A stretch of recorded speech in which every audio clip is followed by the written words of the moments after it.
Okay, we're on.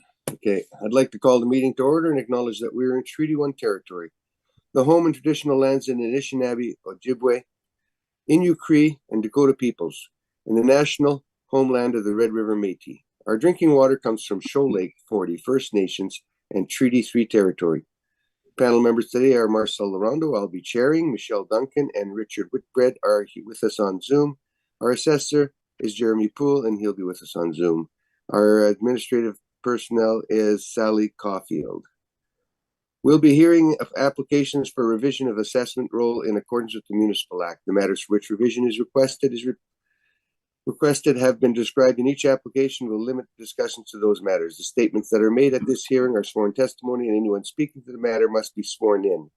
Be advised that comparisons of assessment of properties are not considered evidence of market value by the Board of Revision. The Board of Revision is appointed annually by Council and is independent of it and the City Administration. It makes its decisions on the basis of the evidence provided at this hearing and issues a written order that will be mailed to all parties as soon as possible. Please note that the Board's decision with respect to an application may be appealed to the Manitoba Municipal Board if the matter pertains to assessed value or classification, or the Court of King's Bench if the matter pertains to an application of exemption from taxation. Should you wish to appeal, information on how to do so will be included with your board order. With respect to the hearing process, I will confirm the points of appeal with your property to be addressed with each applicant following the swearing in.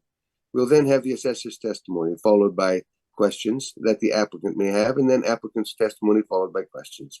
Each side will have an opportunity to summarize if they wish.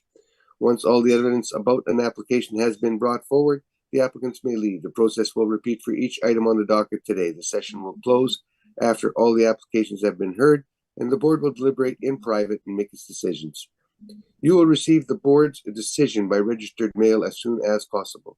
As information, all public hearings are live streamed, recorded, and will be part of the public record.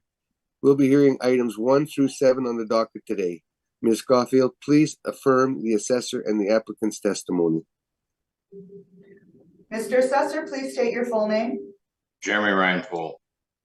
Do you affirm that the evidence you are about to give at this hearing is the truth, the whole truth, and nothing but the truth? Yes, I do. Mr. Mercury, please state your full name. James Mercury. Do you affirm that the evidence you are about to give at this hearing is the truth, the whole truth, and nothing but the truth?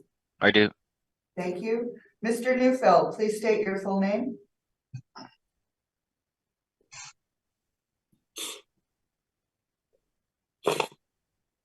Mr. Neufeld, please state your full name. Okay, Rocky Neufeld. Do you affirm that the evidence you are about to give at this hearing is the truth, the whole truth, and nothing but the truth? Yes, I do. Thank you. We'll be dealing with item number 1, which is 305 Broadway. Mr. Pulse, cheers. Okay. Good morning. Good morning. If we can turn to the first page, it is file number 223872. The roll number is 1209326700. 305 Broadway is the civic address. The 2023 assessment is for $6,377,000. We have a building that was built in 1972. We have that as the effective age. We have a leasable area of 40,301 square feet. We turn to page 7 is the location of the building. I'm sure we've all seen it from time to time. So as we go through from pages 7 onwards, it just has some pictures of the property indicating the quality of the building. Past that is the income expense, the income expense questionnaire. In lieu of that, they put in their financial statement. So on page 13 it starts. There's 4 pages. It indicates their rent, their recoveries, their expenses. If you look where we go to page 4, I should say started on page, I guess page my 15, but 3 of 4 for them. Their non-operating expenses, as you can see, they have a bid for vacancy.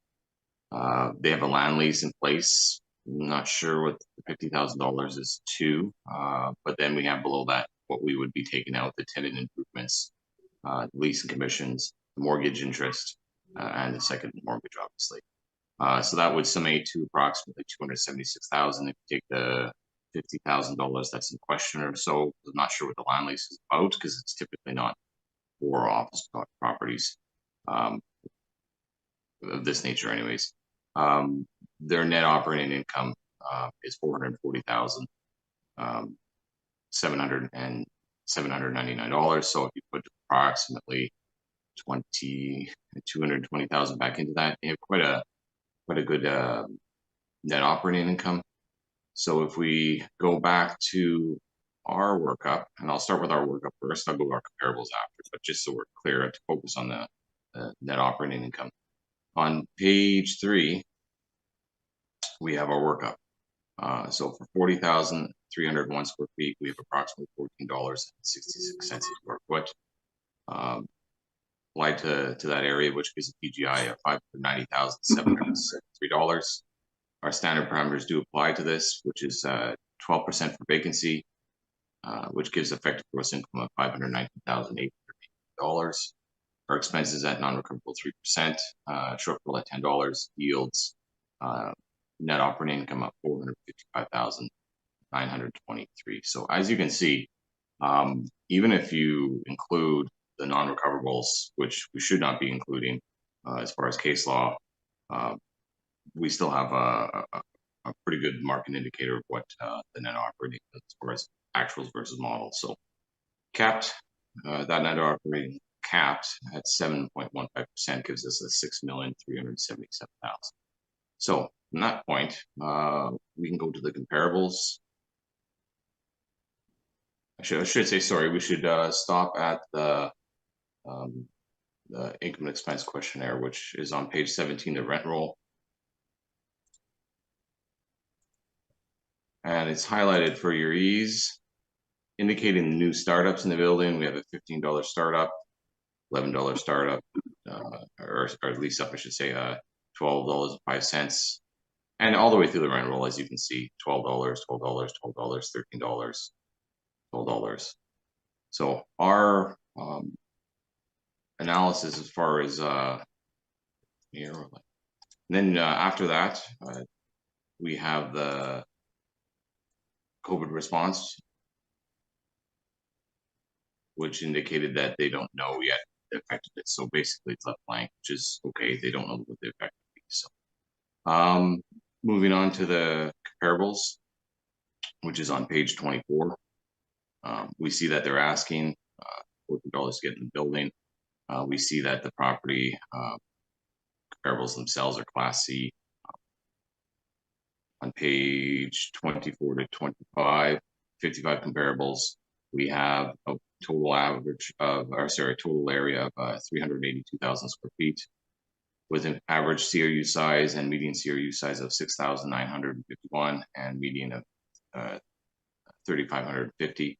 And our average, weighted average and median are $11.80, $12.59, and $11.50. So as what we can see is this property is outperforming the average marketplace. It's a better C, and you would expect for it to be a better C as you see the property as indicated on the rent rolls, what they're getting, as far as what they're asking for the building, as far as what marketplace is on the upper end of the C scale, and realistically where you see the performance of the building and their rent roll, or I should say income and financial statement. So their net operating income is basically what we have modeled, even with the tenant improvements, leasing commissions, and mortgage taken off. Obviously, you take the mortgage off, and you can have a debate whether you want to have leasing commissions over tenant improvements. We don't, but that only accounts for approximately about $34,000 total. So from that, I think it's fairly assessed at $6,377,000. I'm open to questions.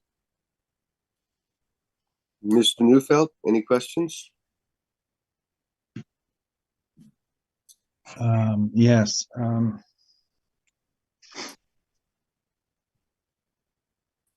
Was the income and expense statement altered from its original presentation? As far as what I've chosen to provide, I provided the financial information that they show. I don't have the other file open. I'd have to go back through. I couldn't comment if I missed a page, but pretty much what they've shown, pages 1 through 4, is, and the rent roll is what I bring in for every property. Okay, well, I'm just submitting some rebuttal. And the COVID form, obviously. COVID questionnaire, whatever you call it. It's just the rent roll and their financial statement. So you don't know if it's been altered. Now, are you aware that there are 2 columns beside on your page 13 that don't appear to be shown here? What they submitted is what I'm showing. What columns are you? Do you have a different set of financials? I'm just asking if you're aware of it. Your question is kind of perplexing because all I have is what they've shown. If you have something more that they didn't show, a second set of okay. Well, I'm just asking what you know about this. Not it's not a second guess opportunity here. What how much parking revenue is on the statement? 159,000. Yes, there is. And on your page 7, I take it the purple outline is there's no parking on site. There's no parking on site. Okay. Well, there's one parking stall, but aside from that, there's no. Where would the 159,000 be coming? Do you know? I couldn't tell you if they're blending it from another parking, another roll. I can't tell you.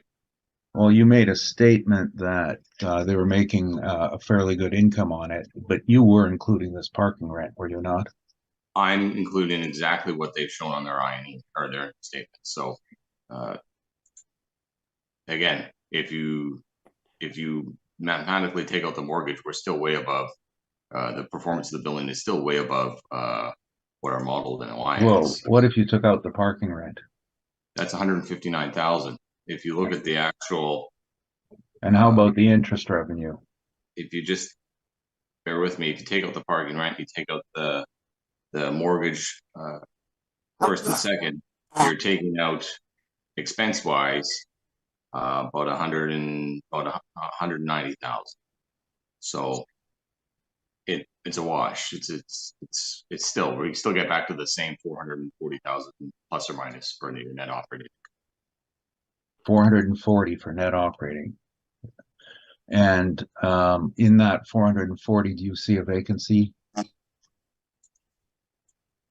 They're showing exactly what they're indicating. If you have more information to present, that's fine. We indicated that, I believe I spoke to the vacancy expenses. There was just under $300 reported. Okay, so 440,000 potential income then would be a fair way, not net income. Wouldn't that be a fair statement?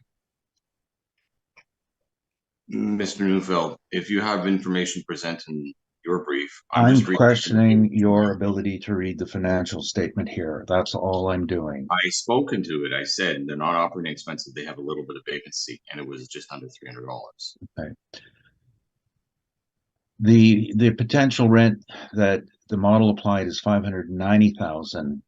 Are you disagreeing that the actual potential rent, according to the statement, when you look at taking the parking out, is probably closer to 440,000?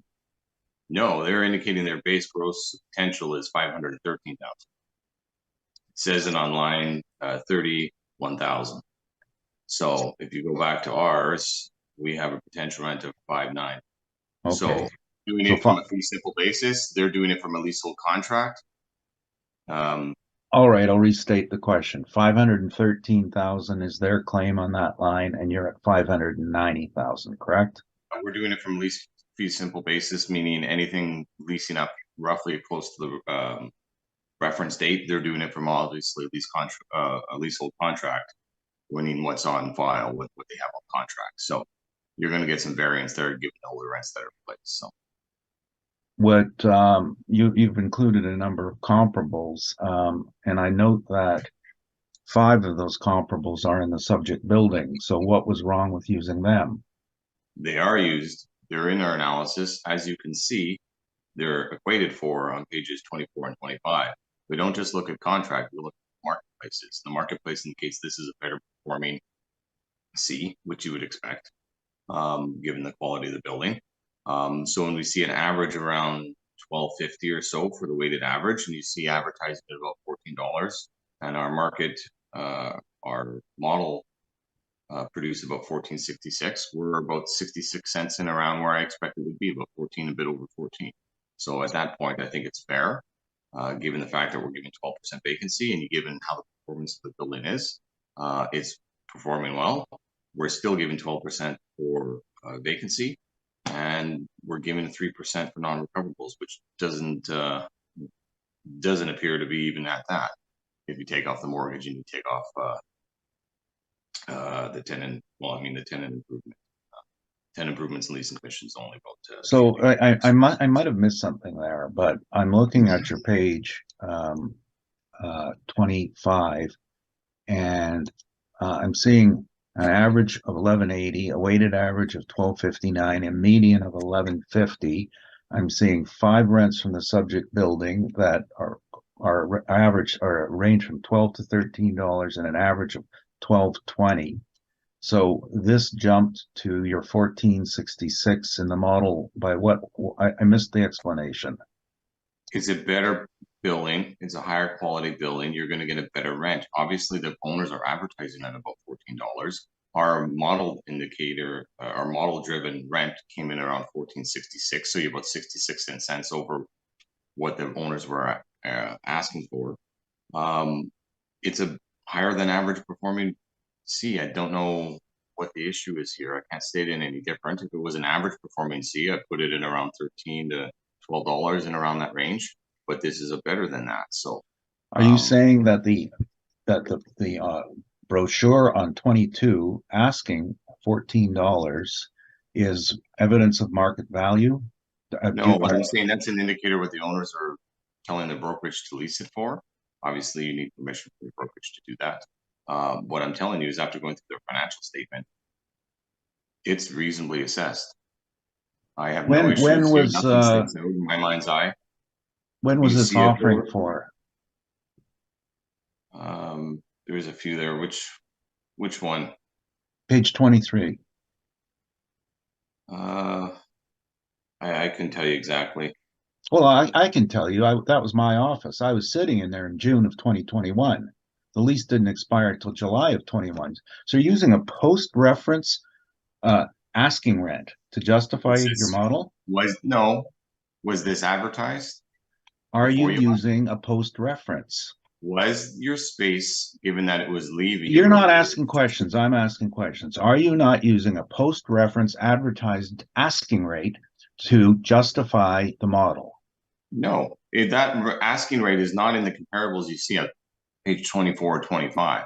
Well, you will note on your page 18 that unit 600 was paying $12 rent up till July 31st, 21. Do you see that?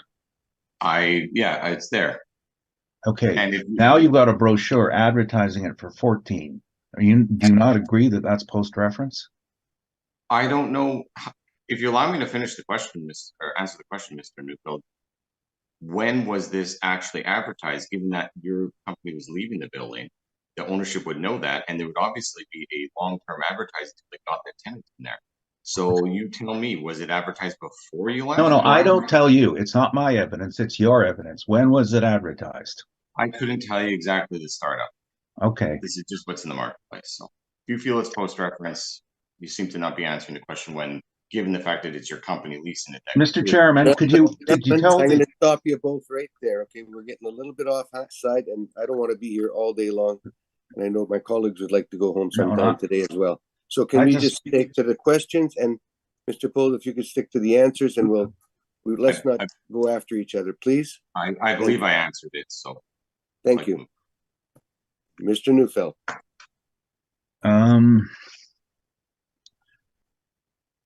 And the statement on page 13 also includes $20,000 in interest. Can you tax interest? No. again, that's $20,000 into a 90 or into a net operating income that's above where our model is. You seem to be neglecting that the mortgage interest, first and second, nearly $190,000 should be added back in as non-expense. I didn't ask that question. I just asked if interest income was accessible. Okay. Now on page 4, this was the valuation of this all done by the model? Yes, I made no adjustments to it. And this is based on being a C quality building? Yes. And the rating for the C, is that the assessment department's own rating? Of course, so, we're issuing the assessment. So yeah, it would be our rating. And do you did you check other other sources of information on the ratings? No, in the particular case, I didn't go out in the marketplace and canvas to see what the marketplace felt. Okay.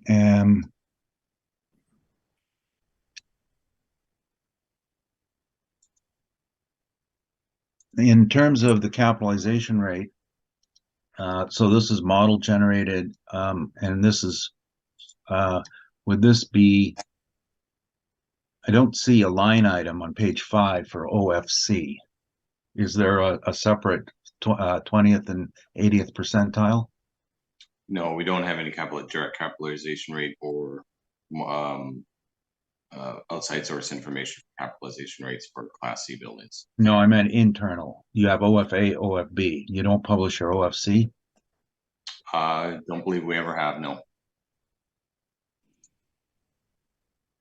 To your knowledge, how many capitalization rate sales occurred in Winnipeg in the years between the reassessments?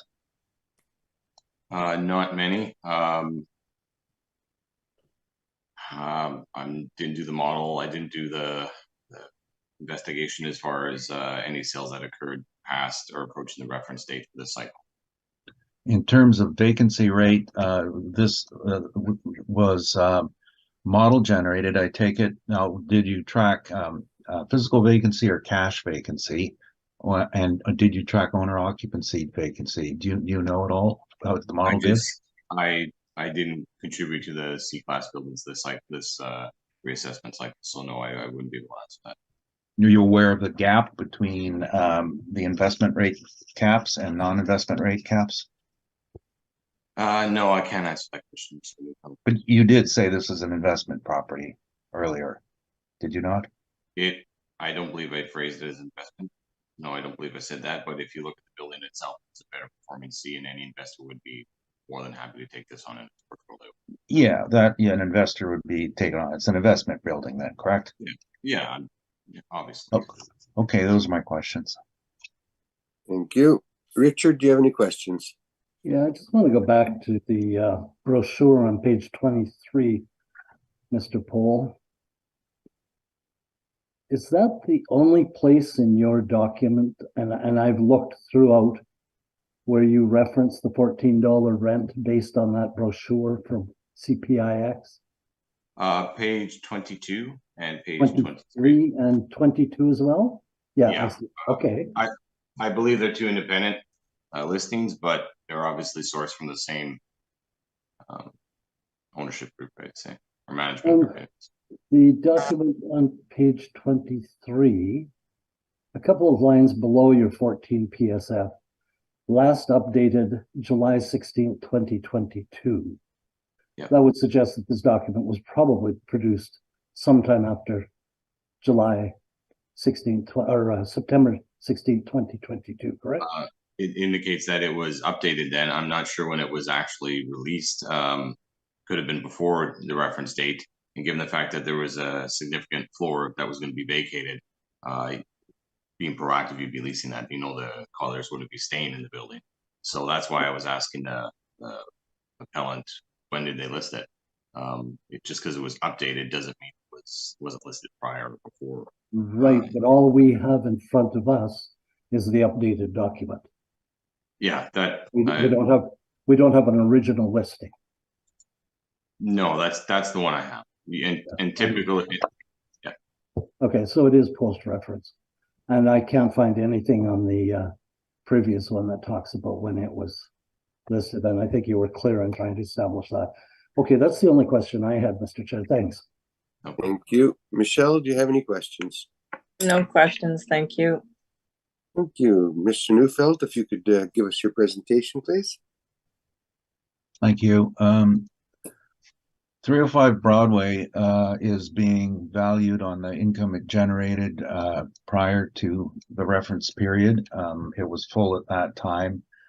So just to take you to the statement on our page 3, this, and I believe I sent in rebuttal as well, and I told you about the missing columns, and you'll see the missing columns now. It is for a different reference year, but I don't have, somebody hid this one on me, the original, but the point is that the parking is for a lot on Smith. The same owner bought the lot for his properties because at the time he had 3 in the area, and to provide parking for his, it's the only way you can get a tenant is make sure you control the parking, and I don't have an overhead shot of it. I used to park there too. On the overhead, I do have on page 1, the parking lot. There's actually 2 of them. One is the small lot immediately north of the building. It's entry off the back lane, and there's, I don't know, 12-car parking there. And then there's another lot that's further east, northeast on Smith, and they have I think 40 stalls there. So the revenue for those 2 comes into the statement, the joint statement, because it is one economic operation. So that has to be removed, and then the interest revenue on page 3 has to be removed, which I think the person who did this missed. Then the expenses have to be taken out, and you see we've got parking lot expenses. These are actually shouldn't have been removed because these are for the front steps for Starbucks area, and there's a back entrance area. The parking lot expenses are actually on the section marked land lease, which is on page 6. This is how it's entered in the statement. The land lease is what they pay. I think that one's Impark for doing all the services on that lot. So that comes out as well. So when we did the calculation, we were looking at, and the building was full at the time, and it's mostly, it is a net building, I believe, at this time. There might be a few people on arrangements with different recoveries, but we're generally looking at the income on page 3 as being 513 for the building, 7 for the sign, and 19.5 for storage. That's in the basement. So that actually equals 540, but then the interest revenue was included in there, and some expenses were in that isn't. So I think that the 530 we have here is, and I'll tell you, it could be $10,000 off when I read of it now. That's sort of what I'm thinking right now. It might be $10,000 too short. Looking at it that way, but Starbucks is paying 24, the dentist is 15, and the other floors are from $12 to $13. On the subject of the income, the assessor made a statement which is factually correct. An investor or somebody would be looking at a significant vacancy because Colliers had announced that they were moving a year prior, and we occupied 10,000 square feet in the building. So 2.5 floors, a significant chunk of the building. and the date kept moving forward because construction delays in our new place. So we had several holdovers. So the place wasn't listed for lease until we actually left, which is why the assessor's evidence about the date that the board member pointed out on page 23 is correct. That is when we actually were finished and done and got out of the space. That would be September 16th, 22. Our official move-in was this news place was August 30th. So we weren't advertising until we were gone. And it is an asking rate as post-reference, and we do know that it didn't close at $14 at all post-reference because there's no market for it.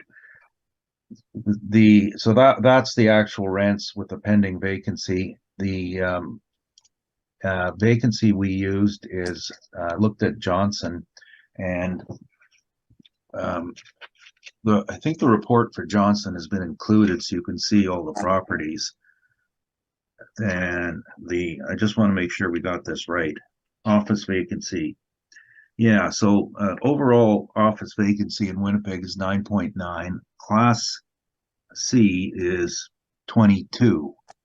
And we had an actual one coming up of about 25% of the total space, with Collier's leaving pending, but we didn't take that into account. But everybody knew that Class C was at that rate. There's another data, and I've submitted it as rebuttal as well. Just the investment vacancy rate, and for A, B, and C classes, and it was 16.7 in 20 and higher, at 17% in early 21. So our 15% is pretty accurate as to what you would expect on downtown office. Non-recoverables, of course, they exist. The statement has non-recoverables in it. The ones that would be considered for sure in here are the tenant improvements and the leasing commissions. They don't occur every time, but when you have turnover, there's $33,000 in 1 year. The following year is even going to be higher because there's a bigger turnover. Year before, they were lower. So they're averaged at 5%, which is the proper methodology to take that into account. Our shortfall calculation is based on actual performance, and it's influenced mostly by the taxes, and the taxes on this building are lower because it's a poor quality. Assessor's at 10, and we've calculated it. It's actually 724. So this isn't. I keep saying this all the time. We're not cherry picking. We're not attacking one thing and hanging our hat on it. We're looking at the building as a whole and compared to the market. So some of their numbers are too high, some of theirs are too low. I'm speaking of the assessor. Cap rate, normally, I would say that the 7.15 would be acceptable in a building like this, but the specifics on it are that there's an impending vacancy of 25%. You put it on the market April 1st, 2021, and Colliers had given their notice several months prior. You've got a pending 25% vacancy, and that it does not go in the vacancy risk category. Vacancy as a deduction is based on what has happened. Capitalization is based on what will be known to happen in the future, a large vacancy. So, and with that vacancy, there's going to be tenant improvement costs because we left the space. We had been in there for years. It was pretty bad in terms of what the market expects. So there's going to be TI expenses coming in there, non-recoverable costs. And that's what the investor will be thinking about as he takes it over. The other downsides on it are in the downtown area. It's nowhere near the skywalk.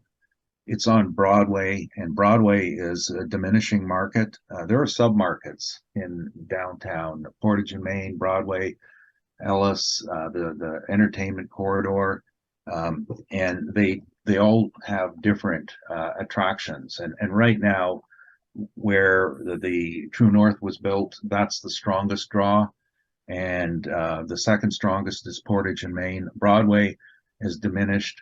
Wawanesa moved out, Canada Revenue Agency moved out. That's going to be converted to residential. Government of Canada vacated 310. That was 50,000 feet, and we vacated 305. So Broadway is especially the East Broadway section is a very weak performer, and the 115 Gary, which is half a block off, is at 54% vacancy.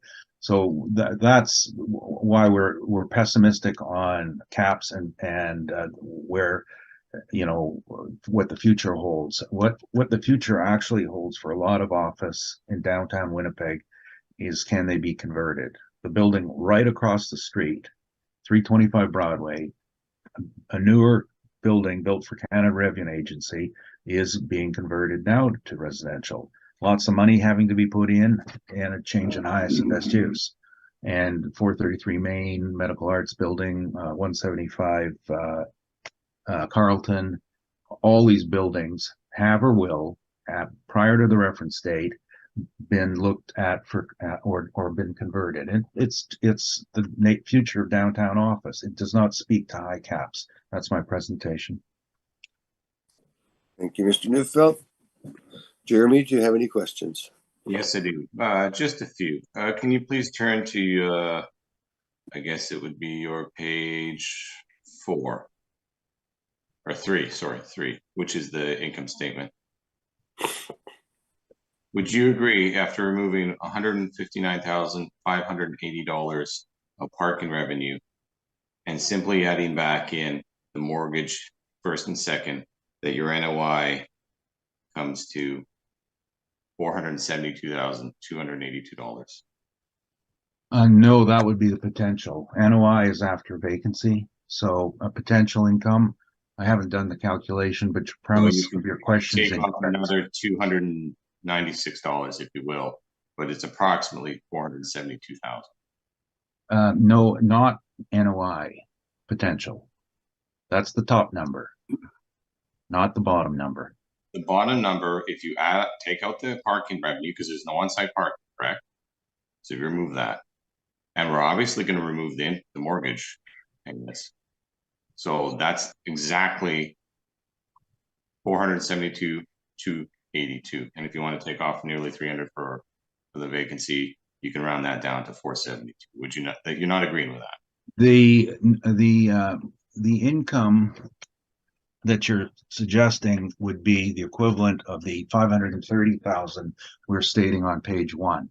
That's the potential, because there's no vacancy loss in there. Okay, I'm just there asking is a non-recoverable in there, so it would equate to our page 1, 530 minus 22, 508,000, and you calculated at 472,000, which would then end up with a lower NOI than we have stated. Okay, one other question regarding this.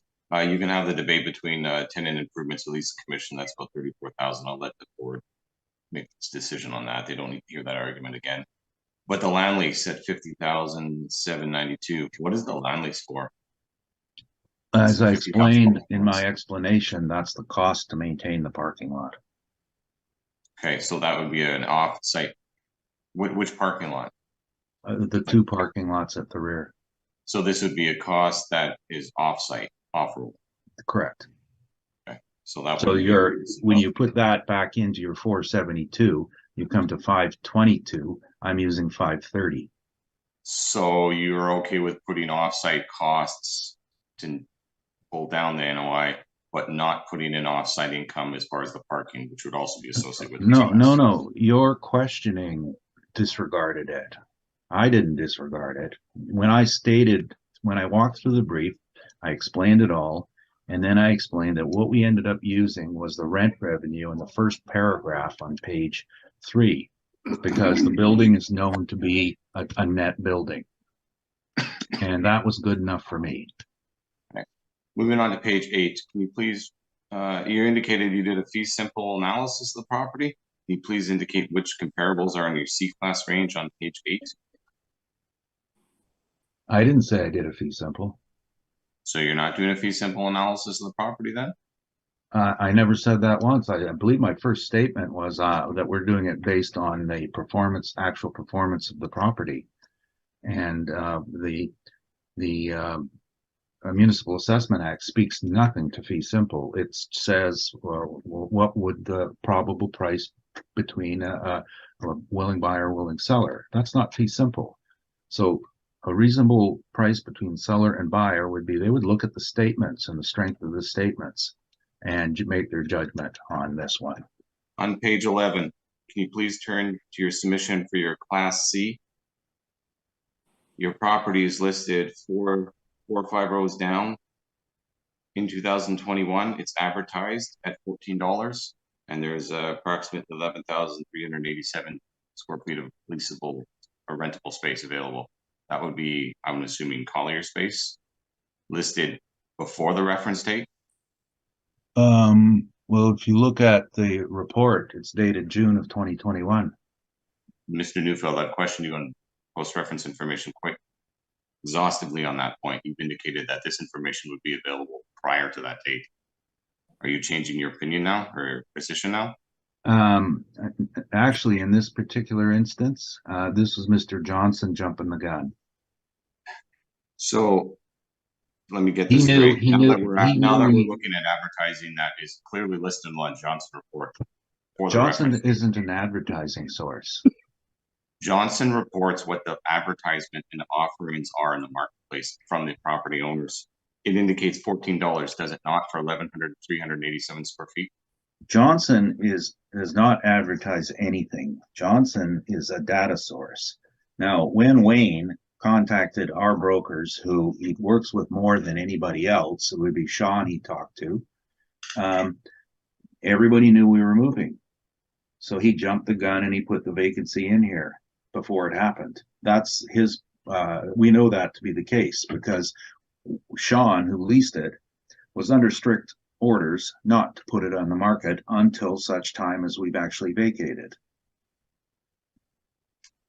That's all the questions I have. Thank you. Richard, do you have any questions? Richard? Did we lose Richard? No, just lost my mic. Mr. Neufeld, in your opening questions of the assessor, you asked him if the financial statements he was referencing were adjusted in a manner and whether the originals had 2 extra columns to the right. And then you made reference to some rebuttal evidence. I see it's in the docket, but you did not introduce the rebuttal. Is there a reason for that? Well, yeah, when I asked him about it, I was surprised, and I was used to seeing the breakout, and I couldn't find the precise date, the 21 statement, and then I noted that our 21 statement will look like his. I just, you know what? I think we can just drop the issue. I sent in a previous period statement where it had been shown with extra columns. I think I was just let's just say I was unsure at that time, and I acted very quickly. But I think, and I also think we covered the ground properly as to what gets taken out of the statement on there. Okay, I note that you did get the same statement that the assessor. Right. It only had 1 column. Okay, so we'll ignore those comments then. Thank you. No further questions. Michelle, do you have any questions? No questions, thank you. Thank you. Mr. Neufeld, at the beginning you said the 530 was within $10,000. Are you saying it could have been the 540, or are you saying it could have been the 5? 20. Yeah, well, I'm saying it's probably, it should be around 540. I'm very, very familiar with the building, obviously. 540, 399. That's what I would have used. I and I could tell you what I would revise it to, just so you had that number. Well, I just want to, I might get you to do that after we finish going over your Sure. your vacancy of 15.95. Are you what is that taken? That's not right off of your sheet. No, that's the Johnson report, and if you see down below page 1, about 2/3 of the way down, the misspelled Yeah. word vacancy. Yeah. What we do is we try to blend the overall vacancy rate in Winnipeg with the precise category of the subject, and this is to if there's any sample size problems. And now the total vacancy space inventory in Winnipeg is 19 million square feet, and Class C downtown only represents 2 million feet. So you always worry about sample size throwing it off. And so what we do is we just take the average of the two to deal with that issue. For one is a citywide, and the other is just this most specific class we have. Had we, and we end up with 15.9. Had we stuck with Class C, it would have been 20. And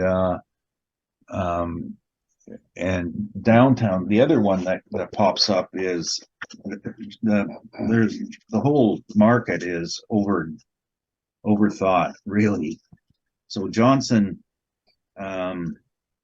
downtown, ABC combined is 13.4, but then Johnson's investment rate is, as I mentioned, 16 point something, 16.7, 17.7 actually. So the 15 was just seemed to be fit right in there. We had 2017s, 13s, and we went with a 15. And I'm content with it. And no, it's indicative of downtown on Broadway. Across the street, as I mentioned, is about 60% vacant. Beside them is 100% vacant. I don't know what Wamanisla calls their building, but we know it to be at least 30% vacant. And 125 Gary, a block away, is 54% vacant.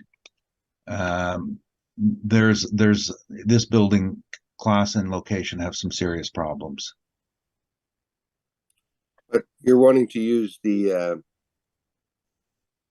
actuals, and the actual vacancy is nowhere near that, is it?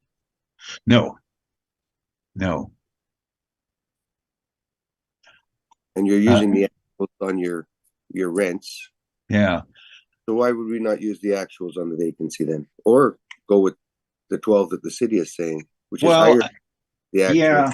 I mean, but then, okay, if we start using the city's number, then we're going to use their shortfall too, right? And it's going to end up being we're not there yet. Yeah, we're not there yet.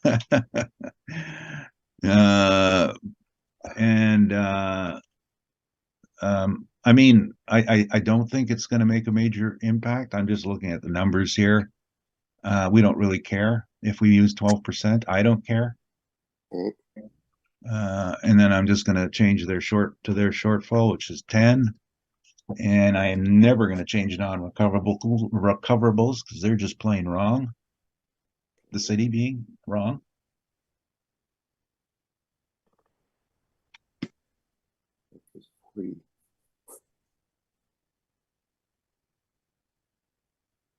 And then, so you have a new NOI then. Yeah, 393,743. Okay, and then your capitalization rate at 7.75. Well, at some point you have to look at the impending vacancy. So if now we want to accept the market vacancy, now we know it's going to be higher. It's going to be 25%. Everybody knew it was going to be 25% April 21 with very little prospect of backfilling.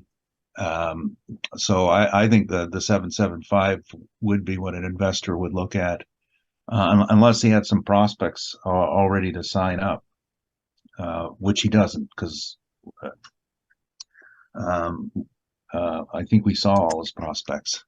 And I'm just, I know it's all post-reference, but I'm pretty sure that the net effective rent on that one floor that was let out was closer to $8 or $9 a foot. Because that's what we were discussing in a meeting, is that we're asking and what we probably think we're going to get. Well, we won't take that as information. No, of course not. And I'm just saying, but the impending vacancy was known. It was known, but you also didn't advertise it because you didn't want to be without a space, correct? No, the market knew it. The agents knew it, and they're the only ones who are going to rent this space out. It just wasn't going out to the public. Capital knew about it. Cushman knew about it, because we keep tabs on each other. I mean, the minute we made the announcement we're moving to 330 St. Mary, which was in late 2019, everybody knew a vacancy was coming up at 305. And everybody tracks everybody's vacancies. So the people who would be bringing in prospects who did have potentials knew it was coming on market.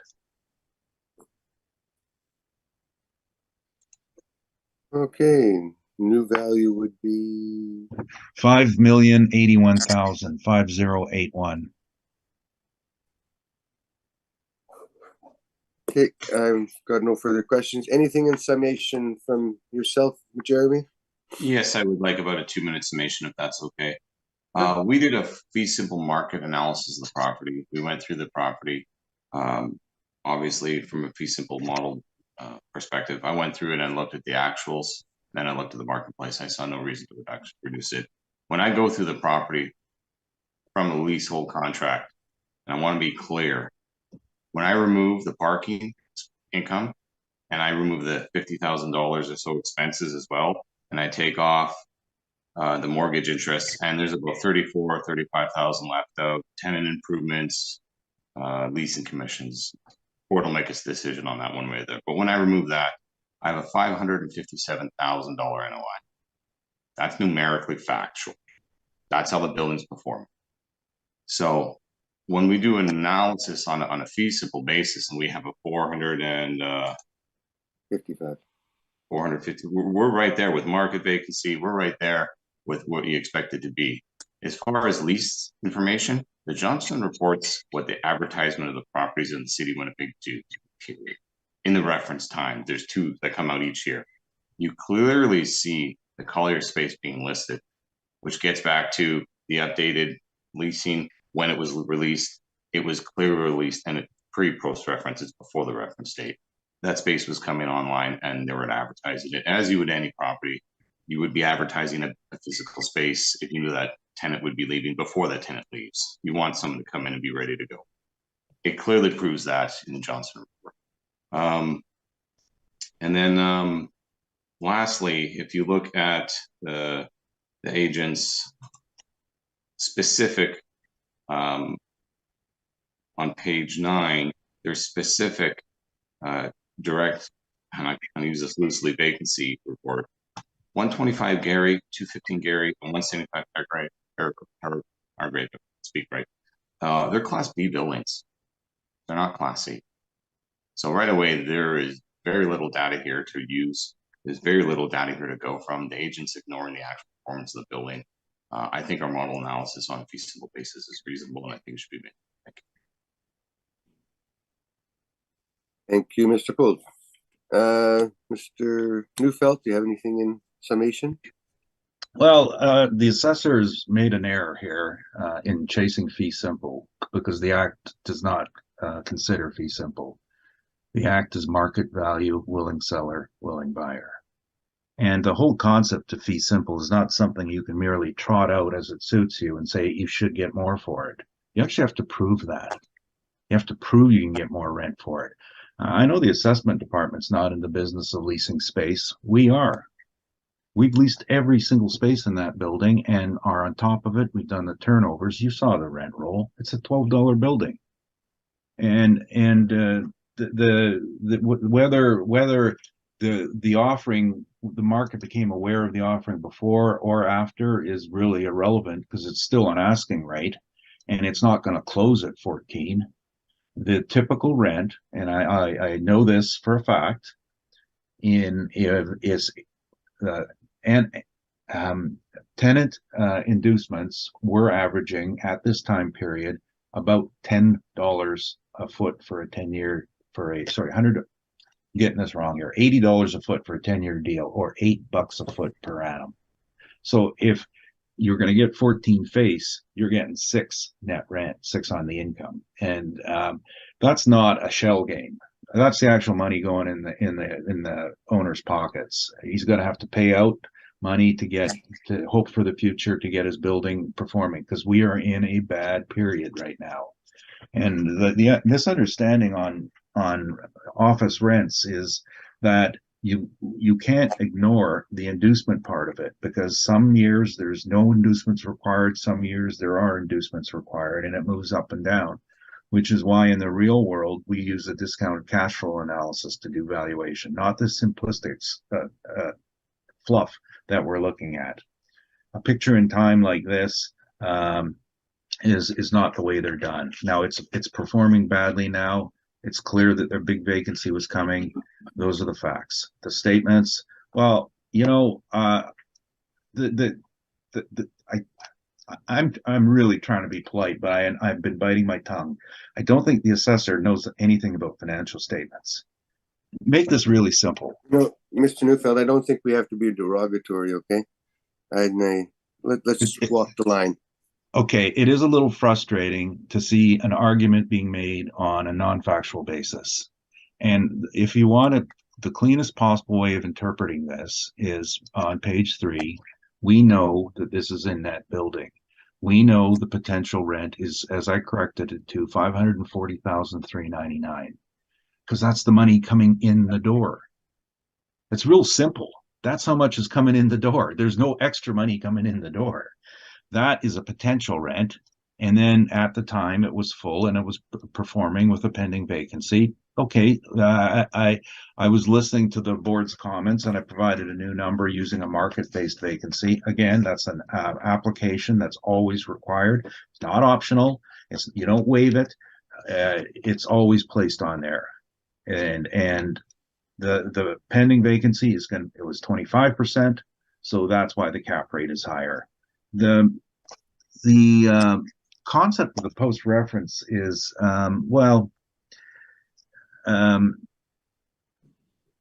again, going back to that concept of asking. Yeah, maybe they're asking 14. Maybe they'll get it in the future. Well, 2 years from now, the assessor can check in and see what they got and then assess it based on that. The Act doesn't suggest that when we see an asking rate for the future, we could use it. That is true post-reference, regardless. If you're chasing an asking rate, which won't pan out, or an occupancy that is well after our reference period. So we do have a building with a problem, and we don't sit here and read reports. We look out the window, we talk to our agents, oh, I thought one was walking by. I was just going to grab him in here. We lease these properties. It's a dream to think 14 is achievable. It's not. That's an error. The number will likely be on the post reference between $8 and $9 net, because that's all we were hearing about. And I'm saying that pre-reference period because we've had meetings on it and I was given the actual targets. They weren't available for anyone's use, but we know what it was going to do at. So I think it's actually overassessed at the number we put on it, but we're living with the rules in place. Look at the actual performance, and it's never performed higher than the 540 potential rent. Never. So this isn't a bad year. It was actually their best year in a long time. That's my presentation. Thank you, Mr. Neufeld. That will conclude that matter.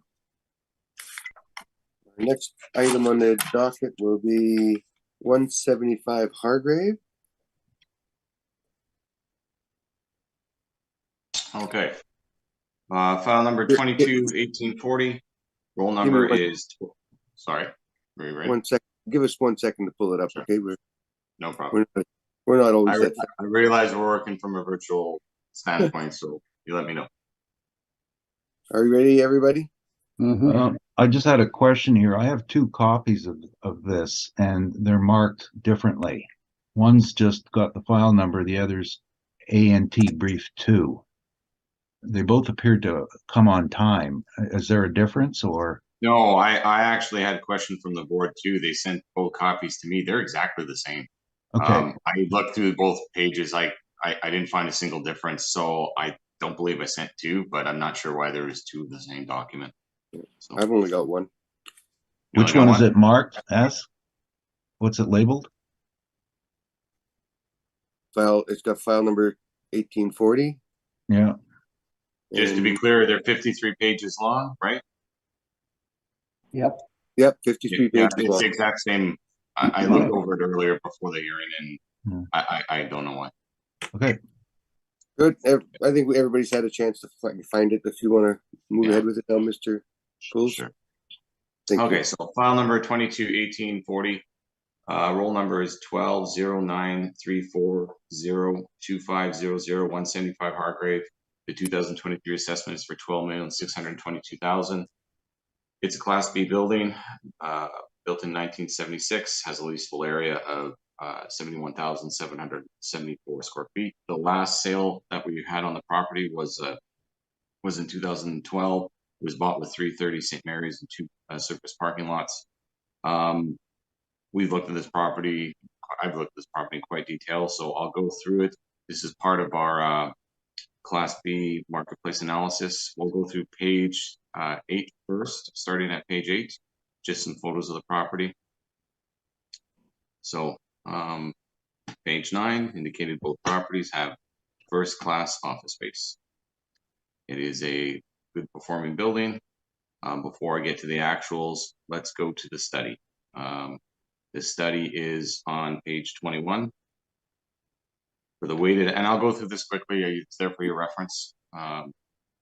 We can start at the actual property itself, page 23, which is page 3 on the study, very top, 175 Hargrave.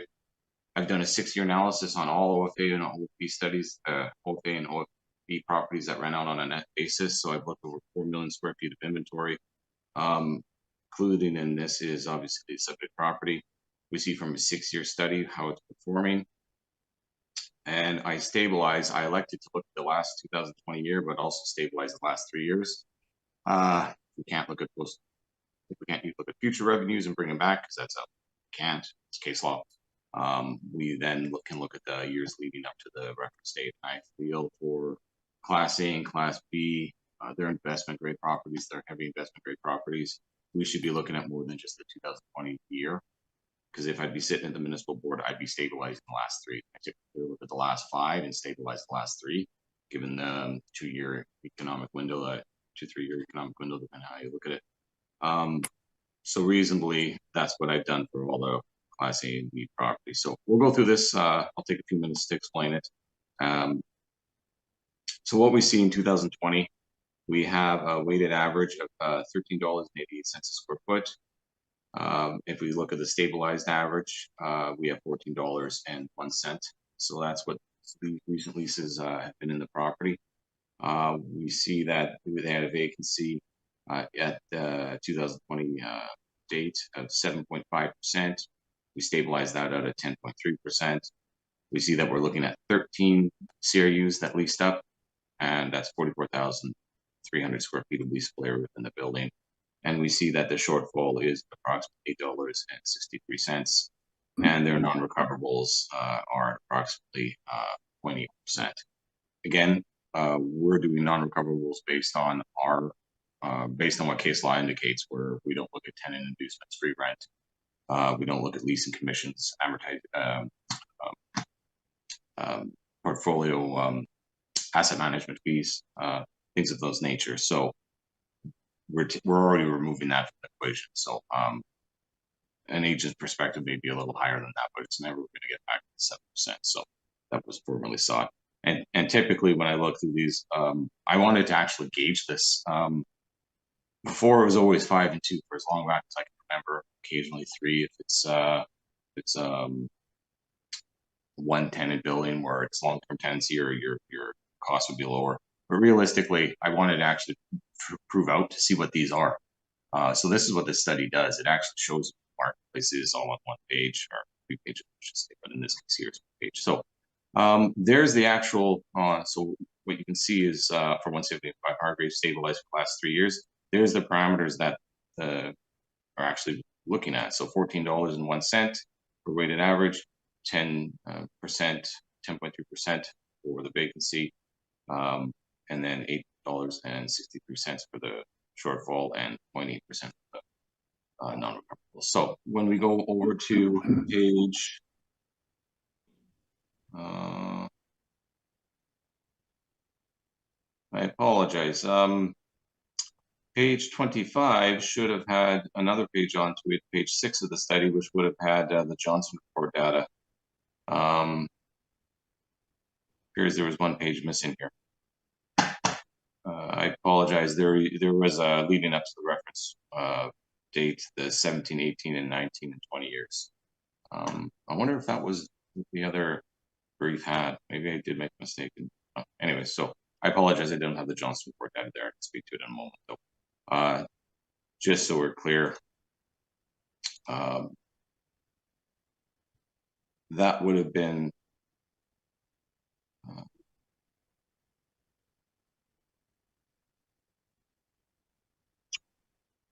bear with me here. 170 higher Hargrave would have been $14, 7.5% for the 2020 year, and $14 for that year. 2019 would have been 10.9%, $14 for the 2019 year. 2018 year would have been 1.4% and $14 again. So you see for the 3 years spanning the stabilized year, they're asking $14.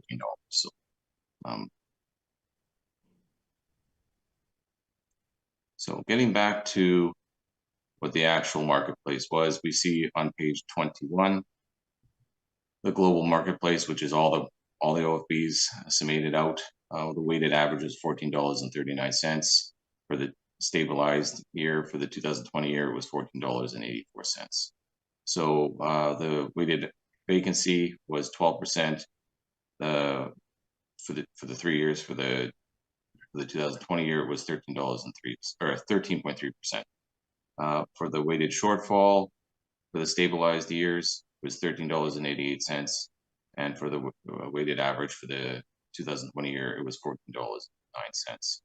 And for the weighted average for the non-recoverables for the stabilized years, it was 3%, and for the 2020 year, it was 4%. So what you see from that is basically all of the information that we have for 217 comparables and over 1 million square feet of leasable area for the downtown office place. It's quite a significant study. It's never been done before. And in my opinion, it is the best information that you can use to gauge how the property is performing, as well as with the marketplace and how you properly should assess it. So we looked below that for the OFB. We have it properly statistically analyzed bell curve here. We have 1 standard deviation with a mean average, $14.39, which is exactly what the weighted average is. And we see that comfortably the subject property is performing right at the average, just a tad under it.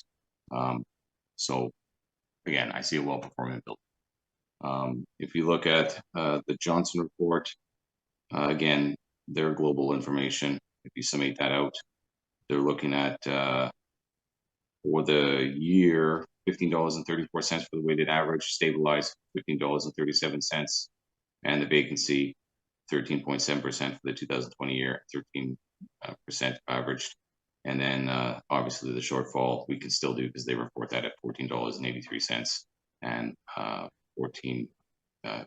for the stabilized year. So that's a pretty good analysis. You're not going to see a more detailed one because that's as much as that can be done on that. From that, we'll move back to see how the subject property is performing. If you look at page 11, starts their financial statement. Their gross potential is $1,886,000. If you put that back to the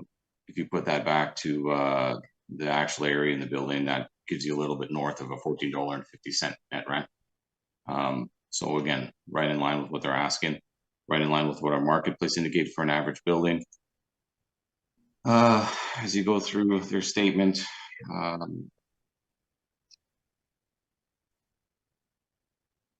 the bottom on page 14 indicates their net operating income of $578,000.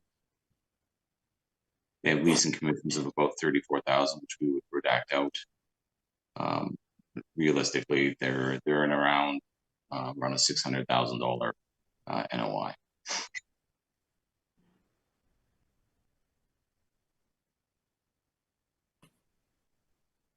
So bear with me here. All right, I lost my link. Give me 1 second to reconnect.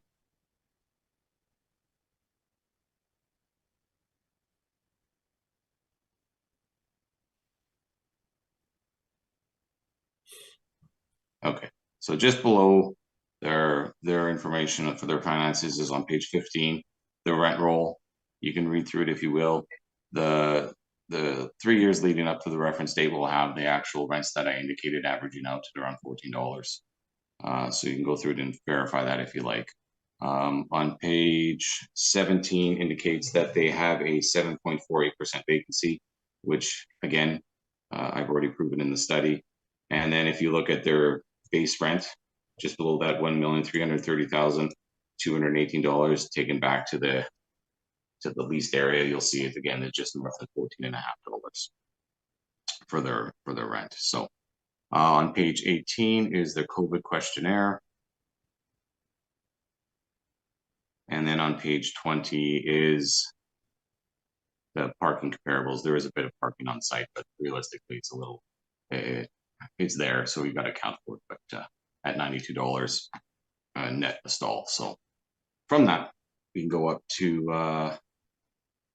the actual valuation, which starts on page 3.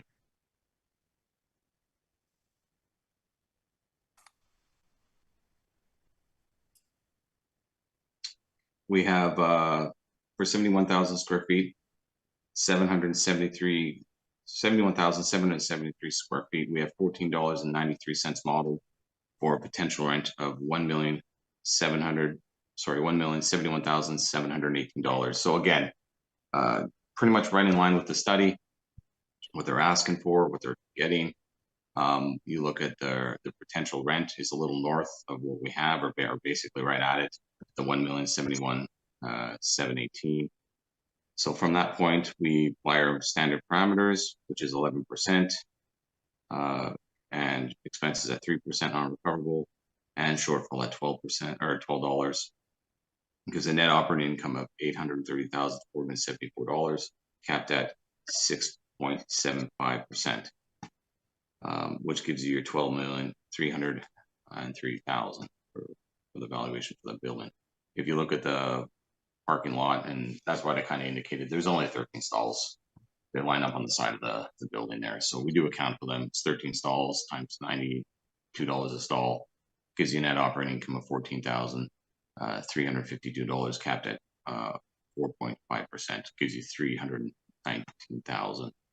Summated to on the next page is the $12,622,000. So realistically, it's virtually the entire office complex with a nominal value for parking. And just so we're clear on the capitalization rate, if we look starting on page 28, we have a municipal board order for 330 St. Mary's. I'm not going to get into much at all, just indicating that we did look at this sale, or I did look at the sale in quite detail, which was inclusive of the subject property here today. And part of that was speaking to vacancy, what you should do as far as market vacancy, market rents, speaks to that as well. And that we highlighted in the order, if you like, to read through, as well as the parking. But realistically, what I wanted to get to was the actual capitalization rate information. These are the last sales of Class B buildings, 240 grand, 220 portage, which we looked at, but also on page 53 is 330 St. Mary's, as well as the subject property last, 175 Hargrave. And you see the indicator of the capitalization rate reconciled, it'd be about 6.84%. So from that, when we have a capitalization rate a few years later in a rising marketplace at 6.75%, I think that's quite reasonable. With that, I'm open for questions.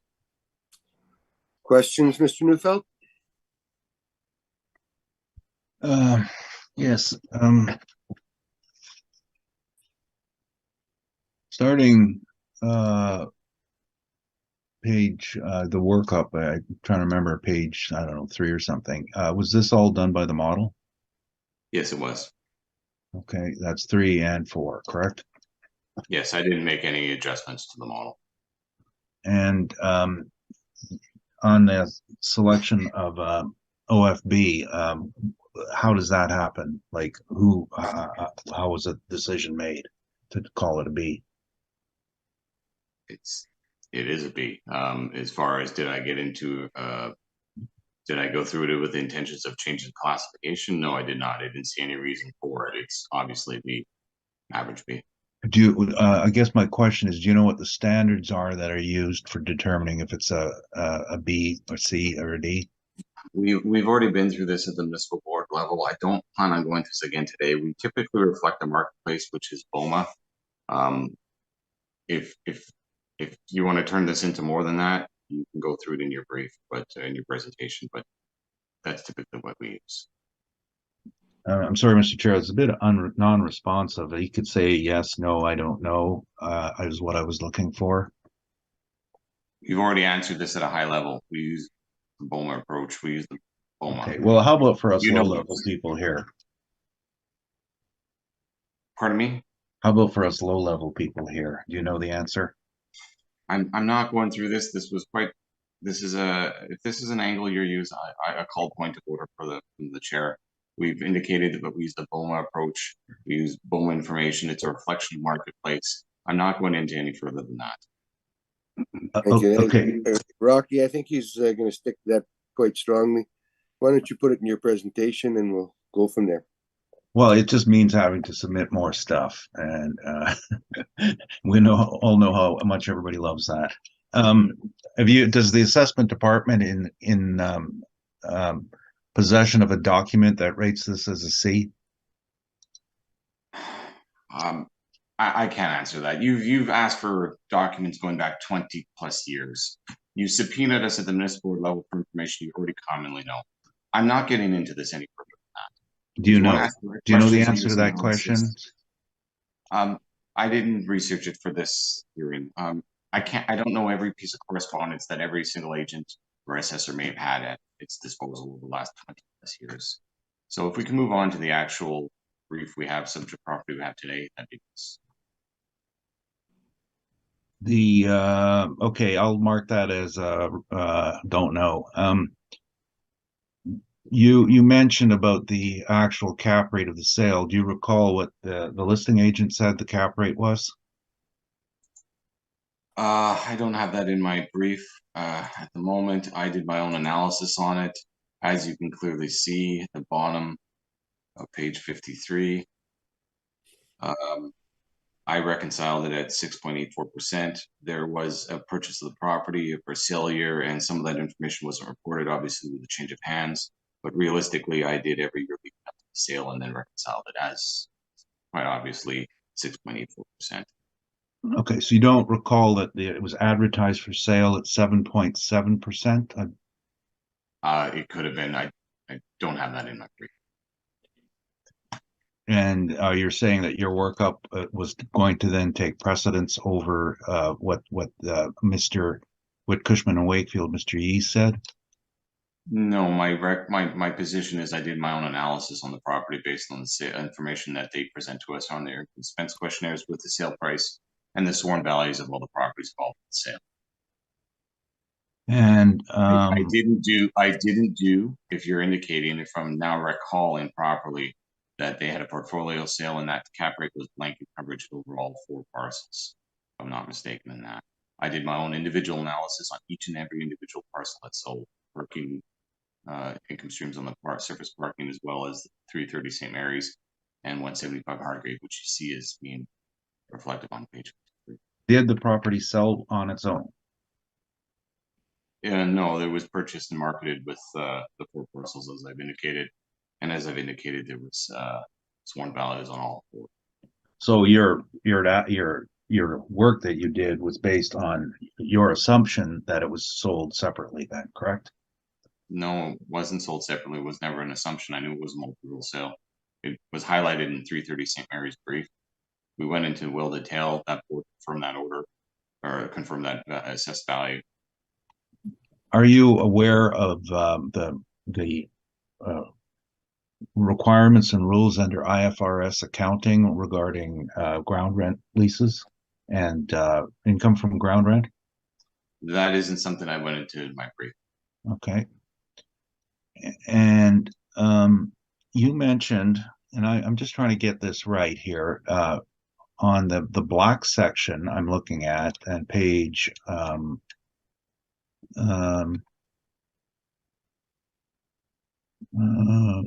page, I'll get there, with the subject property.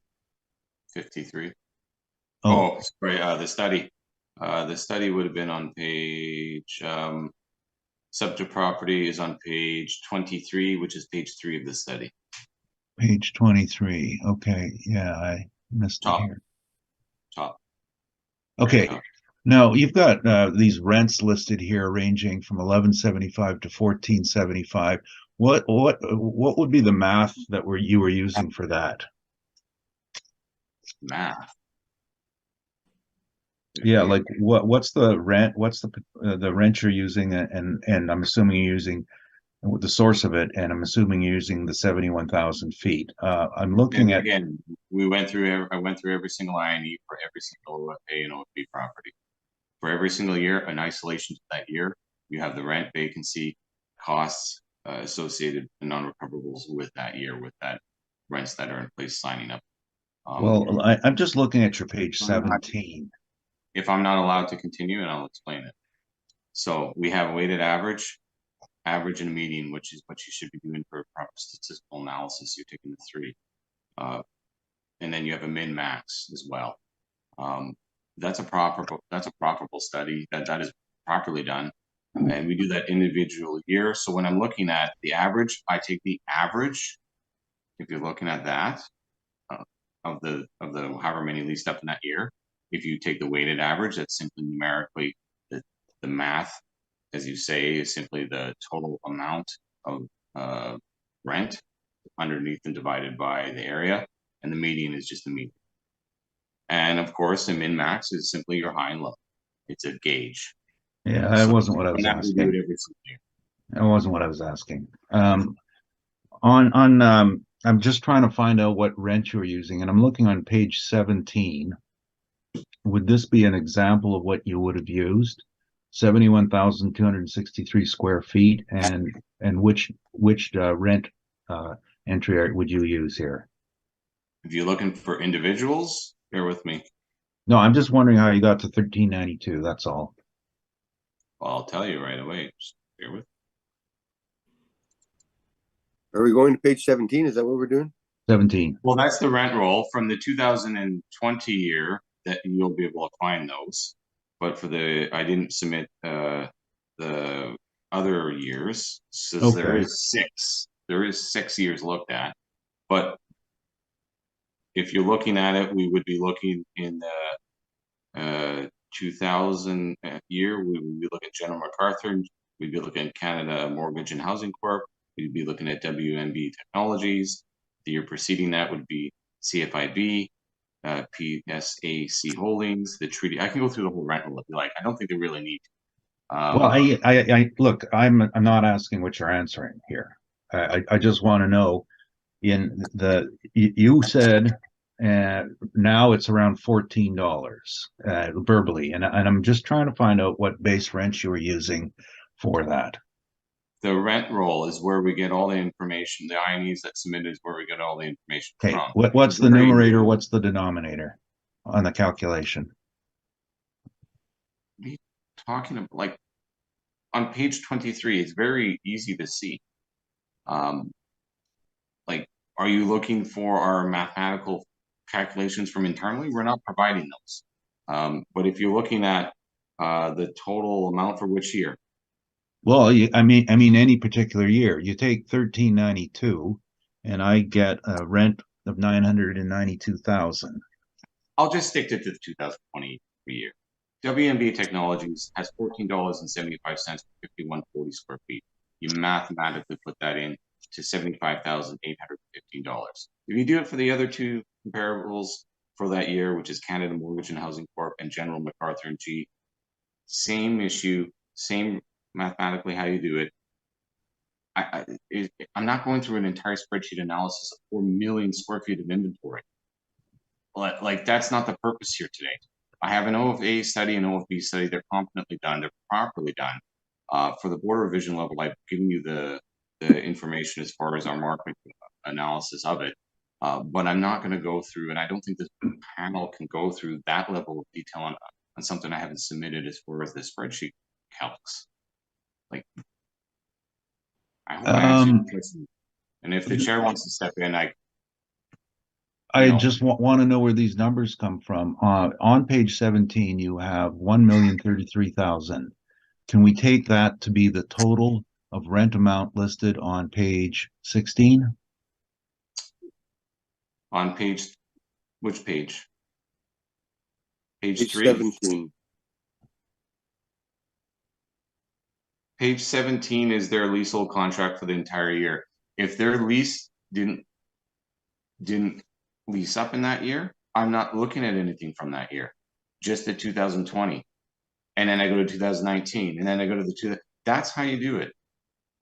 So I'll go back 6 years on every single Class B property that rents as well as the A's. Like, we're looking at over 4 million square feet of inventory. I can't do that. There were 660 CRUs that leased up in that time frame. What do you want to do here today? Like, well, I don't really care what your problem is. I see a problem here, and I want the answer. I'm not stopping.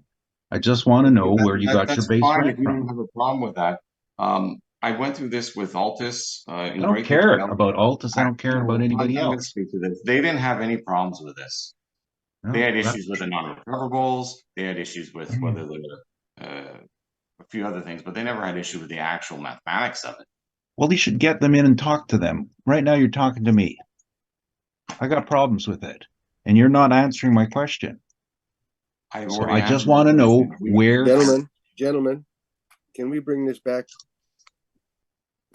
to civility again here? I'll address the chair with this. We get all our information from those INEs, those 4 or 5 pages that are submitted to from the property owner. For each individual year, I look at that individual year for that INE. I take the leases that start up in that year, or the rents that are in place as far as a step up that might occur, which is new to that year, and I reflect it in that year. It's very simple. I can't teach math today, and I won't do that. So that's not the purpose of this here. So I guess I'm just trying to wonder where what your potential rent was that you used on this, and you're not giving me an answer. And was it from Neufeld? We're not, Mr. Neufeld. It's simply a reflection of the rents that are in place, with a vacancy, with a cost, with the non-recoverables. That's it. Do you understand what that there are gross rents in this building? Did you take those into account? As I indicated, there's only on a net basis for the entire, if the building rents are primarily on a net basis, that's what we look at. There are a few there are a few buildings that lease out in a gross nature. Those wouldn't be included in the study because the leasing mechanism for a gross rent. We're talking about your calculation for the subject. You put forward the proposition that the net rent was $14. I'm looking solely at that, and I would point you to a couple of leases. Perhaps you would, wondering if you'd You know looked what, at them. Mr. Neufeld, why don't you do that in your presentation? Right now, this is question and answer. And if you've got some other information you want to present, let's do it in your. Well, this is his evidence, and I can't make statements on my evidence I didn't submit. I'm asking him questions what he submitted, and I'm looking on page 16. I'll be very to the point on this. Unit 303, Unit 500, Unit what's this one called? 700. You note that those are all gross leases? There was no gross leases attributed in the study, period. In your calculation of the 1392? If you have any information on that, please go over in your brief. On the statement itself, did you look at the recoveries versus the expenses? For the financial statement? Yeah, and that's on your page 11. You'll note, did you look at recovery revenue versus expense revenue? Yeah, I went over the financial statement, but as far as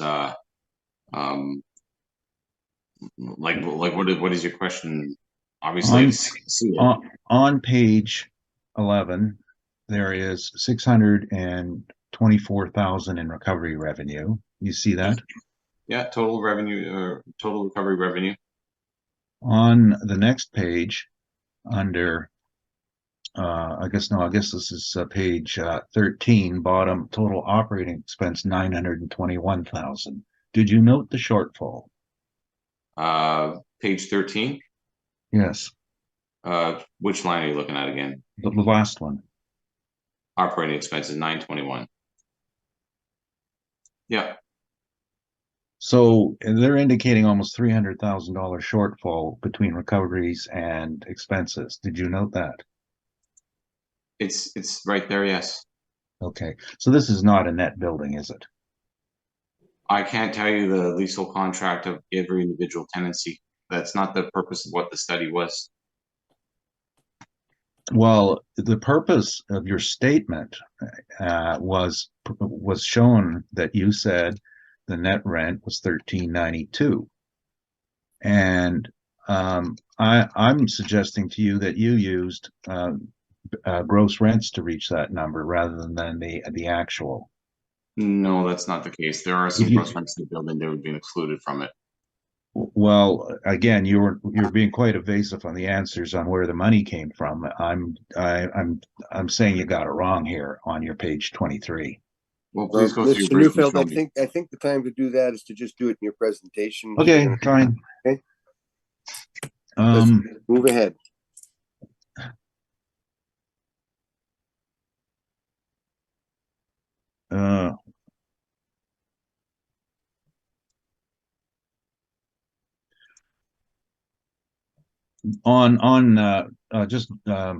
Okay, so the statements are okay.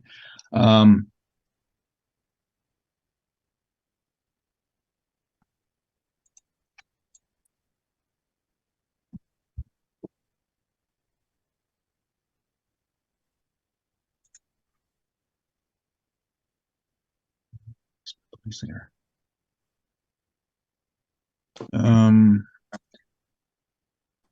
Would if no, fine. That's all my questions then. Thank you. Mr. Whitbread, any questions? Thank you. Michelle, any questions? I guess just maybe a couple here.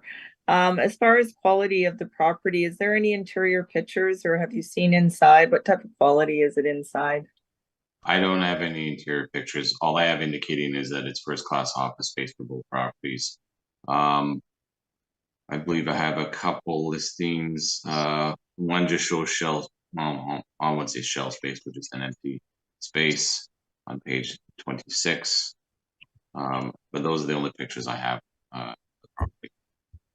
Okay, and just the difference in the cap rate between this downtown property and the last, and them both being high performing. You had a cap of 7.15 on Broadway. This one you have a 6.75. So if you could just explain how you came up with the cap rate. I mean, you can speak to the difference or not, but maybe just clarify a bit more without a bunch of numbers, just overall in general principles and concepts. The difference in generally, I mean, your class A's are going to be your lowest cap, followed by your B's, C's, and D's, and that's a reflection of your classes. In this case here, the last property was a C, better performing C, so you're going to have a capitalization rate model that should be higher than a B building or any B building. So when we see this building here as a class B, a lower cap is appropriate. And if you look at page 53, I actually did a analysis on this property, once in Hargrave as well as 330 St. Mary's. And it indicates the incomes that were being brought in and then stabilized for the year. There was a purchase of it. Obviously, that 1 year they didn't have all the information. I think that's helpful as far as the two different cap rates being based on the class A and class B. And again, you know, without numbers, as you can see, it's the overall general principles of the determination of the cap. So why would you put this one as a class B versus a class C? Just generally of what we have it categorized as. Like, I didn't go through it with the intention of changing the classification. If I had that in mind's eye, I would then be looking in more detail from that perspective. So for this appeal, I didn't. I put no weight towards changing that. But having said that, okay, so it was an existing classification already. So that's fair. That's just what I wanted to know. Yeah, and Thank we've had you. this under review, so there's been no contention of that. So okay, yeah. Thank you. No other questions. Thank you. And Mr. Neufeld, on with your presentation. Okay.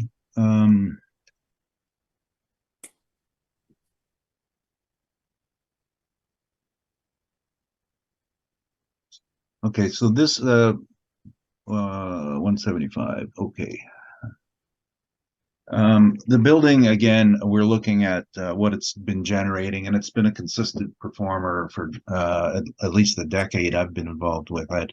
It's putting out about 850 as potential income, and what I was trying to go through on the questioning was the statement and how it's a gross lease building. The compliance on this statement is superior to anything anyone else uses, because this is IFRS compatible, or IFRS style, which is independent financial review standard. It's the one that companies who publicly trade have to use, and it's to avoid being misleading. There are rules and there are manners in which everything is done. So it's a very strict standard. So this is a really good statement, how it's done. What we looked at was the actual income, and then we add in the expense recovery, and then we subtract the expenses. And because it has was it the three gross leases in place, that's the way we have to do it. We can't run this one as a net. The last one we could, because everything was done on a net. When you do have a gross building like this, so on page 1, you can see our calculation, and what we did was the actual revenue, which was underperforming. Then we took potential revenue as full. We added up the income and the recoveries. So that number would be with see this should be 1650. So what's he done? He's changed it to 1650. Okay, so he put in back the support. That was taken out, the rent abatement, and then take the expenses, actual expenses, and those he put them all of them in. So that 967, I see that. Okay, well, boy, no one wants to hear this again. There's a double error. Okay, I just quickly glanced at these, and I think the 850 stands because of the double error that's been indicated here, and I know exactly what it is. And actually, the income is much lower than this. Then the same vacancy calculation as we used on 305. As to our own standards on this, our company calls this a C, because that's where it fits in the marketplace. It's got a better location than 305. Otherwise, it's the same building as 305, same quality, same sort of tenant. It would chase. They just would have a better job of doing it at this one. You can see that the rents have never really gone over $12 on this historically. It is not connected to the Skywalk system. I don't know why it says that. I note that it's the assessor's evidence. I can swear it's not, because I parked my car in the connection and there's a key pass. So if you have a key pass like mine, then it's connected. But if you don't have a key pass, you're not one of the few people who parks there. It is not connected. There's an underground passageway. So it's not connected to the Skywalk. The actual income is pretty good here.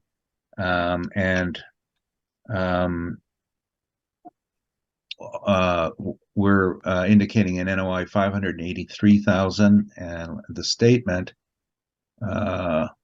with vacancy, with a lower vacancy, was 578,000.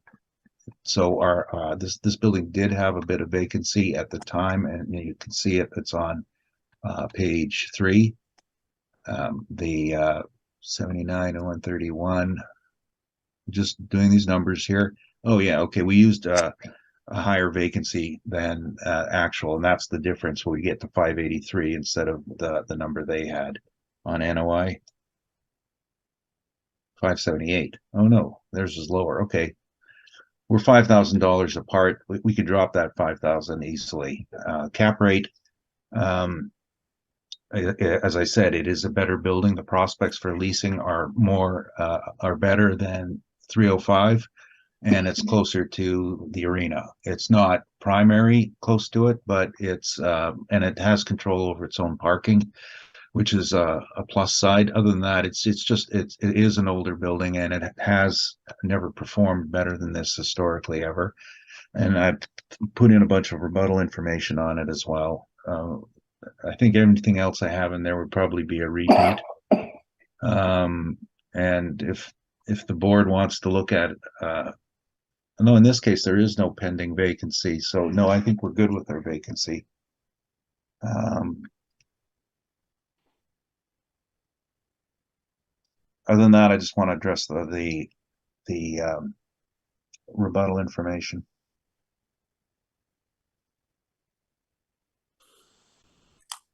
You've submitted some rebuttal information, so let's deal with this first, and then you bring the rebuttal Sure. after. Is that what you said?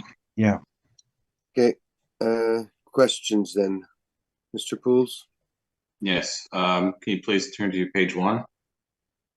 Your very bottom line, actual revenue 1.546 million, potential 1.826, expenses 967, and your net income 850,000. Can you please explain that? Yeah, I have to use my calculator to understand that, but I think I understand.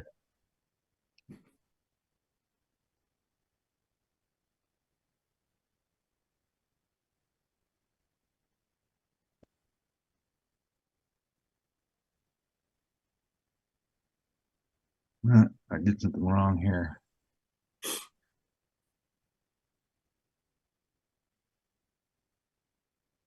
And further than that, you indicated he made an error, indicating that you didn't prepare this brief. Did you prepare this brief? No, I Leading didn't. to this question? No, I see it. It was easy to figure out what was done. And I wouldn't have done it this way, but when you hear how I would have done it, it'll be a lower number. So on page 3, there was it was a total without any of the deductions on for calculating the rental revenue. So I mean, I did it real quickly, and I didn't put in the last 3 digits, but I'm getting about 1,818. Oh, what has he got? 1826. Oh, okay, I missed that. Oh, I get 1826, 1,826. So see all on the top 2 paragraphs on page 3, all the ones marked negative were put back in. So that comes out to 1,826 in total rent revenue and recovery revenue. So ultimately, it works out to 858,000 NOI. Yeah, but that's an incorrect number because then there's the opposite side of the ledger, because the non-operating expenses were put in at 46,905. Okay, so what I would have done is I would have had 1,826 and added back in 46,905, but then I would have subtracted the TI contra, which is non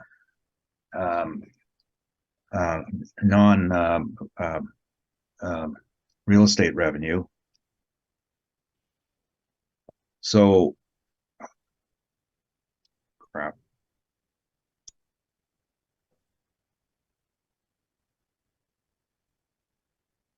Tenant inducements, what you're indicating to reduce by borrowing 147,688, and then SLR free rent basically the 6,477. Those are the 2 numbers you're speaking to. I'm subtracting, oh no, only the 147,000. So the revenue that should have been reported attributable to the real estate without the deductions for the rent abatements would be 1,725 rather than 1,826. So it will be 1,725, and then the oh, okay, I said never mind. I've got to do it all over. 1,826,029 minus 147. Okay, that number should be 1,679, and then the other number, which is 967, should be 921. And so that leaves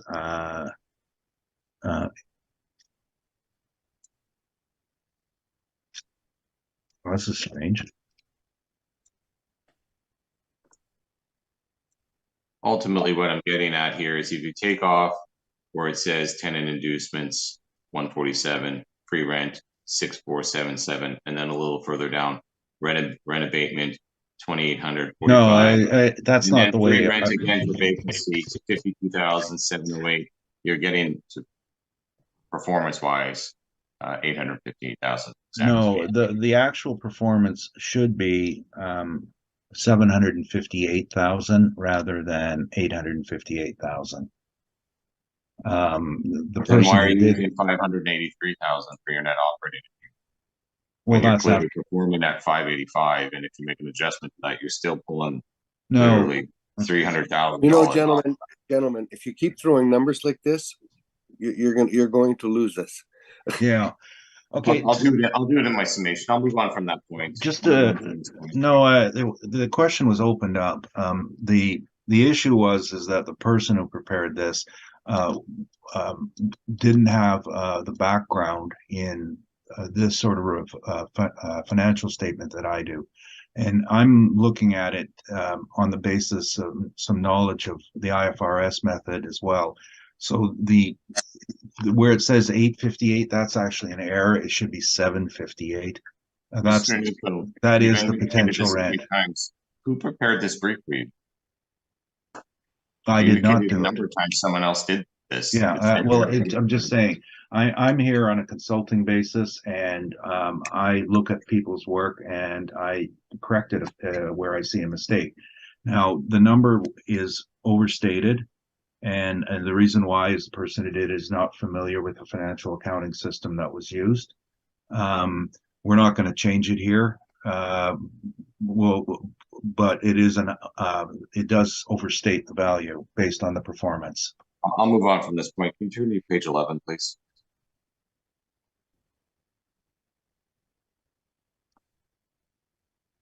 Johnson report lists this property as a Class B. Midway down the page, Class B section, they listed for $14. Yeah, Wayne's got it listed there. We don't. Who is the advertisement for this property? Meaning who's advertising it? What broker? Oh, there'd be this is a Colliers are the exclusive listing people. So this is a Colliers listing it at $14, their opinion of market value, which What is do signed you off for the ownership. what are you referring to? The $14 asking net rent. Where's that? Which one? 175 Hargrave under Class B. On the Johnson? Yeah, $14. This is a Colliers list. I don't know. I mean, I Colliers guess value. Wayne probably picked this up from an advertisement. You just said Colliers brokers the building. Yeah, and he probably picked it up from the brochure. Of Colliers, opinion and value of $14.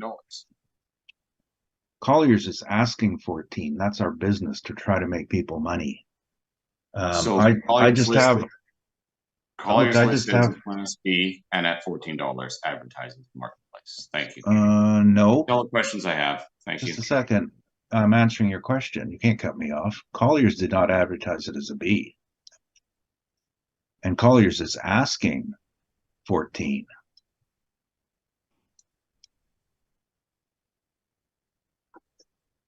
That's all the questions I have, Chair. Thank you. Richard, do you have any questions? I have none, thank you. Michelle, do you have any questions? Yeah, so what value are we working from? Because the top on page 1, the requested assessment says it was 10,186, but the workup is 8,044,000. So which one is it? Oh, the 10,186 was the previous year, and I also note that there's no parking included in here, and this was property was adjourned from a previous date, so I think we were rather in a rush back then. I would say that we're not going to disagree necessarily with the parking income that the assessor has. Of course, the cap rate has to be the same. So I would, the only change I would make would be to add in 14,352 onto the NOI. So what's your final NOI on this property? 597,530. Okay, that's all I have for questions. Thank you. So why is it, Mr. Neufeld, that you don't separate out the parking on this one? Well, because it's one title, you don't sell it separately. You can't market it separately. The market doesn't consider it separately. The market considers that this is accessory parking in order to get rents from the building. So it doesn't have its own independent highest and best use. And it is such an insignificant part that it is part of the building income. But the basic theory is it's got one title. It's not marketable. So you can't put a different, if you're using the income approach, you got one cap, not two. So how much were you adding for the parking onto that? I'm changing, I used the assessor's NOI and added it to make an NOI of 597,530, and my value is 8,242,000.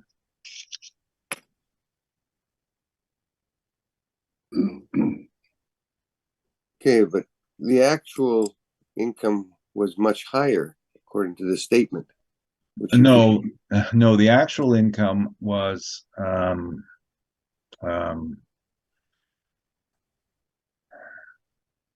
now you made me lose my page here. The actual income, if you took, including the non-recoverables, was 578,000, Yeah, 578. And we're at 583. We're 5,000 higher. But now the actual, in this case, they had vacancy in the building, not as high as we had stated. And the reason we are higher is the error I pointed out to you on the calculation. And I also know now there's income from government grants and interest revenue. Okay, this is a bigger problem for me to figure out than I thought. I would take 10-15 minutes to recalculate this if I could. And I would have I just noticed this.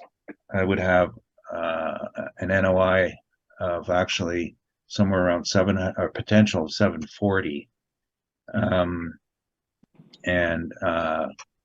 then there, I don't, the vacancy rate is a non-issue, and the shortfall, we can accept what they had. So it's going to come into a lower number, is what I'm saying. It's embarrassing when we make these mistakes, and sometimes we catch them, like we have on another property that's coming up today, and sometimes we don't. okay. We will deal with it as we can with what we have. Okay. We're doing anything in summation, gentlemen? I do have to ask that. Yes, I'll have a few minutes summation. We have a value of 12,622,000. I think that's fairly assessed. We have an average rent that applied to the property, $14.93. We see from the study we're at $14.84 for the global average. You see what the subject property is performing at with the non-recoverables as such. We see that the property was being advertised at $14 for a number of years leading up to the reference date and as a Class B. And most importantly, when you get to the actual performance of the building, which is on my brief on page 11 or very first page of the appellant's brief, when you take out the TIs, tenant improvements, when you take out the free rent, which is highlighted throughout the revenue portion of it, there is no parking income on this. As you can clearly show that the parking rent is not there, they leave it blank. And you take out the leasing commissions, you have an approximately 550,000 or so NOI, which is exactly what has been reported in the bottom left-hand or bottom right-hand corner under net income at 550,000 on that appellant's brief. That's not something that you should be turning your mind's eye away from. Our model NOI, we modeled it with all modeled parameters at 830,000. So basically we're bang on. So at that point, I think both from a fee simple perspective and from a leasehold contract, it's performing right at market. So at the 12,622,000, it should be. Thank you very much, Mr. Neufeld. I did have some rebuttal to show you. Yes, that's right. Now I clipped these from larger documents. So I just was going to refer to portions in this that are specific to the issues being debated. The document, first one is marked rebuttal.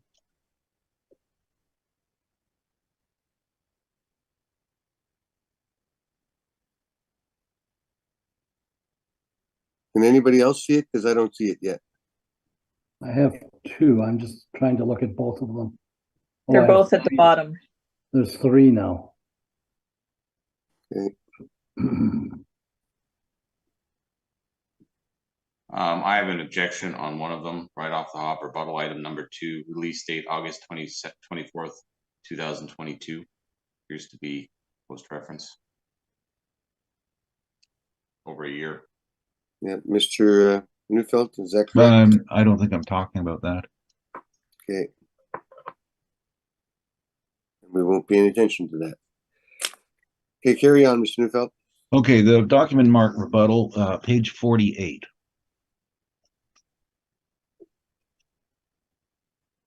This is a document, as clearly stated, prepared by Ken Croach for the City of Winnipeg Assessment Department. On page 51, and this is a photocopy of a photocopy, is a document that was given to the city on classification of buildings. And bear in mind that this was done before the Skywalk system was hooked up to 330 St. Mary and a few of the other buildings. But he just had a numerical ranking, and the sixth one from the bottom is 175 Hargrave, which he rated at numerically, sorry, I can't see this damn number here, 16. And you can see that Class C runs from 14 to 19. So essentially a mid-grade C. This was the work that was done by Ken, and I worked with Ken and Wayne as they were doing it. Now Wayne ended up changing it later to a B. We at Colliers would rank it probably a C plus, because the location is better now, but it's still a C building. And all this talk about classes is interesting, and everyone's got an opinion on it. But what I have done here is, I was asked the assessor about how do you rank these, what do you rate them, and Ken put his standards on page 49 and 50. So it's all there, how he points it out. Colliers ranks them on how easy is it to lease. So it's C. Now the other document in here is the next page, 52. This is the offering for the building when it was offered for sale. All of them were together, and I had asked the assessor if he was aware of what the cap rate was, and 3.17 million was the earnings on it. And I'm trying to remember off the top of my head, I believe it sold for about 34 million in that ballpark.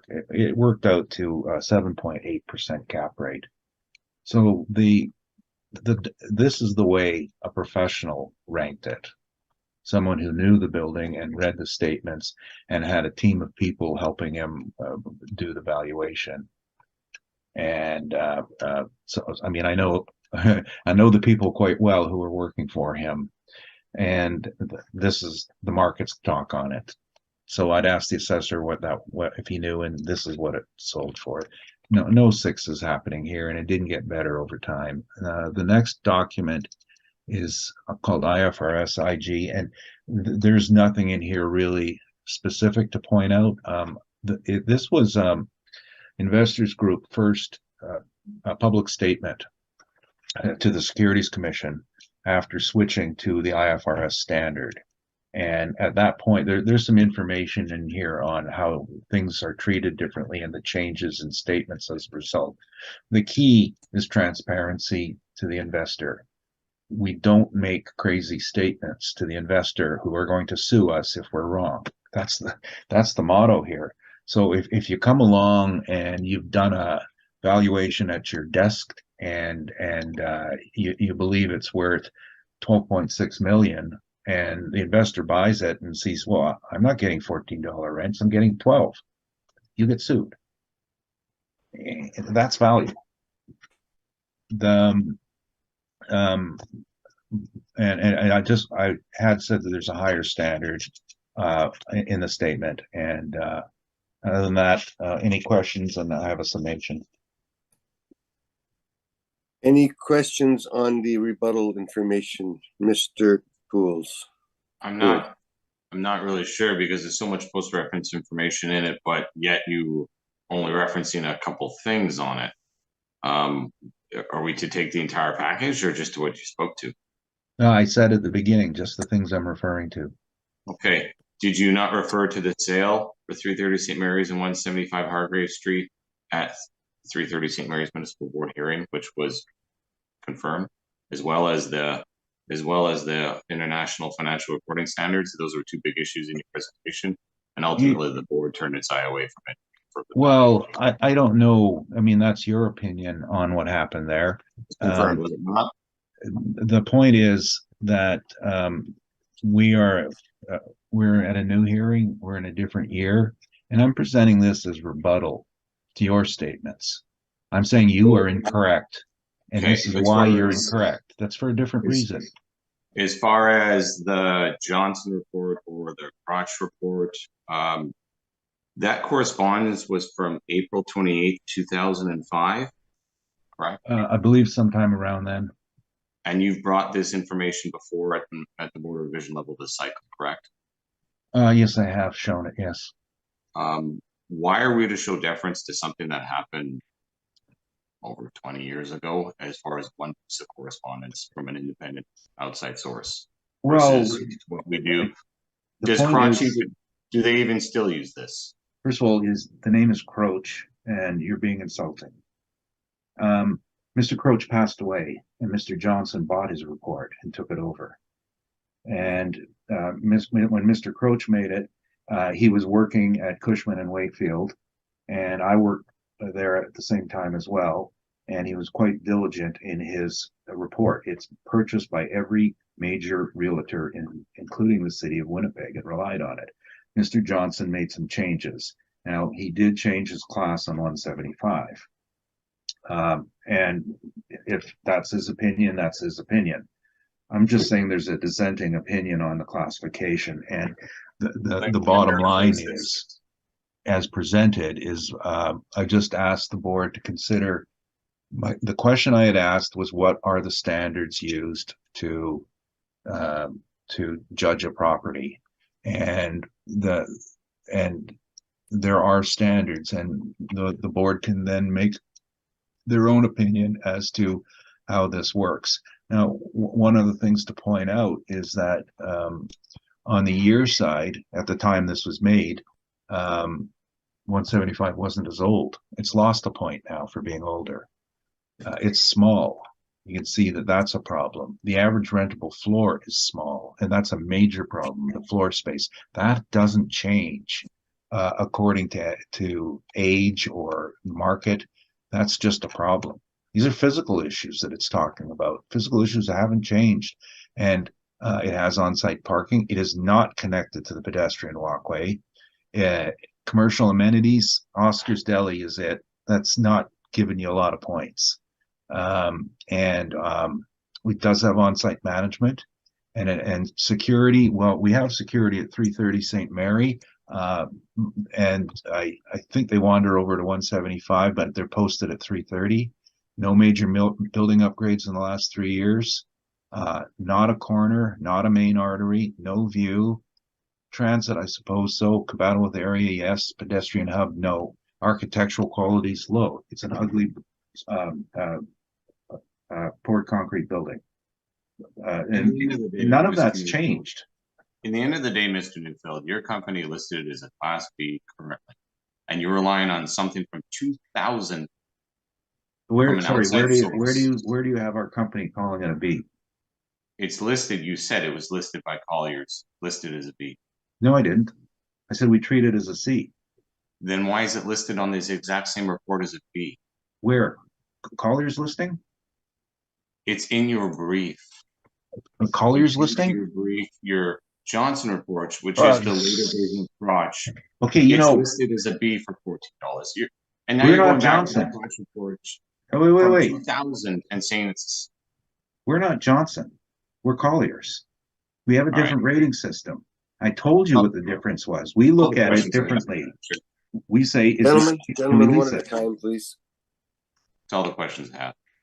Thank you. Mr. Richard, do you have any questions on? No, let's move on. Thank you, Michelle. No questions, thank you. You said you had a summation yet, Mr. Neufeld. Yeah, had the assessor done his summation? Yes, he has. Okay. Right. Firstly, yeah, we messed up calculation of the statement. No argument from us there. And if I was trying to give you the most accurate picture I could, I think bottom of page 6 is a statement that meets a better standard than most people will ever see, saying that the rental income is $578,000. Now included in there some grant money is $17,000. So that actually shows that they're making $561,000, but the parking isn't included on there, and that's because it's off-site income. It's reported off on another with the other parking lots, and we're not disagreeing it should be put in. This compares quite favorably to our final number of 583,000. We are a touch on the high side. So I see absolutely no need to change it. And if I did, I would gladly do it. But because I have my own professional accreditation and standards to live up to, this is how much money it would make in the system we have.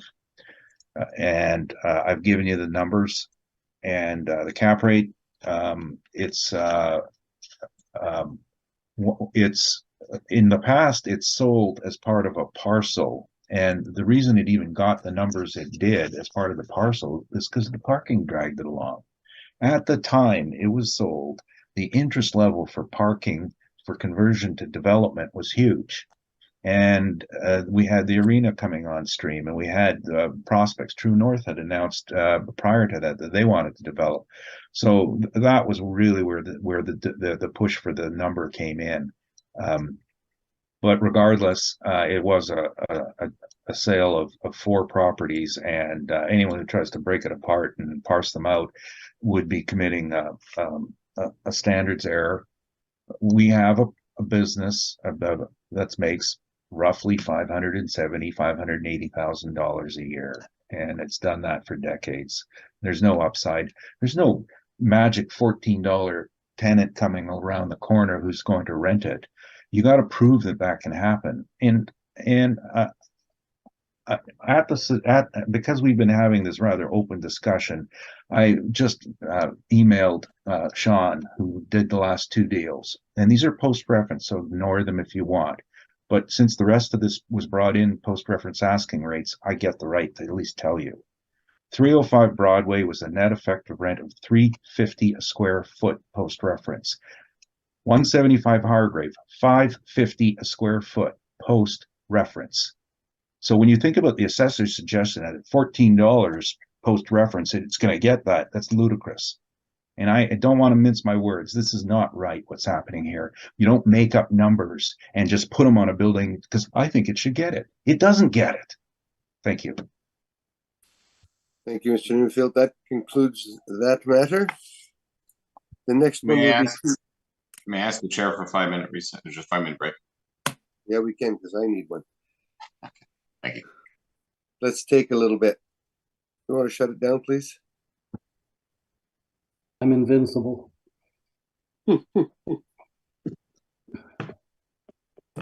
are live, Mr. Chair. Thank you.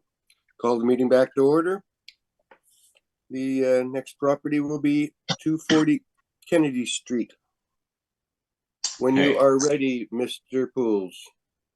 So, file number is 223064. Roll number is 120936740002 240 Kennedy. We have an assessed value for the 2023 year for $4,734,000. There is no non-compliance issue being raised by the assessor. Please strike that from the brief. The building was built in 2005. It is 2 stories.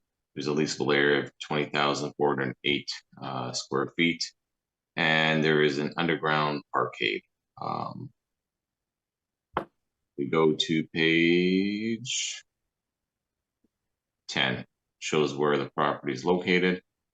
We'll be hearing 414 Graham in a moment, but we'll insist with this. But we'll deal with this onto itself. So the next page shows a very high-end building. This was a former law firm that occupied the property, owned the property, occupied it. What we rank this as is, when I'm looking at this, this is a B prime or we have it classified as an OFS because the way our property type class records it be 2 stories. But realistically, if you're looking for a tenancy for this building, it would be an upper B rent or a lower A rent. Anyone who would be in a, you know, in that upper B, lower A range would easily be able to occupy this building instead of being in a tower. So that's a realistic way to look at it.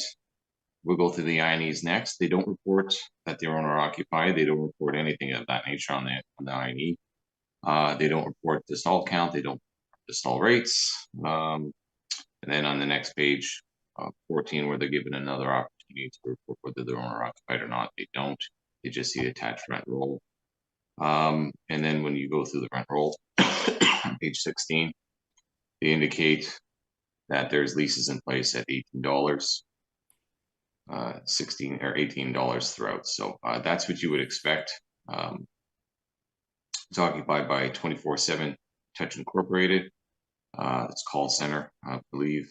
So the commercial rent is at $18 throughout. So when we look at the parking revenue, it's highlighted in, and these are highlighted in yellow for your reference. They're bringing in $38,600 or $850. And then when you look at the mortgage interest, it's about $108,000. You should be redacting that out, but their net income aside is $348,818. You should be putting the roughly $100,000 onto that, so you should be having roughly about $450,000 NOI. From that point, page 21 is the comparables that we use. As you know, Ms. Wareham prepares these, so I haven't touched any of the comparables, or it's just their standard practice that she presents, so I'm presenting it as well. My portion of it is on starting on page 23. We just saw the OFB study. I'm not going to speak to it in as great detail as I did prior, but this property would obviously fall on the yellow range, the second standard deviation. It would be closer to the more positive end of the bracket, which we have in the $17 to $18 range. So, and that's just due to the newness of the property and the superiority of the property with the property type, or within the populace of the class. So that's not too far out of the range, considering what's in there now. We don't need to speak to the order attached because that was going to be for 330 St. Mary's for the non-compliance element that is no longer there. So we can get back to the actual workup now. Which is a fairly basic workup. If you look at starting on page 3 or page 2, there was an actual sale in 2014. I spoke with Tom Frolinger about this. It was his company that owned the property. They wanted to lease back, and I believe it was a 3-year lease back. Don't quote me on that. It's about that. It's been a while now. But basically indicating the property is a very well suited property. Highlighted on page 3. Overall, the design capability accommodating many professional uses, including medical, accounting, law, architectural, engineering, government, finance. Province Manitoba was in there at one point. So overall, it's a very prime property. Should be no questions on that. And it was listed for $4.85 million with a lease back, a short-term lease back, and that's what it got. If we go past that to page 5 is the workup for the property. On page 5 is the parking, underground parking, or heated parking, I should say. It's 16 stalls at $103.50 a stall, so our standard parameter in that, which produces a net operating income of $19,872, capped at 7%, gives us a $284,000 value for the smallish parkade. So again, it's not a main component. It's a nominal component to the overall, but it isn't an amenity that you would expect for a building of this class, and obviously that's why it's there.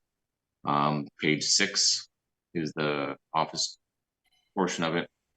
So we have $18.51 and $18.60 model, which produces a PGI of $379,174. Again, higher than you would expect for the average, but it is better than the average. It is clearly better than the average. So that is where I would be expecting it, around the $18 mark and around there. And that's what model came in at. So that's what I left. And as you can see from the rent roll, that's what they're retaining. So from that, the PGI is then reduced by our standard parameters at 11%.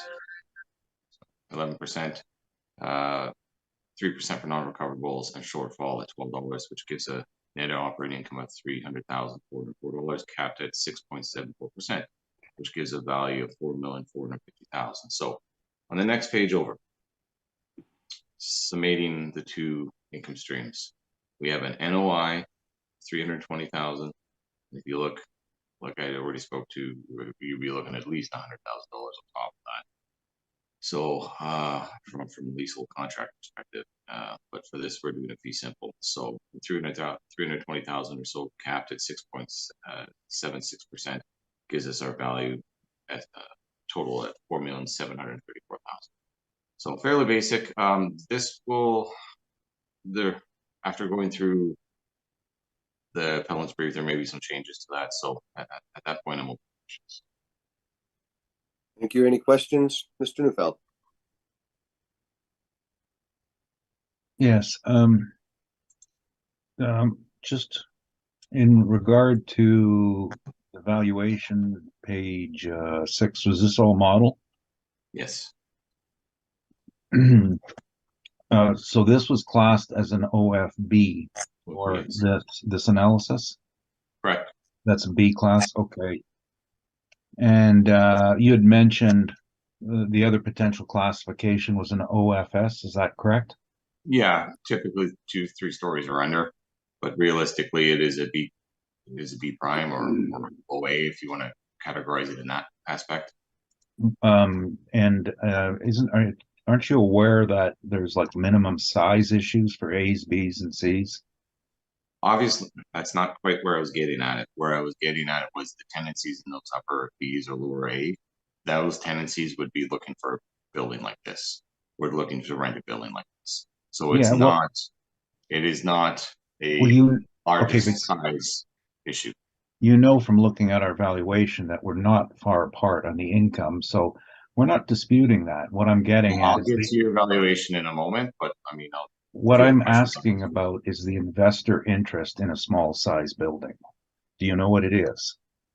Well, the investor, if you're looking at this property, it'd be much easier to acquire this property. There'd be more players involved, so you get a higher competition for it and naturally a higher price.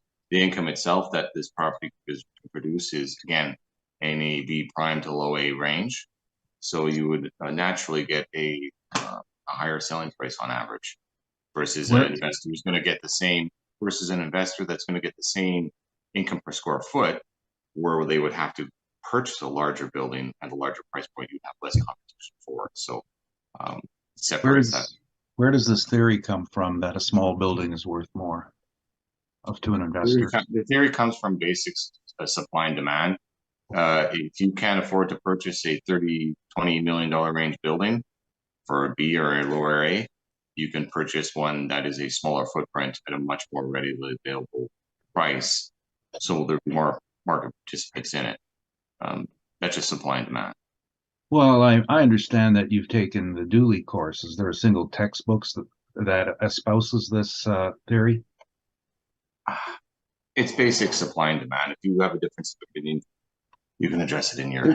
I was just asking for a citation. Do you have one? Not off the top of my head. Okay. Again, basic 101 price.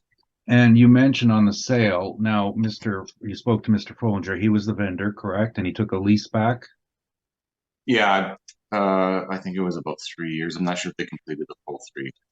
And subsequent to the lease back, you can confirm that the purchaser took the building over for his own use? I believe I couldn't confirm whether they're owner occupied. I believe after reviewing it with yourself that it is owner occupied, although they didn't check that off on the IDs. Well, did you try running the title maybe? You got it in front of you, don't you? Mr. Neufeld, I've already spoken that we rely on the income expense questionnaires. They have multiple points to inform us. They didn't. through the appeal process we're now informed of. So we can move on from that point. Okay, so being an owner occupied building, would it be sold on the same motivation as an investment property? So repeat that, or Do mean with- do owners occupants have the same motivation as investors do when purchasing a building? well, they're not buying it necessarily for the income. They're buying it because that's the income that they would displace if they were to rent somewhere else. But they're also looking at what the building will obviously lease out for. Any prudent buyer would be doing that, especially if the building is nature. But typically, when they move in, they're not buying an income stream. They're just buying an empty building that they occupy. And what about assemblage? Was assemblage investigated? I did not look into that aspect of it. You mentioned that he owns the building next door, or the group owns the building next door, correct? As part of the two appeals, that's become aware to the assessor, and obviously there's been some unique issues with 414 that occurred. So, and they also own 12 Graham, correct? Did you know that? not until now, no. And they did own the two buildings across the street on Kennedy and Graham. Were you aware of that? I'm not. Those aren't under appeal for this particular here. For this particular. Well, I'm. You know, I don't have to explain my questions to you, but if somebody was trying to buy, if somebody was trying to buy a block of land, would they not pay a premium to acquire control, such as hydro? I can't speak to the motivation of a multiple purchases of one particular property owner. Okay.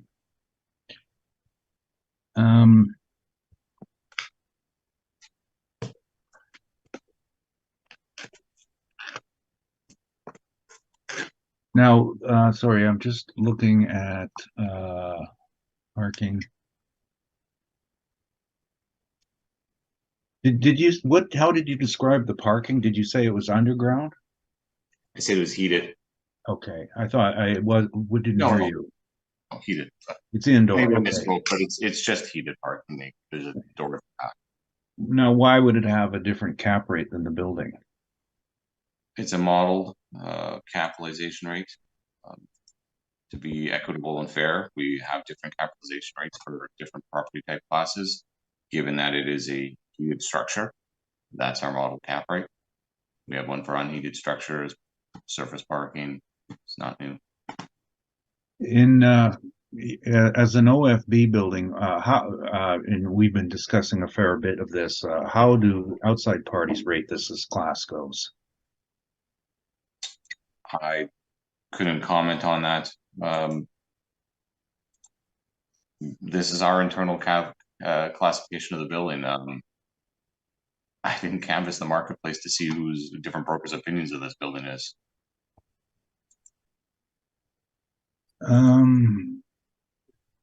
Those are my questions. Thanks. Richard, any questions? No, I have none. Thank you. Michelle, any questions? No questions, thank you. Thank you, and I've got no questions. On with your presentation, Mr. Neufeld. I just have a moment, if I may interject. There was two briefs submitted, one on time, and then one turned out was later. The only thing I see different is the rent rates applied. I think the appellant should be speaking to both of the briefs and explaining why there was such a drastic change in rental rate. We've only got one of the briefs. Oh, I don't know which one I have. Essentially, well, I mean, there's a couple errors on each one. Like I just wanted, essentially, we go from $14 or $14.97 from 1588 to 1955 range. Which is overall, I think the rest of it's the same. What does the board have? The 1858 to 1955 range. I have both. So Okay. Oh, making this hard on me here. Let me just figure out what happened here.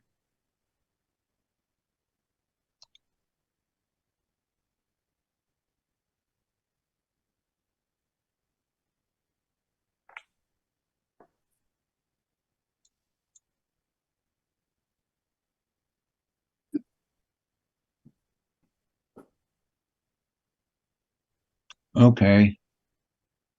Oh, I see. Yeah.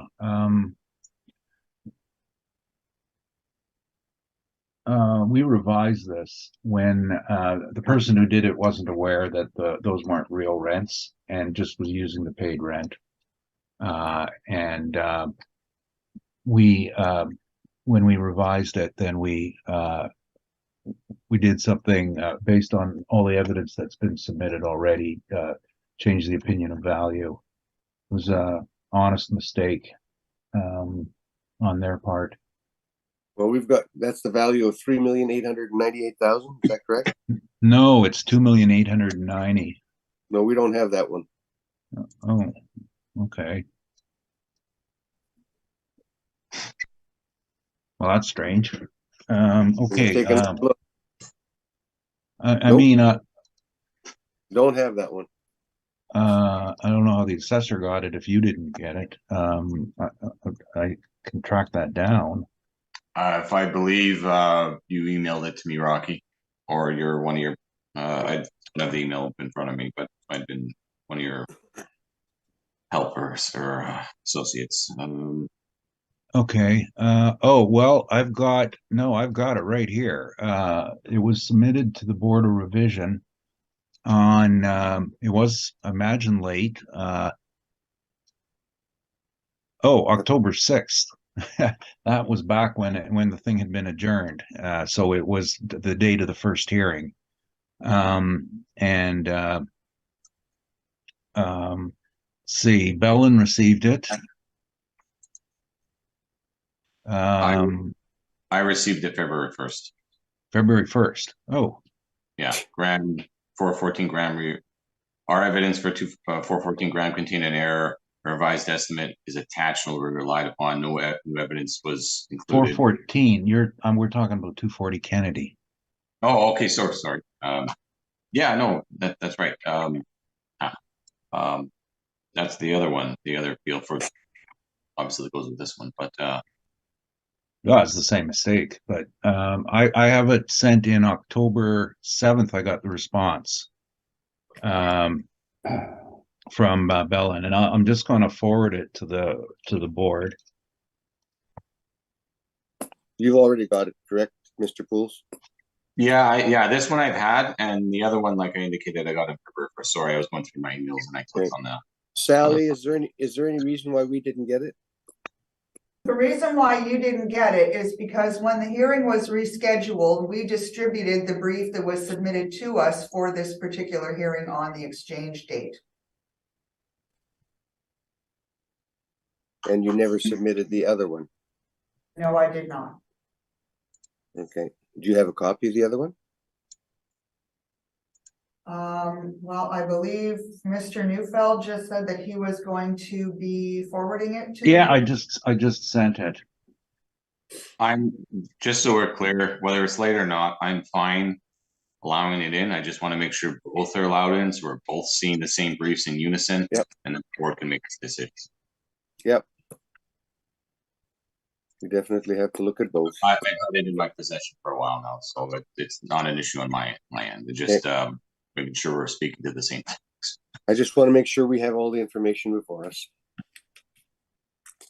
Okay, it will be quicker if I email it to you. Is that all right, panel? Please do.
Everybody got it? Not yet. Yes, in the email.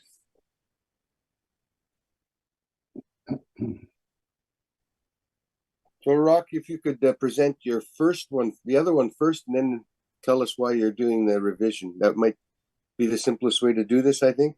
Panel Okay. members, Well, the first one that was submitted, the only change was the rental rate, and the person did it was not aware that we were dealing with non-arm's length transactions, that both the previous owner and the current owner were all occupants and set their own rental rate. And we have a kind of a preference for using paid rent because it's been truly tested by the market. So when the first calculation was made, it was done the same way, is looking at the paid rent, and the same issue with the vacancy, and the vacancy is another matter altogether. In addition to the market vacancy, which we're going with about a 15% in this area, is the fact that this is a call center, and when COVID struck early March of 2020, the place was emptied for 2 years. 20, 21, 22, 3 years. Because you can see on the picture on the second one, the desks are this far apart. Oh, this far apart. It was a poor design. The people all had to be sent home, and it's a question of functional obsolescence. And you have a business who owns a building and they can't use it. How would you treat the vacancy? And it fell in. We just determined that after looking at it, that we would look at the same vacancy factors that are affecting everybody. They just impacted them much harder. So and then the cap rate was I mean, the idea of a cap rate and calling this a class A or B or similar is incorrect, in that size really matters. On our page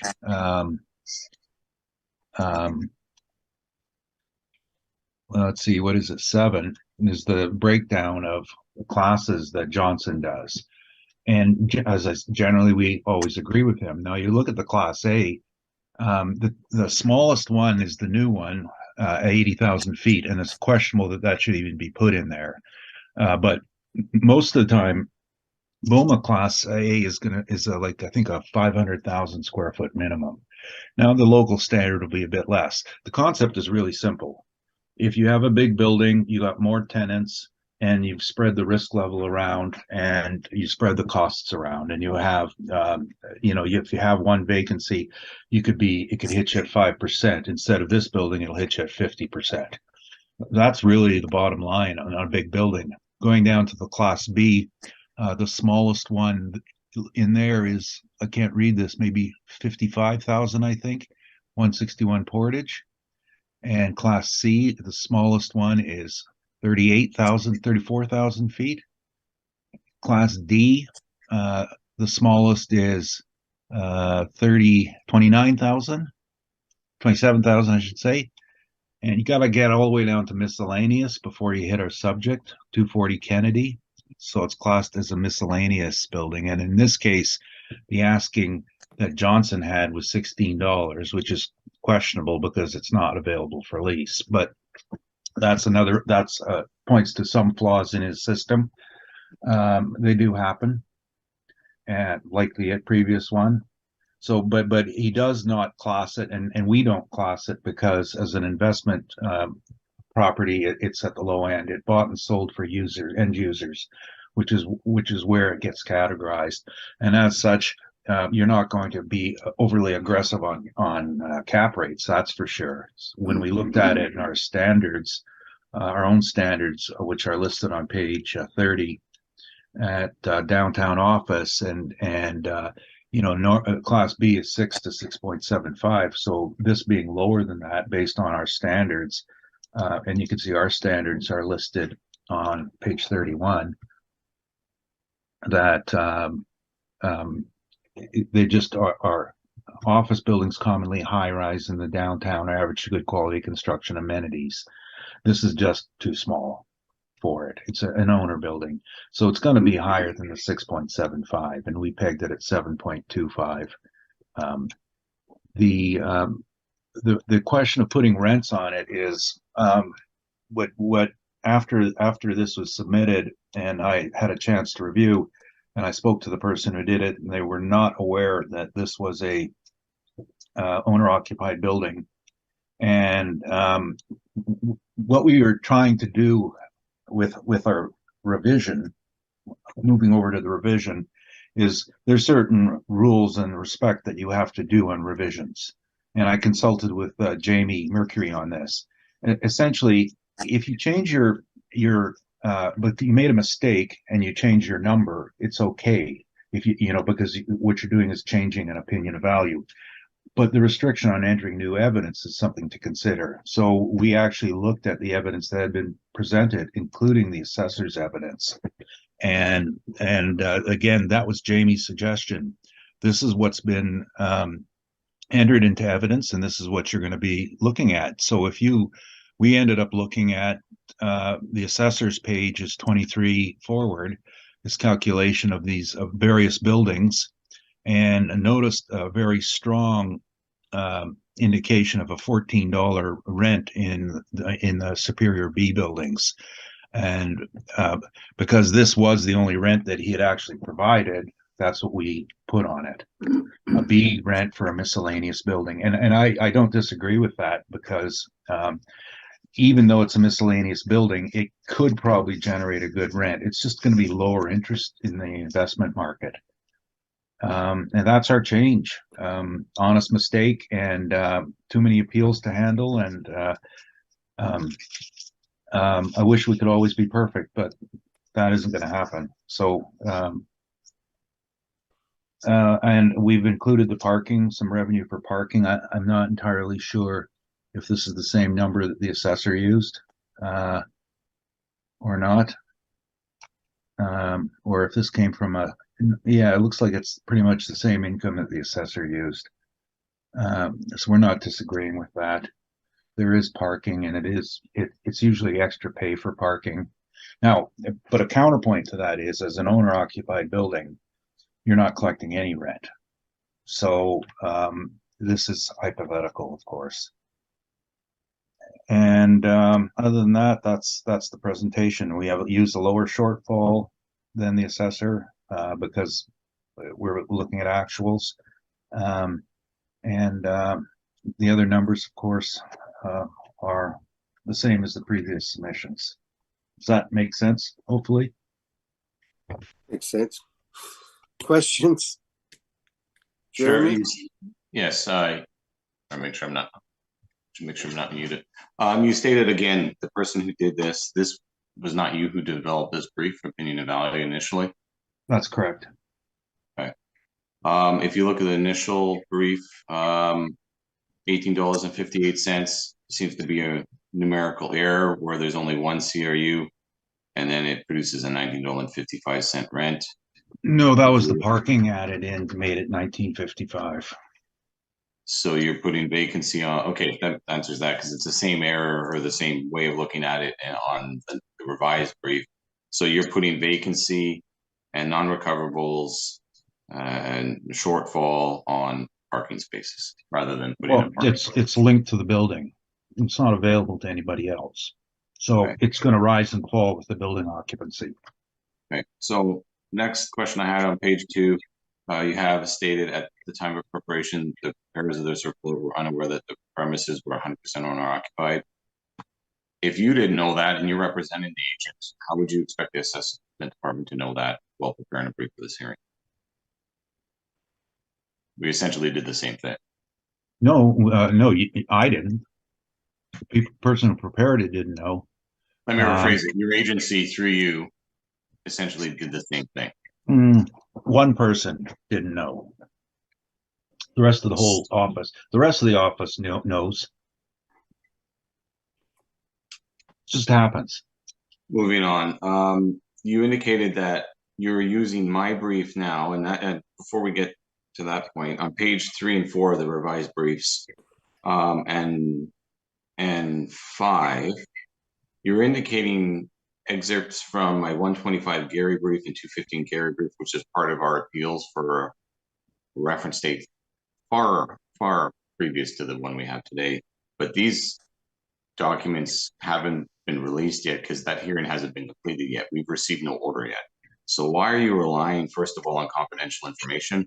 And then secondly, how are you relying on such, I mean, the market value for these were significantly, I mean, these are for 2014, 2016 reference dates.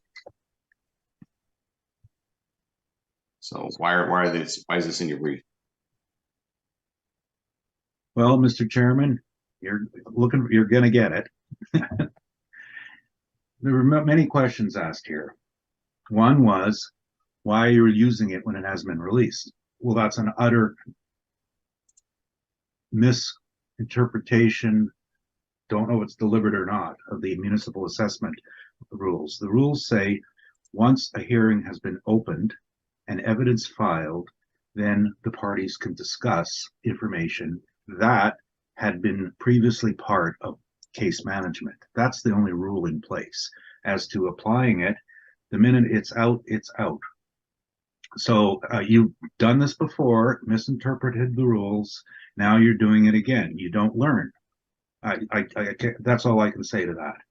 And the second part of it is it's being used because, not because we care about what was introduced there, but this was an actual rent that occurred in 240 Kennedy. They actually had MPI renting space in this a few years prior, and they did pay $14. It's the only evidence of a market rent in the building. Next question I have, I disagree strongly, obviously, with the confidentiality of 15.1 and 15.2 of the municipal assessment rules, but that's your take. Move on from that. If we look at the actual building, you indicated that this was a low investment grade building, like, or somehow this wasn't a B prime or in that range, A minus, that this was an inferior income building. Well, yeah, on its investment characteristics, it's at the lower end because of the size and the type of tenant it would attract, and not enough diversification. The BOMA issue is, when you look at class, is extremely size motivated, in that spreading the risk around creates a safer investment, a more stable investment. And that's why size is so important on the BOMA side. And from our brokerage side, it's size and flexibility. So if you had, today, I'm in a building with a 16,000 square foot floor plate. If we wish to expand and wanted another 16,000 feet, in that building, we're moving. In this building, we can find another floor. And keeping your tenants is a key part of the real estate industry. Keep your tenants, move some offices around, reconfigure. And that's what the investor looks for, is that flexibility as well. And there's lots of other factors as well. You can have more amenities in the building.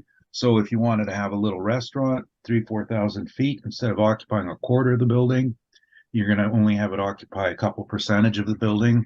And if you have to subsidize their income, which commonly happens for your amenities, then it doesn't hit the bottom line. I mean, there's at least a half hour of information on this, where big is better than small. Okay, moving on from that point, you indicated that you were using my study in order to reference how the performance of this building would be. Did you not understand or get to the second positive end of the second standard deviation, which clearly indicates rents that are $17 to $18 range? Well, that's mass appraisal, and that's mass appraisal, and that's nonsense in our work. We want something we could touch and put our hands and feel. Like what I can tell you specifically is what we had looked at.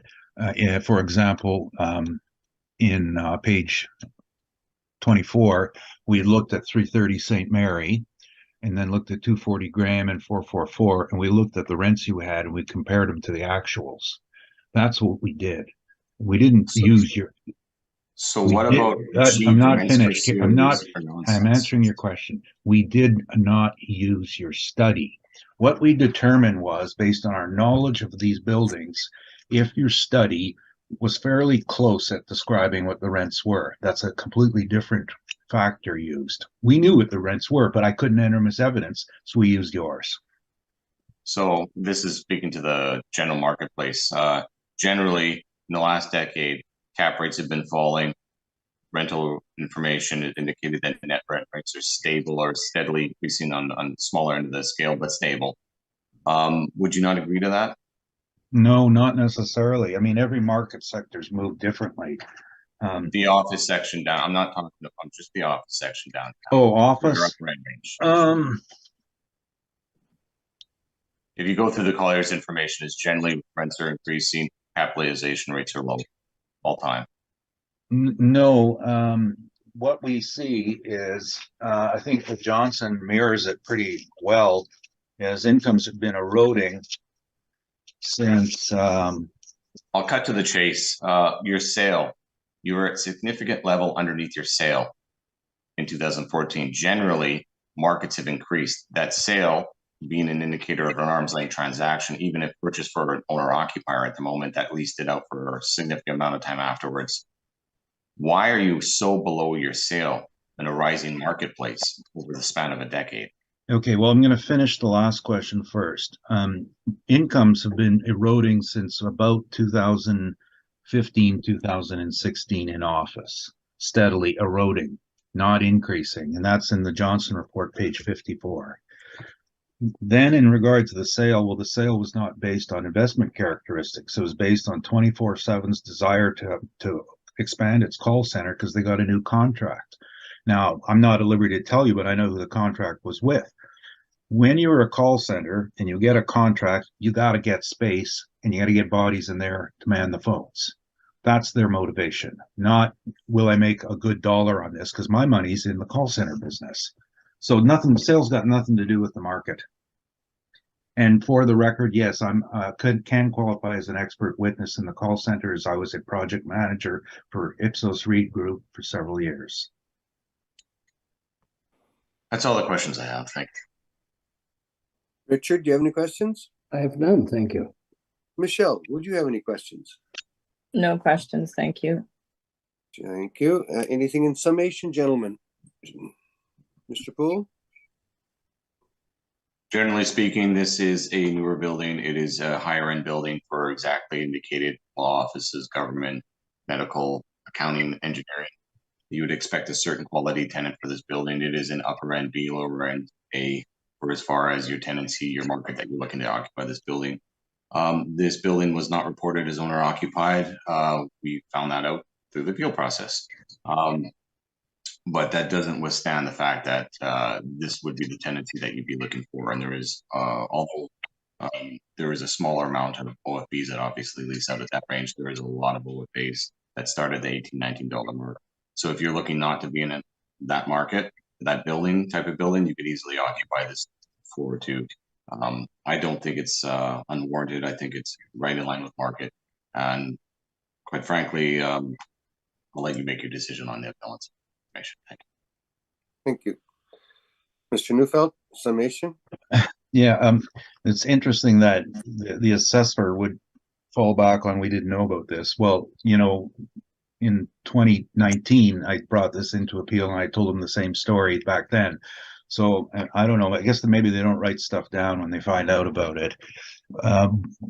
Aside from that, you know, we made an honest mistake here, the person who did this, and we fessed up to it. And yeah, we want a lower number, but we did not introduce new evidence. And what we ended up looking at was, and I'm going to suggest the same to the board, pages 23, 24, 25, 26 of the assessor's, 27 of the assessor's report. In there, he documents his calculations of rent for various office buildings in Winnipeg. And I'm looking at numbers 1150, 14, you know, there's the range that he's placed on them. This is his workup. I explained the mistake he made on this for 175 Hargrave. A lot of these other ones I know to be fairly accurate. I would say 330 Portage is a little bit on the high side because the TIs there are huge, but still it's $15, $16. And this is his own evidence, which does not support the model. And I think that's the key. His own evidence doesn't support the model. And that's my presentation. Thank you. Thank you, Mr. Neufeld. That will conclude that matter. And we'll move on to 248 Edmonton. Is that correct? Sure. 219 Kennedy. 240. Oh, 219 Kennedy. 219 Kennedy we're at now? I think so. Yep. Yes, I see where my mistake is here. Somehow I got this doubled up. What's going on here?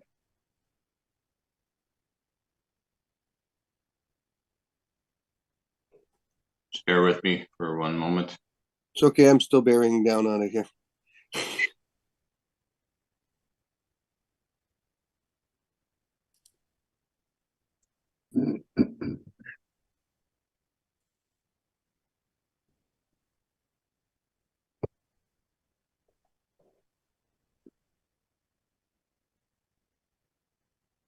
Okay, everybody ready? I am. Okay, go for it. 219 Kennedy. Okay, so 219 Kennedy, file number is 223037. We have a roll number 1209363810. We have an assessed value for $2,663,000. We have a effective year built of 1965 on the property. We have a leasable area of 14,108 square feet. We have a sale of the property in 2019, fall in 2019 for $2 million. That sale, sworn value, obviously $2 million, is most likely the reason why I don't have an income expense questionnaire, because after change of hands, we wouldn't have had time to catch up with sending out an INE to this property. Or the new property owner. So if we go through page 7, that's where the property sits. There is parking in the back. We don't have any income for parking. Obviously, downtown parking has, obviously it's an income generating property. You put income on parking, even a smaller parking lot. So we don't have that today. But having said that, if you look at the rest of the building, it indicates on page 9 that this building was completely vacant, and most likely so at the purchase point. So following that, we just have our standard comparables, which is on page 22, where our OFS is which we classify this property. We have an average of $15.85, weighted average of 16, and median of 15, for a total of 89 comparables, for a total of 282,000 square feet of inventory. Obviously, a lot of properties like this isn't in the downtown. They're high rise or greater. So there is some downtown, but of the populace of properties downtown, and OFS is on the rarer side. So moving back to how we have it valued, we have $14.18 for the main area. We have a substandard storage at $10.51 for a total of a PGI of $193,269.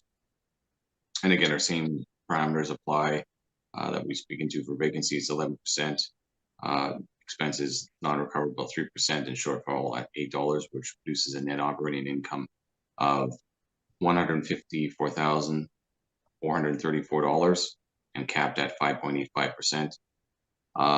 Capitalized value is then $2,663,000. Initially, I thought that was referencing the sale. That was a little bit of information we have. I'm looking at the sale and looking at the rents. The rents seem maybe a tad on the high side. Cap can be a little bit increased, about 6.25. But obviously what I'm missing here, which I would be assessing for, which would be the parking. You see there is 1, 2, 3, 4, 5, 6. You're looking at about 20 stalls. If you add that parking and come back in, that will equate to about 2.5, 2.6 million. So I did not do that. I did not put that in. I think how it sits today, it's fairly assessed.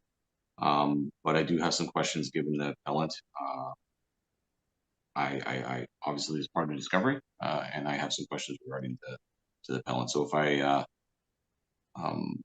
I'll leave it at that, and I'll get to some of my questions once we go through the briefing. So Thank you. that I'm open to questions. Mr. Neufeld, questions? Sorry, the valuation then was page 4 was done by the model, correct? Yes, this is complete model. Yes. And you say that you didn't receive income and expense questionnaires? I didn't find any. Maybe they were received later than a bracketed pool of data. I'm not sure. If I would have received it, I had access to it, it'd be in the brief. So, yeah, okay. With the sale changing hands, it makes sense that why I don't have it. No, you actually do have it, and this is the third property for the same owner. One assessor charged the penalty, another one found the data, and we found it as well.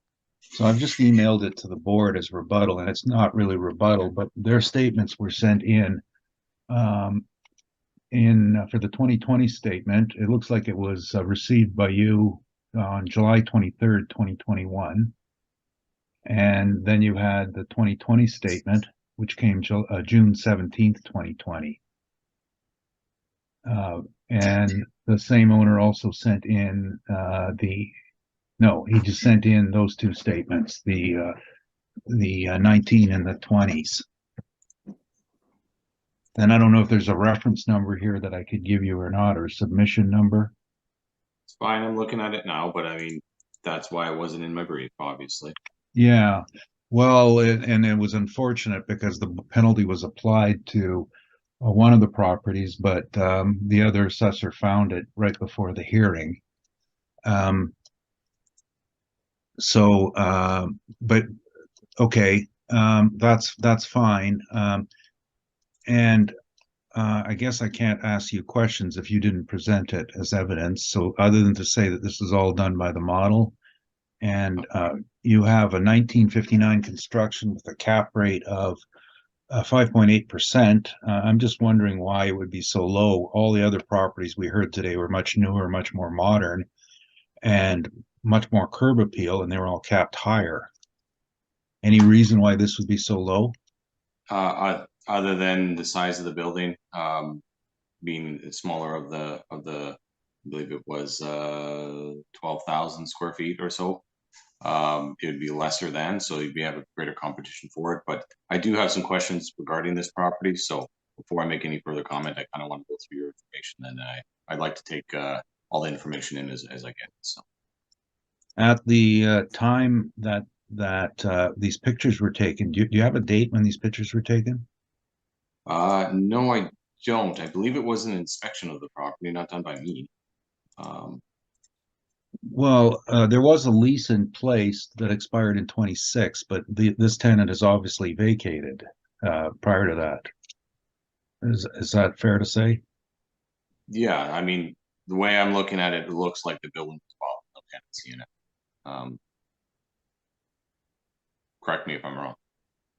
No, I'm just wondering if you had a date on those pictures, and there's no stamp on these. I couldn't tell you. This is just file photos we have. Okay.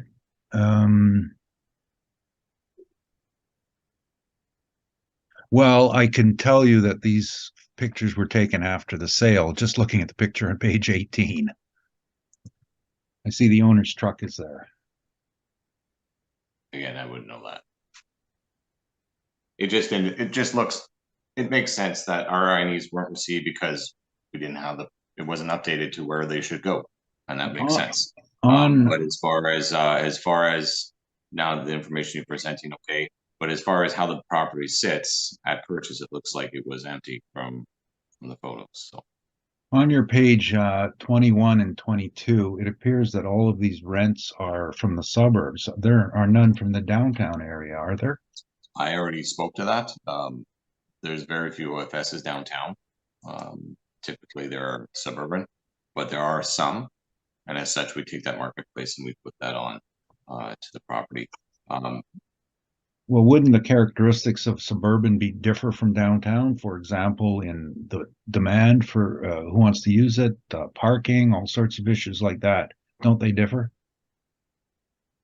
I'm not saying the demographics as far as where in different locations throughout the city is the same. What I'm saying is those are the property type classes, OFSs, and those are what they're leasing out for. Given that you're downtown in the CBA, I wouldn't think that those same comparables wouldn't be relevant to where they are located now. The dimensions of 14,108 or that was obtained from your records. Yes. So that appears to be plan area plus basement. Yeah. Plan area times 2 plus basement, I should say. That's Yeah. about okay. Those are my questions. Thank you. Richard, do you have any questions? Not of the assessor. No, thank you. Thank you. Michelle, any questions? Just, I guess, as far as any major building improvements over the last 58 years, is there any permits or anything that would show any type of significant upgrades that aren't counted? I looked, I didn't find anything. Buildings typically run on a 60-year life cycle, 55-year life cycle, give or take, and there's usually upgrades done to it over time. After looking at the property, after seeing it, it seems like it's a bit below average in need, put it that way. But part of that I need to address in cross-examination. Thank you. No other questions. Thank you. And I've got no questions. Mr. Neufeld, on with your presentation, please. Okay, so we did have their statement, and it's shown on page 3.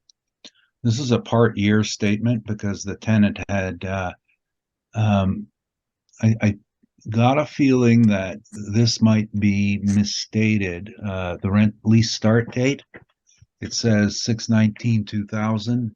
I believe that tenant actually moved in 6/19/2020, and then took the 5.5 year or 6 year term. And as such, it's a fairly new rent, and it's 175,000 a year gross. That's what the number works out to.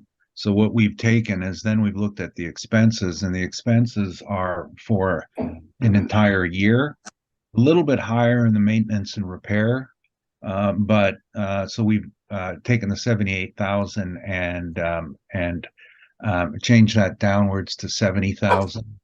So on our page 1, you can see we're using 105,000 as net income. And if we had the actual breakdown on the repair costs, that number could go a bit higher. But I believe that it's pretty accurate because it is an old building. You'll also note that the size is 12,470 square feet as reported on the mailer. That's the number that should be used. And so we have some confidence in where the measurement came from.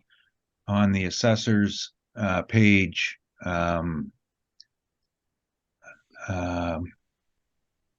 get there, page 18, white truck, Barnes and Duncan, that's who own it, Christian, and he's the owner of Barnes and Duncan. They're surveyors. That's a real good number. There's no basement rentable space in here. That's what he's renting out. The other than that, when we looked at the cap rate side, I again, I don't make these things up, and I just wonder sometimes about these things. I probably wouldn't have seen a cap this high low myself, but this was how our people did it. It's a smaller building, it's older, and it's downtown. And I guess probably my thinking on why they would have capped it so low is that's the achieved rent probably has a significant upside to it when the lease expires, and that's usually the case. And there is room for growth. The So, but it's a single tenancy setup, and the parking, incidentally, is included in the rent, so it is not for pay.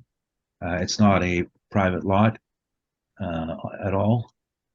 And I'm just looking at it, a picture from behind, and trying to see if there's no parking meter or anything of the sort there. So it's all for the building. That's our presentation. Well, sorry, I was going to point out the vacancy rate. In this case, because it's clearly a Class D, the vacancy rates are surprisingly low for Class D like this, because it's commanding a low rent, and it's when I started in real estate, one of the old timers said to me, he says, it's the Winnipeg policy. It's called full. Try to be full. Don't have a vacancy rate. Get whatever rent you can. Just be full. And at $8.43, that's likely the story. If you were looking for more money, you would have a higher vacancy rate. And it's just a simple concept. So, oh, I see the expense adjustment below. Right. No, it was how we got to 105,000. I can see the math on what was done. The repair and maintenance were dropped, but the property taxes are higher. That's my presentation. Thank you. Jeremy, questions? Yes, I do. If you go to your page, all right, your page 9, midway down, it's indicating this property's recorded at 219 Kennedy, 14,912 square feet. Vacancy of 0, and then no listing. Yeah, well, if you'll notice who the owner was at the time, it was owner occupied by the Law Society. And of course, they're not, it wasn't professionally managed or measured of any sort. That's what they put in. And obviously, this is an outdated report because it sold in 2019 to Thunderchild 2 years prior. So there's not been an update on this journal entry here. Okay, and that's what I was getting at. So we have that. But as far as news to me, I'm going to page 3. We have 12,470 square feet and an attributed rent of what they're got per month of 583.33. Right. So if you add that out, it works out to be $14.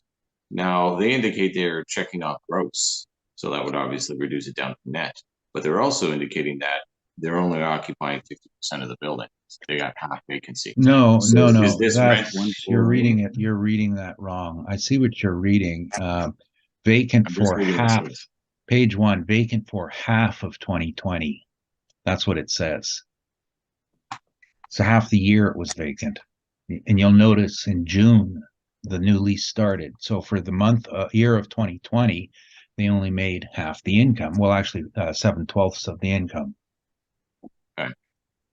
Point of purchase. Given that there's no advertising of the property, did they already have a prospective tenant for this property at point of purchase? I'm just trying to recall this because I knew that the guys from Capital were involved in an ownership group with this. And I don't know how it ended up with Christian. It was Bryn Oliver and Carl Lepp, I thought, who were involved with it. And now Christian's got it. So I don't know if it was a flip or what the story was. I didn't investigate it. Okay, so my next question would be regarding the lease. You're indicating the lease was wrong for the startup date. How long is the lease and how many terms? Well, I think the information we have is on page 3. Page 3? Yeah, well, that's what I'm looking at.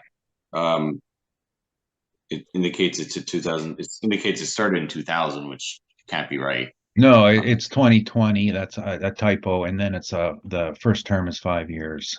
Yeah, But okay, five. how many terms are there? I don't know. Okay, because my next question would be: is the tenant taking on, or is the tenant taking on any of the tenant fit up costs, which would equate to a lesser than rent?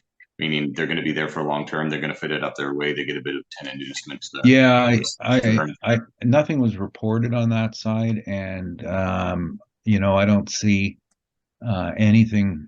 I have no idea. I mean, it's just um,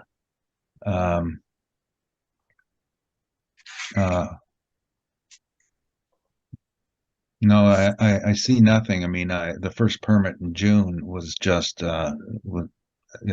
just an occupancy permit, and then a new sign, which is on the outside, was all that's showing up for permits.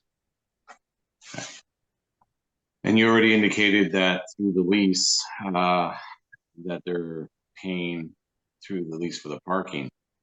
Have you seen the lease? That's why I was leading into how many terms, what's inclusive of it. You seem to be confirming that the parking is inclusive of the rent, but how can you confirm that without examining the lease, which would then answer it? Well, in this case, we have the information that was provided to the city, and there is no additional income listed there. So from the surface, that appears to be reasonable. And going back on its history, it's never been a rental for fee lot. It's always been a closed lot for the Law Society. It's funny, I did work for the Law Society on this building a few years back. Probably not pertinent. All right, that's the only questions I have. Richard, do you have any questions? Yes, please, just a little bit of clarity, Mr. Neufeld, for me. I'm missing something here. The owner is shown as Thunderchild Investments, and the property was sold in September 2019. Who was it sold to? Do you know? Well, okay, it's coming back to me now. So this does go back to 2019 now. The Law Society owned it until September of 2019, and then I guess they sold it to Thunderchild. There could have been an intermediate sale on this to another group. Honestly, I haven't researched the sale, and other than trying to remember everything. But as I recall, when I spoke to the Law Society, because we had filed an appeal on their classification, they said, well, we're in the process of selling it. And they said, talk to Bryn. And Bryn Oliver is with Capital. And then I see Christian Carell's name on this. And I like to know my people here, so I'm going to look up and see if there were two sets of sales here, or maybe it was a trustee sale and then a flip inside in a trust relationship. I don't know the answer. Okay, what I'm trying to establish is who the tenants were. So Thunderchild Investments, I see Clear Concepts was a tenant, and at that time you say it was 50% vacant for 1 year. Well, it was fully occupied, but only for half the year. Oh, okay. Sorry, I had that a little bit wrong. Yeah, the writing was bad. So where did the survey company come into play as a tenant? They're the owner. Thunderchild is Barnes and Duncan. Thank you very much. I did not know that. We throw these names around and we we don't understand the interconnectability. So they occupy the entire building then? Well, no. Barnes and Duncan had actually been on Fort, and they moved to 6 Donald. And they also owned another building on Gary, and they sold Gary and then purchased the Kennedy building and as a potential investment, I suppose, and got vacant possession from the Law Society, and then I guess they found the tenant. Why my confusion arose was that you talked about the owner's truck, and it was a Barnes and Yeah. Noble truck, and you said it was the owner's truck, so you can see my confusion, a little bit of. Yeah, I know. I just been looking at these things all day. No, the owner is Barnes and Duncan, and they did the survey of the size of it, and they found a tenant, and they are the landlord. Thank you. Clarify. No further questions. Okay, Michelle? I think you answered it already, Rocky, but there's no understanding of the dynamics of the sale then. No, I mean, I don't know much about it. It was obviously a sale. The parties are unrelated, and it was vacant possession. So I don't know any more about it than that. Okay, thank you. No other questions. And I've got no questions. Let's see if there's any summations, gentlemen. Jeremy? Just a quick one. We have a sale from 2000. Appears the appellant's brief was done by someone else other than Mr. Neufeld. Mr. Neufeld's requirement as an appraiser is to review any sale within 3 years of the valuation date of his appraisal, or in this case, the assessment review here today. We have a building that is a bit dated, obviously, but it did sell for $2 million. And as far as the parking and constraint, whether it's inclusive or not, or used or not, we do put value to downtown parking. We have about 20 stalls. And if you put that in at the $92 or so, you cap that at 4.5, gives us a value of about $490,000. So you'd be looking at 2.49 or 2.5 in 2018 or 19, I should say. So approaching the reference date, it's pretty much right where you would expect it to be. I just had some questions regarding the sale, obviously, but they don't seem to be able to be answered. So at that point, I'll let the board make its decision. Thank you, Mr. Neufeld. Well, I guess it's pretty hard for the assessor to stop his veiled threats and talk about my accreditation. That's one of the reasons I don't put my names on reports anymore, just to avoid that nonsense. I'm well within my standards as a consultant on this, for the record. And he's really off base on this concept. Well, you bought it for $2 million. Now it's worth more because you didn't include the parking. No, you bought it with the parking, with the building, with the whole thing. That's not at question at all. And there was a sale at $2 million, top maximum. Our review of it today, if you switch to the income approach and looking at the income it's generating, indicates it's worth less. That's as simple as that. And that can mean a lot of things. He made a bad deal, or it could mean, which is probably the case, that he bought it before COVID hit and rented it out after COVID hit, after the market dropped like a rock. And everyone's forgetting about this. Markets just tanked because of COVID. And the assessor's got to be reminded of this. No, it's not going to be the same every year. We don't go up every year. We can go down. And this is what happened to the market. I think it's as simple as that. Thank you. Thank you very much, Mr. Neufeld. We've still got 3 items left on the docket. I think we're going to take a small 5-minute recess, and then we'll come back to these 3, and then we'll move ahead with the rest of the stuff of the afternoon. Everybody okay with that? Yeah, I think I'm supposed to be in another room. Nope, you're staying with us. We booked you already. Sorry, did you say 5 minutes or 15? Does that be different? No, we're going to 5 or 10. It doesn't matter. 5 or 10? Okay, all right. Yeah, let's just take a short break. I got to stretch my legs. I'm sorry. And thank you. We'll call the meeting back to order. Next item on the agenda is 248 Edmonton Street. Jeremy, when you are ready. Yeah, just give me one moment, please. This was that I had I wanted to look at closer. Just give me 1 second here. And I apologize. I'm working from a PDF. I'm trying to run through.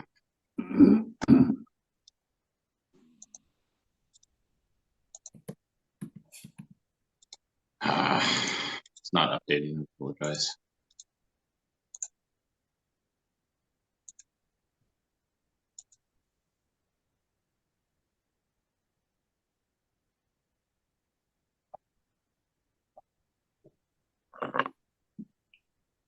Okay. All right. File number is 223060. Roll number is 120936200000. The 2023 assessment is for $5,278,000. It was built in 1979. There's 29,200 square feet of leasable area. There's no sale, which is near the reference date or we can look at. I'll just generally go through the rents first on page 3. It's going to be a little different how I present this. So we do have some restaurant space on the main floor areas, and we do have a higher rent at $21 and $17.61.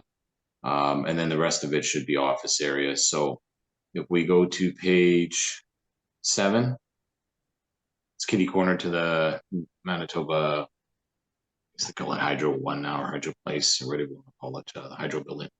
And it's right along the bus loop there. So as you can see, it's good access all the way around.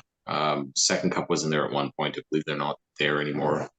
And then there's retail. So as you see on page 8, so it looks like the entire length of the main floor area would be retail orientated, which would indicate a higher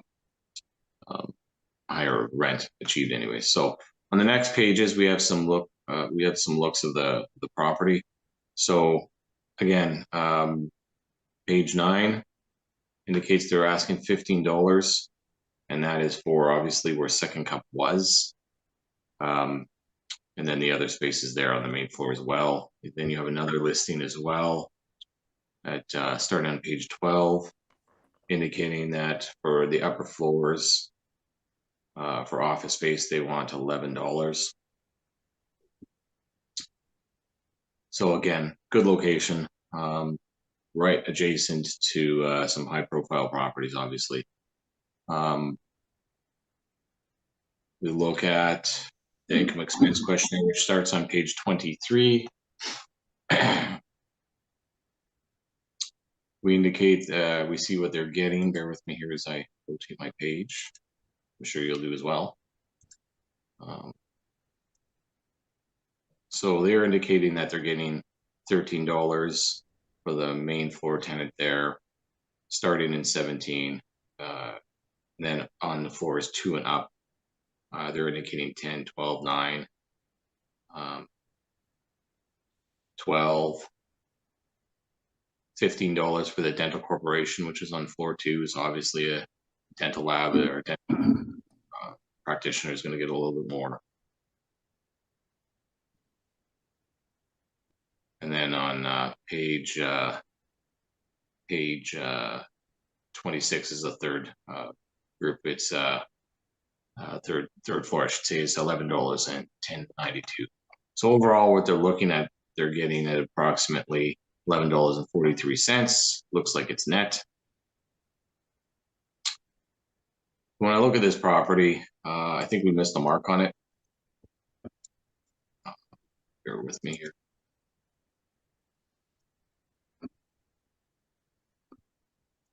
Rotate my page again.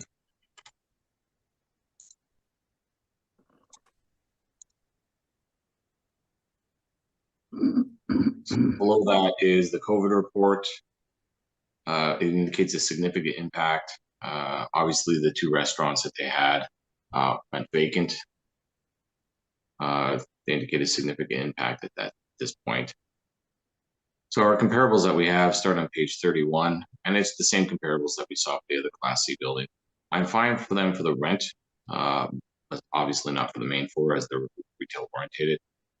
There is an ability to convert retail space over to office back and forth. They're pretty transferable overall, but realistically, they're probably trying to get restaurant tenants back in there. I don't think the conversion is warranted at this point. But how it's performing, I think our parameters are a little high on this one. So I'm fine if we go up, and I haven't made this offer to the agent yet. I was waiting to see their presentation first. But for the second floor above, I'm fine with a $12 rent. And for the restaurant areas, I'm fine with a $15 rent. So that would be I'd have to do the math on that. So we could take a break if you need, and then we would just apply the standard parameters to that PGI that it would equate out to. So in this case here, as you can see, I think what happened was he had some smaller CRUs, and just generally speaking, I don't think this building could warrant a $14 to $17 to $18 rent around that range. I think it's more in line with an $11 to $12 rent for the office areas above. And then obviously for the restaurant areas, about a $15 rent is at the lower end of the spectrum for rents in this area. I've done an extensive look at rents of the shed district and outside the shed district, and they're generally running at the low end at $20 a square foot and pushing $33 a square foot and around there for the higher end spaces. So at $15, I think that's a good. I think they're right in a market asking to get that. So for this building, anyways, I should say. So with that, if you want to take 5 minutes and let me run the numbers, I can present an offer, or if you want the appellant to go through their brief, if there's any questions. Rocky, would you like him to put the numbers together? Rocky, are you there? I'm here. Yeah, no, that sounds like it makes more sense to see what the revised numbers are, because I mean the assessor sees our position, and Okay. so I mean I don't know what I could possibly add. Essentially, a $12 rent for the upper floor areas are okay, but I don't think below south $12 main floor retail spaces is reasonable. I think $15 is right at the market, and that is at subpar of the market, especially for that area. So if you want to run the numbers, just take a break for 5 minutes. Maybe this is a good way to do it. Richard and Michelle, you okay taking a break for another 5 minutes? Yes. Yep, that's fine. Okay, let's do it. Give them a chance to get it done. Go ahead, Mr. Poole. Okay. So after looking at the property, engaging the marketplace, I'm putting a $15 rent on the main floor retail areas and a $12 rent on the upper floor areas. I'll just read through the summary of my recommendation. That will be a potential gross income of $376,827. Our vacancy at 12% and our non-recoverables at 3% apply to that as well. So that would give an NOI of $311,089, capped at 7.05%. Same cap rate would be $4,412,000, 13,000. $4,712,000. 4,413,000 rounded. 4,413,000 rounded. That's acceptable. I'll see if that's acceptable, Mr. Neufeld. Yeah, I mean, I can say now that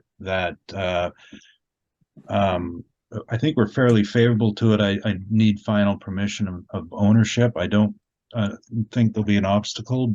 So as long as you understand, I have a responsibility there. We can go ahead and dispense with it. That makes sense. Would you like a workup sent to you? If you like. I mean, it's fine. I took the notes here.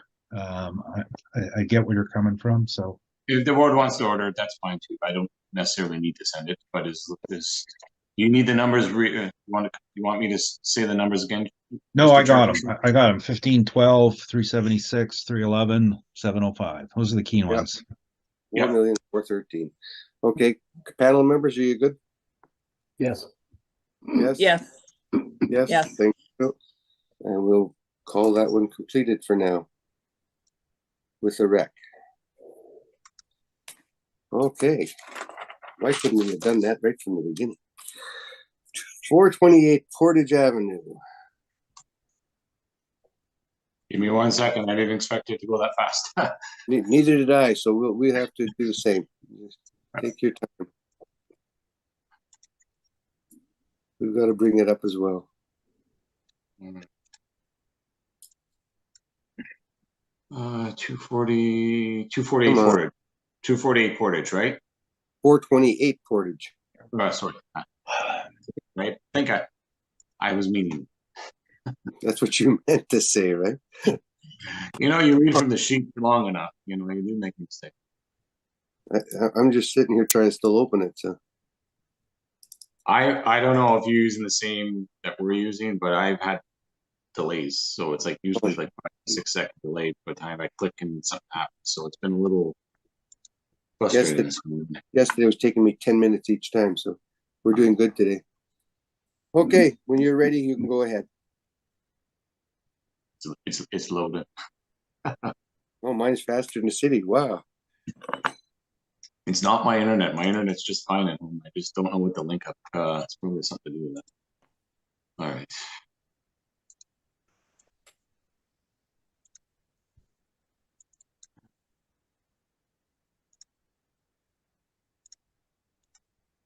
Okay.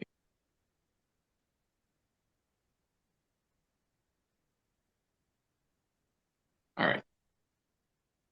File number 222663.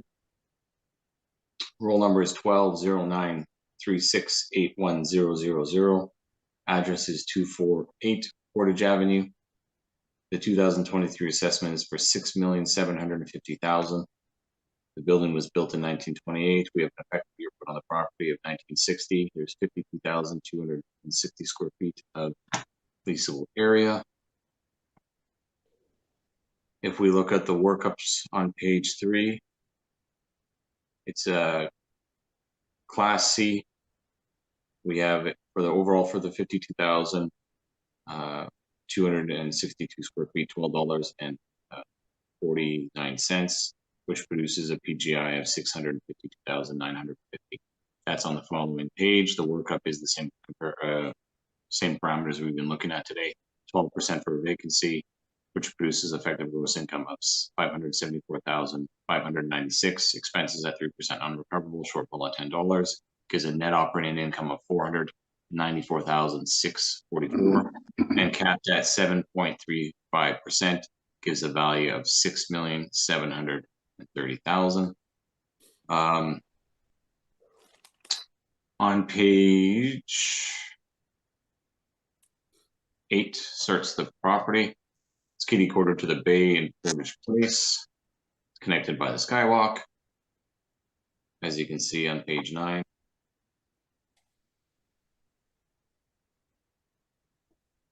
And then 10, there's a Tim's, an anchor tenant Tim's in the bottom. And as you can see, pictures of the property we have on file. One is office, one is dental. There's an operatory there, boardroom. So I don't have too many file photos, but it seems like it's generally maintained, given an older building, albeit. If you look at the income questionnaire. Sorry, give me a minute.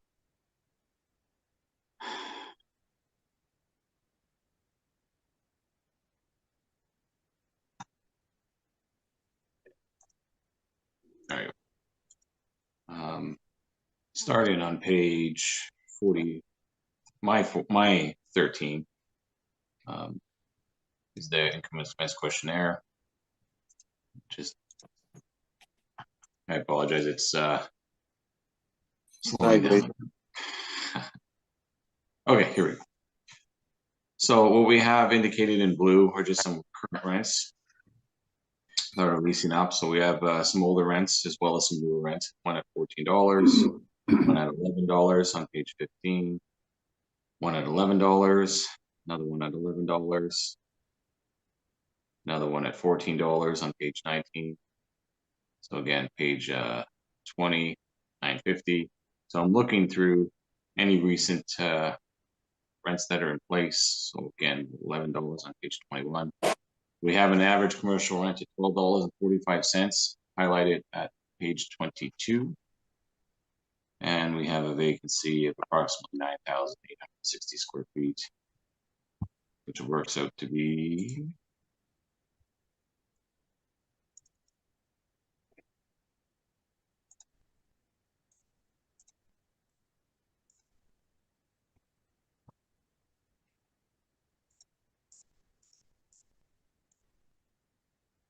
about 20%. So If we look at the COVID form, or I should say the attached to that on the following page, 2 pages, is the statement, what they indicate, what they're getting.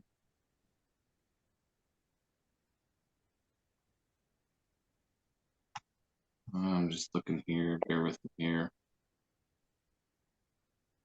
I'm not sure if they submitted that, if that was, there was more than 2 pages to it. Usually there's 3. I only have 2 here, so maybe there was one missed. Well, I can't get back to the net operating. Okay. If you look at the COVID report on the next page,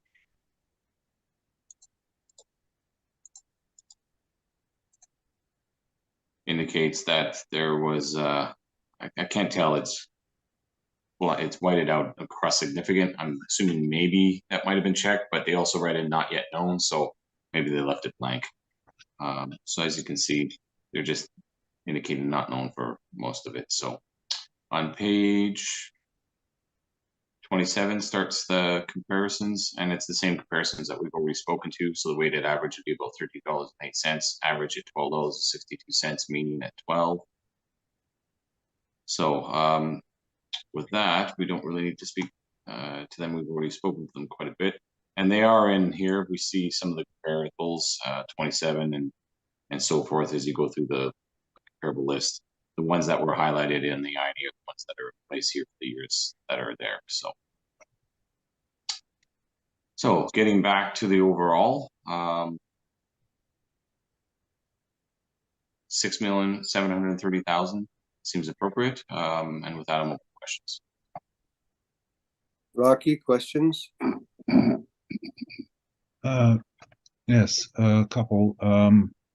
Just verify that page 5 is this all by the model? All by the model, I haven't changed. No, does your model have a category for heritage conservation protection? No, it does not. Okay. And the model has a 12% rate, and I'm just wondering if you noted the subject was up 22%.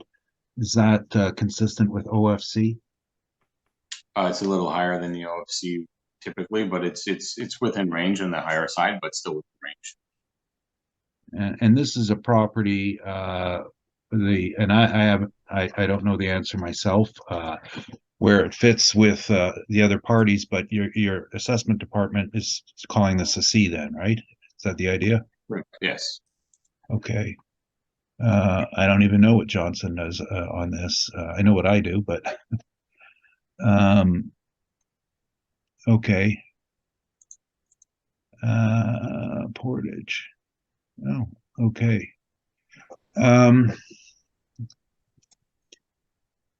And you had mentioned, or you had talked about the rent roll. Are these ones highlighted in blue? Were these your indication of newer rents? Yeah. Sorry. Bear with me. My computer froze up again. Let me catch up with you. Yes, they're highlighted in blue for that reason. I'm just curious. I'm looking at page 20, and you've got highlighted blue starting July of 15 at 950, and a bit lower down December of 15, a bit later, not highlighted at 585. Any reason for that? Bear with me here. So what page are we on? 17? 20.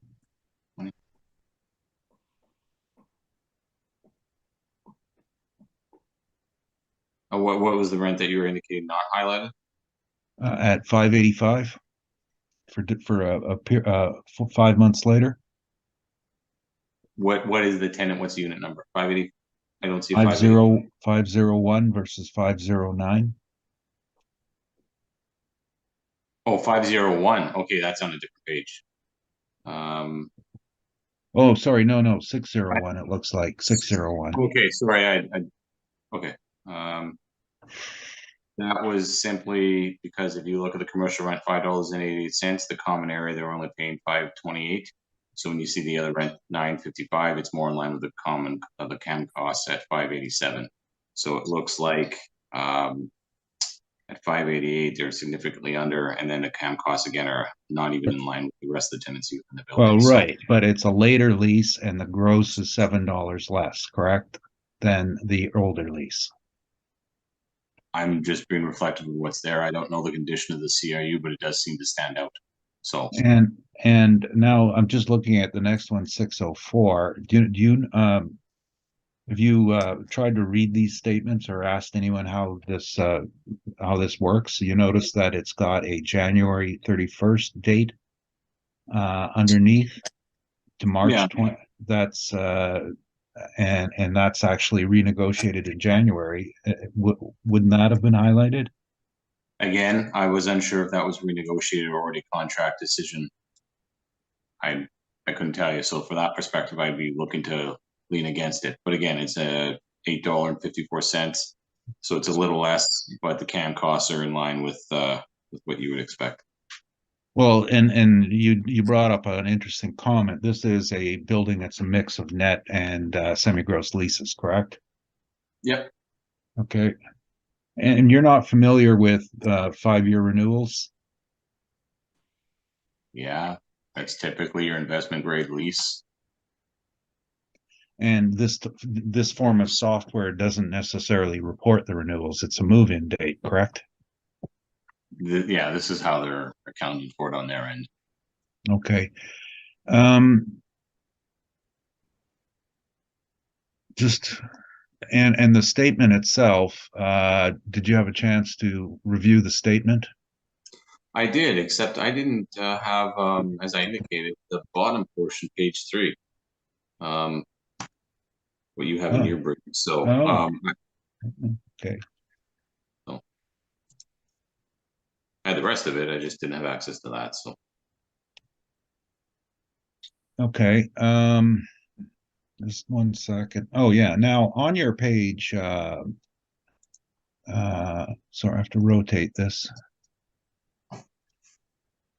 27 and 28. A couple of rents I wanted to ask about. 728. On pages 27 and 28. They are Okay, go ahead. comparable 18, 19, and 58. And 58. Yep. Now, first, I'm just looking at the dimensions of these, being 5720, 5977, and 5489. This differs from what the assessment is, doesn't it? This is just taken off the rent roll. If the assessment has something different that's independent from it, we're going straight from the rent roll, signed to be complete, true, and accurate.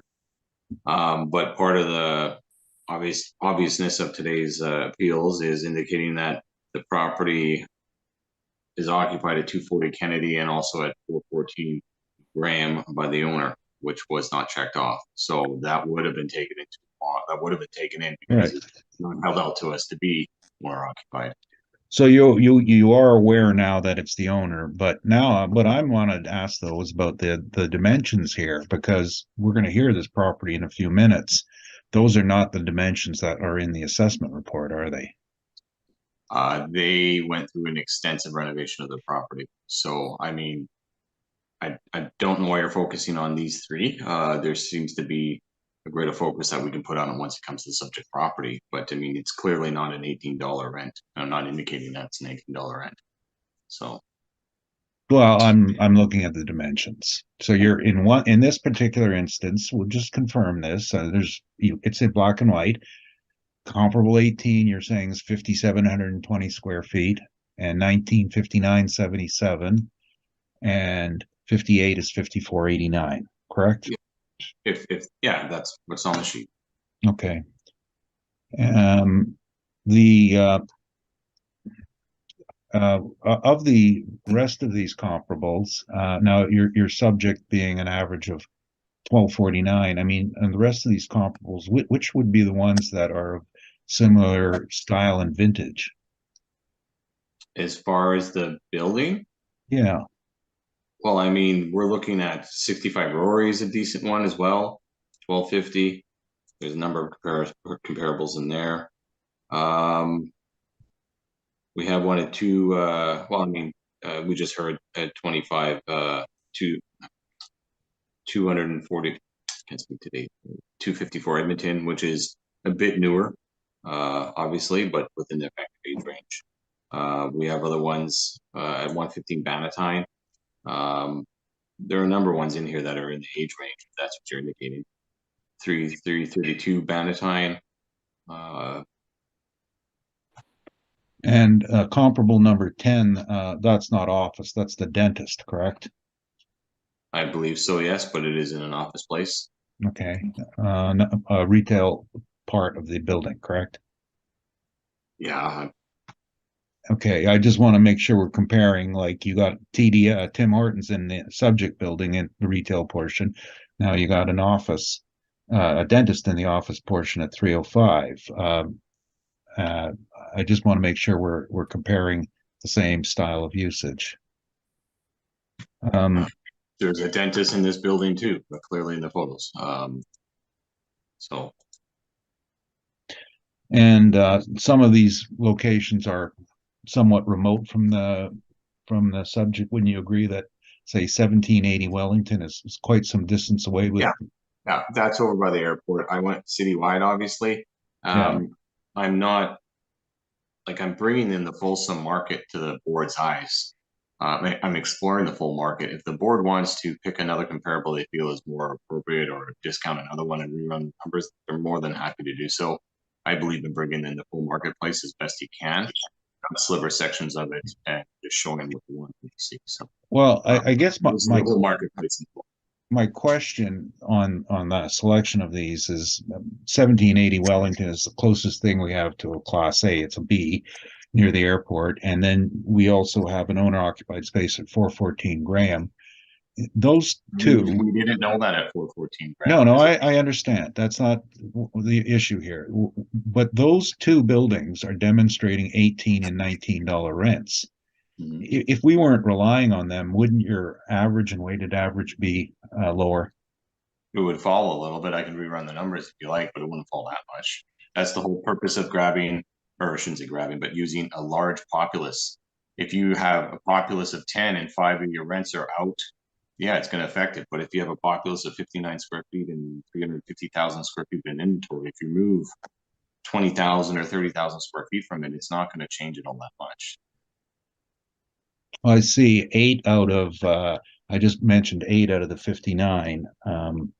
Now, just my simple math is, so 13% are kind of $5-6 higher. You don't think that'd be a significant decline on your average? In my mind, that's about $1 across the board drop. Bear with me here. I'll rerun the numbers if you like. This analysis is fairly easy to do that. Just give me one second. Good. What are the comparables so 1780? Let's try this. 1780, 1790, and 414 Graham.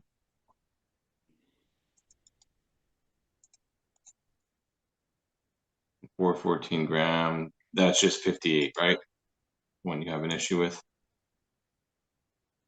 The 414 is there. There's 3 there, and then there's 5. 18 and 19.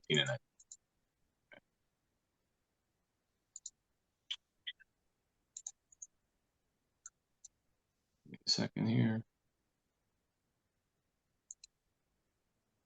So we now have 323,818 square feet.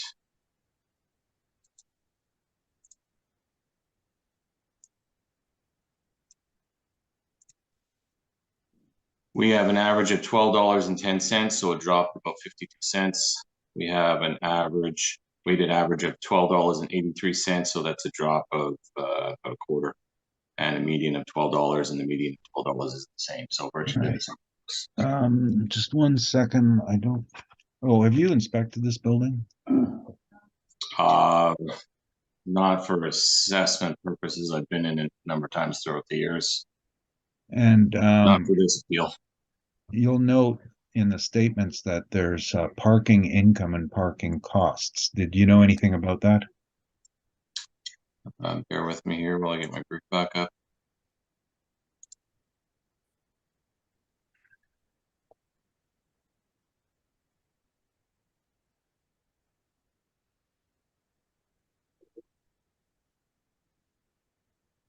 Yeah, no, we see that there's parking, there's no on-site parking, so Okay.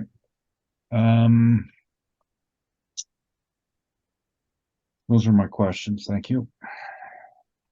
Richard, any questions? I have none, thank you. Michelle? No questions, thank you. I guess I got just a couple. Sure. Do you know if this building does have heritage status? I believe it does, yes. It does? The only time I look to that to where there's any real significance, 65 Rory's on the 65 Rory does as well. They put two additions on top and reconfigured the main floor. It was very flexible. It's where there really is a caveat is, in my mind's eye, is it financially viable? And if you operate it, and if it can't be, what can you change it to? Can you level a building and start again? No, there is a significant risk there. But if you're buying a building or running the building or assume the building's going to continue on as it has, and in this such case, why would you think it wouldn't? Any investor wouldn't be wanting to do that. Otherwise, it'd be a significantly different price you'd pay for the building, but it would be a limiting factor here, obviously. But for the actual building here itself, I don't see how heritage status would play into effect in any meaningful way. You're going to continue on with the same use. You can change your CRUs over from retail to office to medical. You can do whatever you want internally within the building. So in this case here, it's more of a nominal point than a major one. And then when it comes to the vacancy rate, you said that how long has it been at 20%? Have you run it a number of years or? Bear with me here. I can tell you in a moment.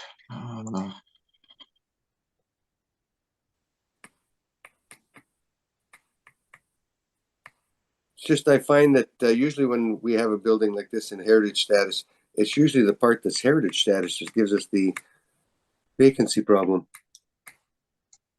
Bear with me here. I will look right now.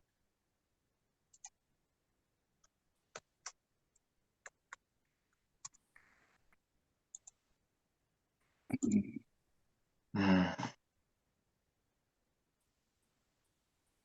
look back to 18.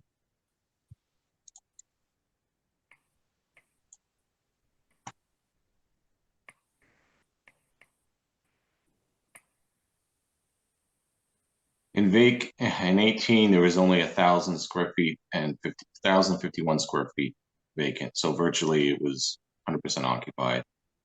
So we look back to 2019.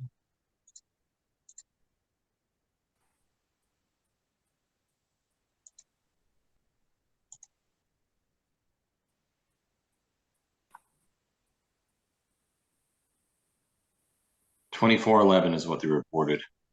So again, virtually no vacancy. The vacancy appeared to be creeping up in 2020, but the years leading up there better than market, obviously, at 1,000 or 24.11, the total leasable area. So 20 is the vacancy, so it looks more like it's to do with COVID than anything else, right? Yeah, well, that's the thing. Like, I mean, I went through. I didn't go through the D's and C's as closely as the A's and B's, but at some of the A's and B's, they report vacancy and it's just not there. And also they report shortfall, which is much less. Why? Well, if the building's empty, you're going to shut the lights off. You're going to shut the heat down. It's an anomaly, right? Like, so if you just run into the numbers quickly, you don't catch it. Where other ones, they remained open. They had the leaks on. They reported as such. So the 2020 year is a bit wonky depending on how you look at it, but as long as you grab it from a greater scope, like I went back 6 years, you can kind of pick that up. So I'd assume that would play out on the C's and D's as well. So does it seem to be, I guess we don't know if it's going to follow through in 21 and 22 or when the COVID thing will be over, eh? I mean, this is my take just on COVID. Everyone's scary it's COVID, but we see a lot of these mailers, and they're just not. They're minor or no impact. And if you're looking at it from an investment standpoint, most leases are 3 to 5 years and usually more terms than that. So they're not liquid. You just can't walk away. You're under contract for it, right? And then the other aspect of it is, if you're using those very liquid leases, 1, 2 years, maybe month to month, what kind of cap rates are you coming up with that? Yeah. You know, you're using very liquid, non-investment grade leases. You do have them throughout the marketplace because they basically fill the gap, right? You're going to take some money as you get it. But realistically, my perspective, looking at the higher investment grade properties, do you really think property owners are going to just throw their properties away for pennies to the dollar, sitting on a temporary what may happen? And that's what we've been hearing from agencies, is basically, hey, it's scary, it's scary, it's scary. Well, do you see any properties being jettisoned yet? No. Do you see any lease rates that are dropping? No. You just see a short-term gap that's recovering. And if you're sitting in an investment grade property, you're not all that worried. You're just going to ride it out like any other property owner.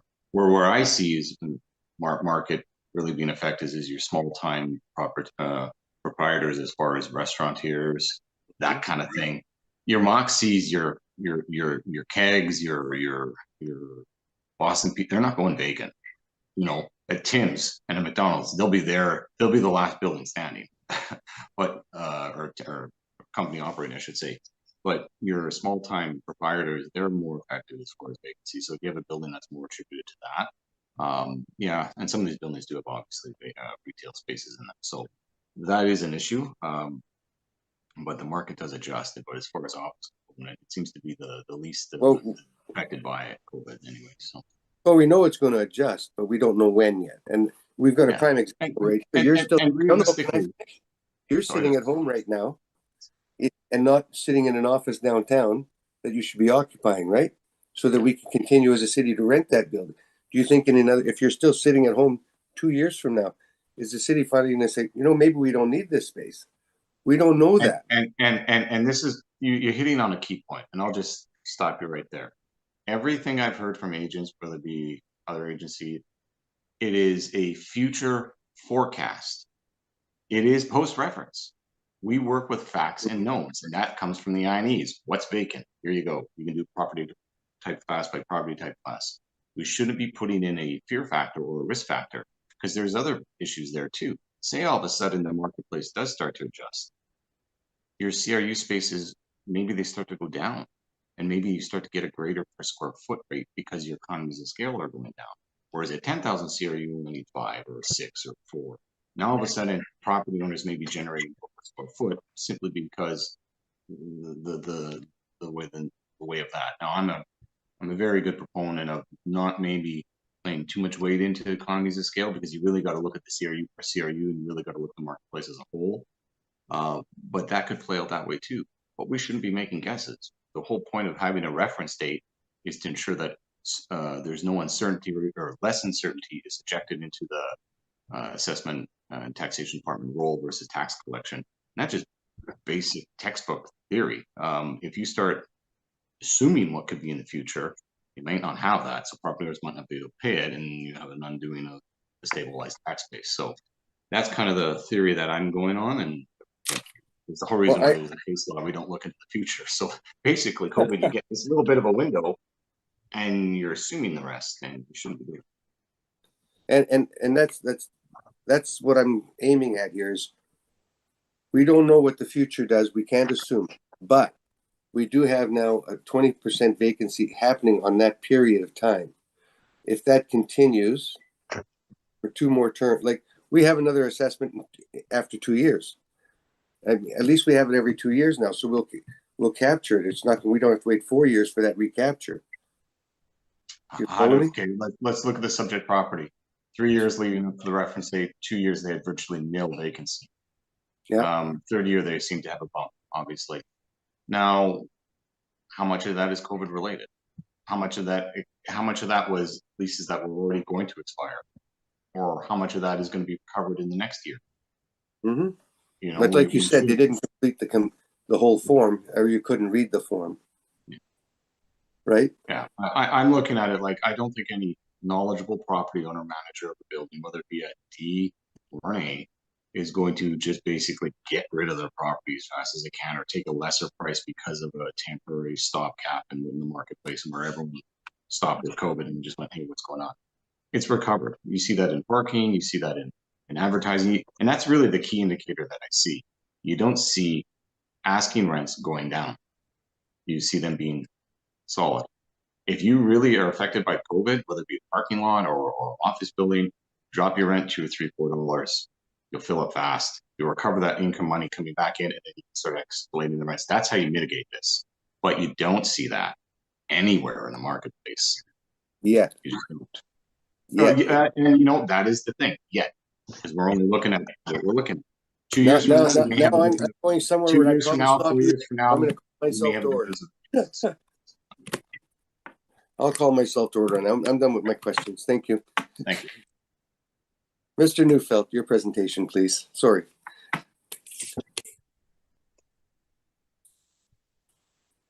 Well, that was amusingly incorrect. That's My first inspection of this property occurred in 1975, and I spent several years tracking the vacancies. I had a different reason for doing it, because every time a space got vacated, I was sent in to scrub the floors and re-wax them. I know how bad the vacancy is in this building. I had a lot of work to do there. It was just that sort of building. And over the years, it hasn't gotten better. It's just the style of building it is.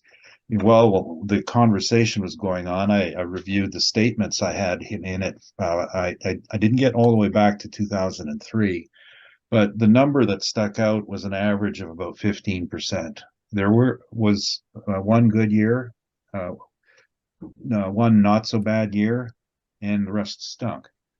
And this vacancy was made worse, obviously, by COVID, but this is not a good, never had a good vacancy rate going back to 1975.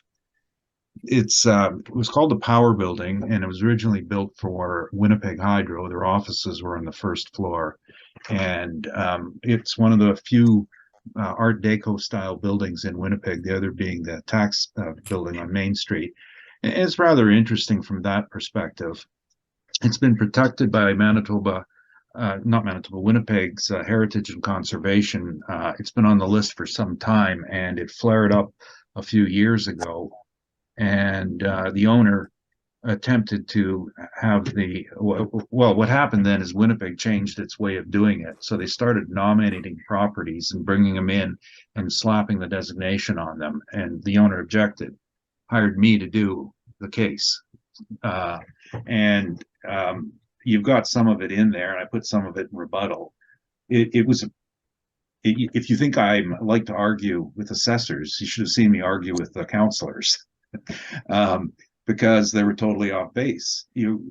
What's protected in this building is the facade, the front, and the rear windows, the front windows, and the stairwells. Which is, now here's the problem with the stairwells. They're wood banisters, and you know what? I inspected them. I scrubbed every one of them and stripped them when they were terrazzo, and I redid the terrazzo several times. I hated that job. But now they've been painted over. But you have wood banisters, and the problem is simple. We have a contradiction between building code and conservation heritage. Building code. There's one floor in this building, it's in the rebuttal material, where before they got nailed with their permanent conservation category, they took and they redid the floor. Now, the existing floor has halls that are so wide you could drive a car down. And yeah, I measured it and measured cars. There's lots of room. You could even turn the corners. We were just trying to figure out how to get the cars up there. That's when I was 16. It was interesting. But with that wasted space, you had a poor yield on your rent. You had super huge hallways, and the hallways led to wooden doors, wooden stairs, wooden banisters on the stairs. So on one floor, I think it was the third, they managed to change it all before they got nailed, and they changed the doors to modern fireproof safety doors, and they narrowed the hallways and increased their yield. And then Heritage stopped it. Now, the problem with that is you can't do any more modification. If you take out a permit to renovate a floor, you're going to have to become code compliant everywhere else, which means you've got to have non-flammable fire escapes, which means violating conservation or heritage. And it's a situation that the councillors just couldn't understand. The building code is against heritage, and the loser is the property. The other problem is, in this day and age, we have people who buy into the ISO 9001 classification accreditation, and most publicly traded companies have to do it. So your good tenants who can afford to pay, they also require any of their accommodations have to have the fire rated fire escape systems.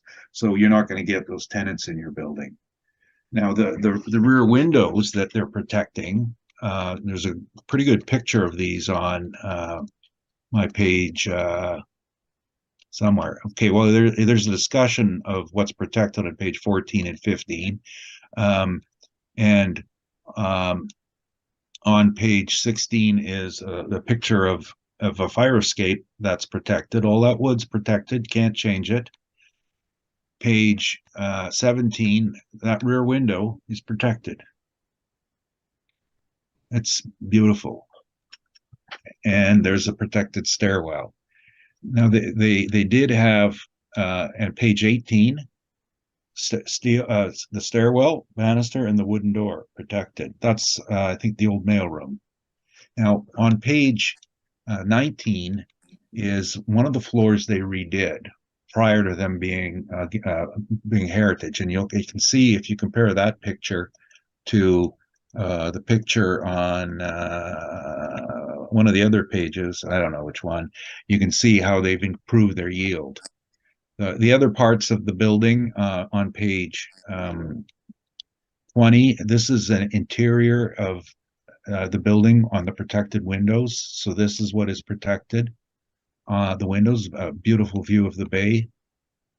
Page 21 is the old hallway with, I think it's 8.5 feet clearance, wasted space. And page 22, protected banister, protected windows. That brick is protected at the bottom of page 22. And I don't know why. And I think the worst thing about the whole protection thing is, and I'm trying to make this point to council, and you know, they got to say they don't have a sense of humor.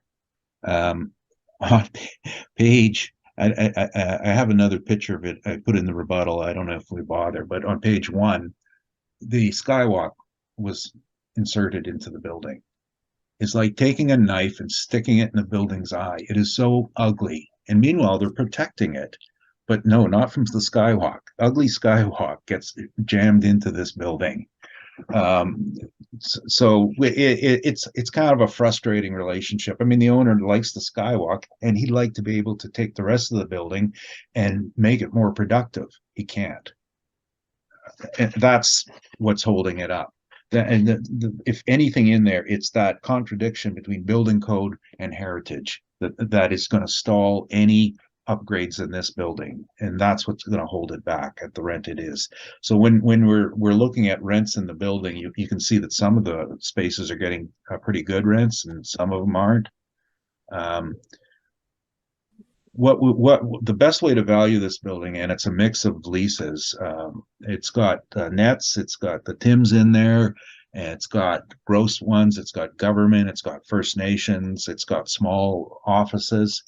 This is one where you read the statement, and I have a lot of confidence in this statement because I guess the people who put it together know what they're doing and have been doing it for some time, and it's a clean statement. It's everything in here is just real estate related. So you can see the excuse me, the problem with chasing the rents is when you got gross and net, you don't do it. So what they've done here is the best possible thing. On the page 4, they just put all the income together. There's no attempt to call these net rents. Okay, 1062 is revenue coming in the door. And then you scroll down and you can see what's going out the door. Expenses 671 for a difference of 391. And some of those expenses are non-recoverables. Some of them are recovered. Some of them are typically non-recoverable. Some are typically non-recoverable. But in a gross building, it really doesn't matter. The key is 391, and that's not a coincidence that that is our NOI. Ours is 392, and that's just due to rounding errors. This is 100% the way that you've got to look at this building, and that's with the vacancy at the time, which was 22%, a bit higher than other periods, but you know, recovering and averaging out. You know why people aren't dumping their properties? Because they're not stupid. They know they're underpriced. But the act says the probable price between a willing seller and a willing buyer. Put it on the market during COVID. Nobody did it because they'd take a loss. But we have to assume you're put on the market during COVID in order to determine market values. Because it hasn't happened, that doesn't mean that there isn't a significant downside to it.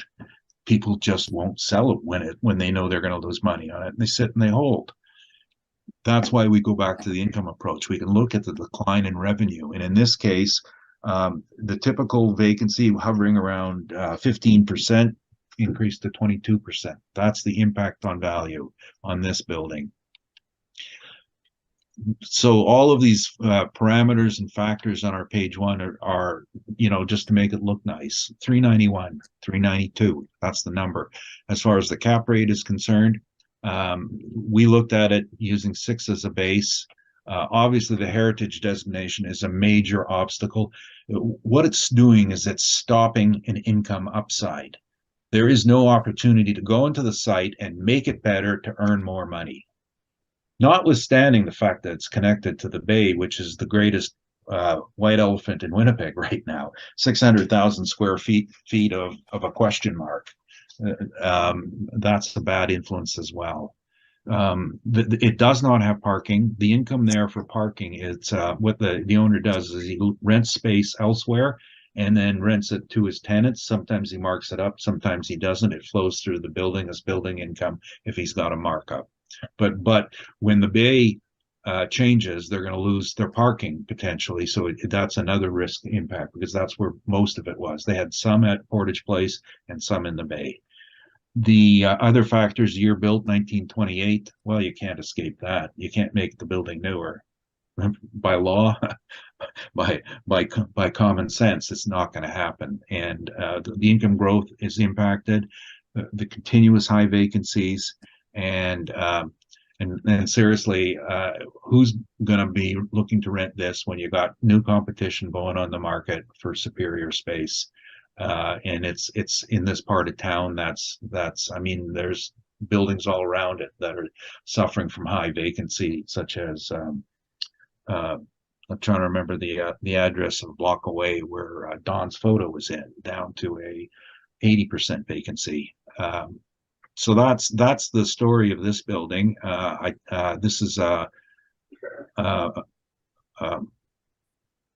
pretty good workup. The income has been degenerating at this rate for let's see, 45 years that I know of. No, I'm not that old. Yeah. Around 40 years. This is it is what it is, and to pretend that this is a nice investment property would be incorrect. I think it's a labor of love for the ownership. They love to feel that they're doing something for the community. They're not making money on it. Oh, that's for sure. That's my presentation. Jeremy, any questions? Yes, I do. Can you please turn to page 8 to be brief? Highlighted in both the top and bottom graphs, page comparable, which is the subject property, which you're using as a comparable here, but it is the subject property at 428 Portage. You have 12.77% vacancy, 8.34, 7.33, and 5.34, correct? Slightly different numbers than what you said. That's that 5-year window. So That's it's that. underneath an 8, so it's underneath an 8% vacancy for 4-year stabilized. Well, that's not what I said. What I said was I went back 10 years. The previous year was 13%. The previous year before that was 14%, and before that was 15%. So it's a cycle thing. So and I'm what it is going to amount to is if you look at the rents that you have is you empty, you fill, you start to lose tenants. You have a 5-year lease, none of them make it to the end. It's a cycle. It's not great. Simply put, those are factual. That's factually what you're in the brief, correct? Those 5 years. But leading 5 years up to the reference date, you see an underperforming vacancy, and then right at the reference date, about a 21% vacancy, give or take. Well, what you see is it filled up, and now and then it empties out. That's what how you read this. You can't. You're not. 23. You're not retaining. Please turn to your page 23. Towards the bottom of your C class, you see that they're advertising $11 for what they have. They're not advertising. They're asked that this is Johnson's reported asking. Okay, so if we're gonna get to that. Highlighted in yellow, they have 7,504 square feet, which works out to be 16% vacancy. Yeah, so that's the next one, the 21. Okay. Okay. So again, less than the 21%, 5% over a span of 6-month drop. Gentlemen, I think we can leave the rent, I'm just pointing out the vacancy because they're. I know, but the vacancy, you guys are only off by 0.2%, so.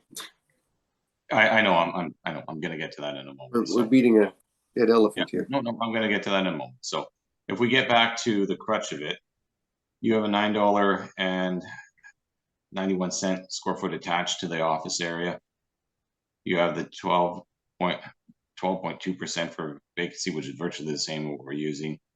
What I'm really keen in on is the NOI, which is $392,000. Can you please turn to your page 5?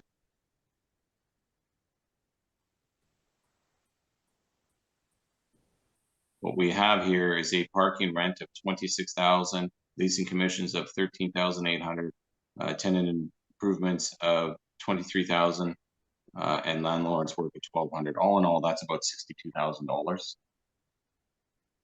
Correct? Sorry, no, oh, wait, oh, there. I'm sorry, I was looking in the right category. Yeah, there's tenant improvements, 23. Yes, 23,000 there. That's an ongoing cost. So again, there's no on-site parking, but you're putting off-site costs to it. No, if you take a look at the parking, where was the parking rent? So they're paying 26,000 for parking, and then go back up to the income side, and parking revenue 25,700. So they're doing a flow through and losing a couple of spots on it. Okay, so that's the 26,000. Okay, but the commissions are 13,800, and the tenant improvements are 23,400. So that's still roughly just under $40,000. That not be attributed to be put back into your NOI, even if it's on a leasehold contract? No, it's a loss. It's a cash loss. In this particular building, those things are happening all the time because of the significant turnover. It's a gross building, and there's no other way of explaining it than it's an ongoing cost. It's money not going to the ownership. So it doesn't matter. You can't legislate it out of existence, or you can't administer it out of existence. It happens, and an investor is going to look at it and say, "Oh yeah, we're not going to count those numbers." No, of course they will. They know they're going to have to spend that every year. On page 3, can you tell me what the commercial rent that they're averaging? Second line down, $12.45. page 3. Just underneath their vacancy. Oh, yeah, no, but that's gross.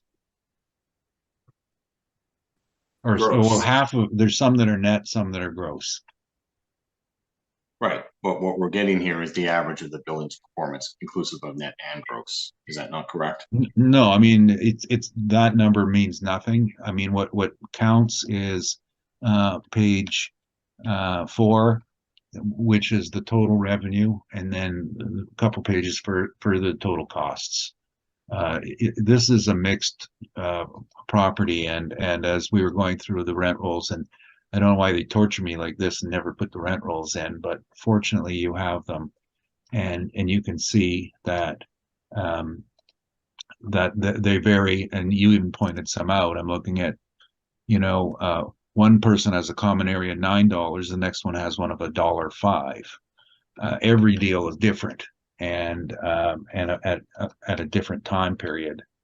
So there's no consistency here. That's all the questions I had. Thank you.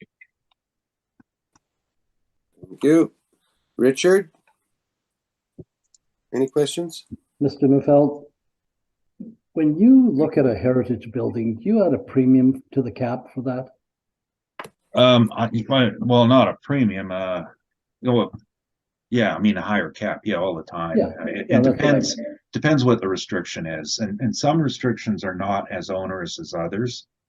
It would, in this case, they actually are trying to modernize their building and can't. That's why this one is so onerous.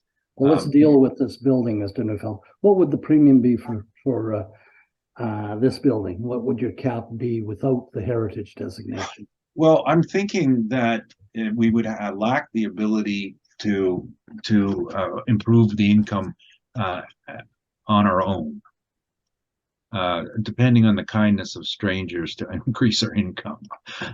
We have no control over our destiny. So when we worked it out, I would say 3, 8. We probably put about 8 times 5. No, 3. Sorry, I'm just doing this math. 5. Okay, plus 6, 11. Probably about 6 or 7 tenths of a percentage point. Okay. I've heard you say 5 on another building, but yeah, and it depends on what that restriction is, and like say if this is I don't remember which one it was, but different ones would have different impacts on it. That works for me. Thank you. No further questions. Michelle? Just on square footage of rentable area on page 1, on the top part, it talks about 28,486 square feet. And then the calculations of the area within the workup's 45,585. Is there, I didn't see it like anywhere, like in the mail or anything, like, is there anything else that kind of offsets what the square footage is? I know the city has 52,262. Page 3 is the rent roll. 45. And I believe that's the same number that the assessor has on his rent roll submission.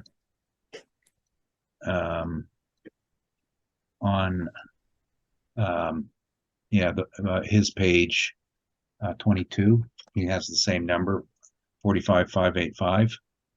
And you're going to ask me what the difference is, and you're going to get my story. Yeah, no, it sounds like the numbers aren't that far off based on the rent roll then. Fair enough. Thank you. Well, no, the city is at 50. 52,262. Yes. Oh, I thought you just said was the other. Okay. Oh, his evidence said that, but their valuation is 52, and the difference is going to be the basement. Okay. And can I tell this story when I had to go clean the basement because the sewers backed up? I've heard that story. Darn. That was my only question. Thank you. Thank you. That will conclude that. Oh no, we gotta go through summations. Jeremy, summation? Basically the vacancy is recovered. You see the vacancy even on the balance brief. It seems to be recovering even after. So at 60%. We see that it's advertising at $11, a little less than what you're showing us at $4.42. And realistically, the NOI by the appellant presented is excluding tenant inducements and leasing commissions and things of such nature, which would drop it or increase it back another $50,000. But mainly, what I picked up on the presentation, the agent was property owners aren't just going to get rid of their properties because of COVID due to a loss or expected loss. They're going to hold on to them, which is exactly what you would expect any rational property owner to do. Just because there's a flip in the marketplace doesn't mean you're going to just get rid of your property because it's, a short-term thing. You're going to hold on to your real estate and not give the property away, so to speak.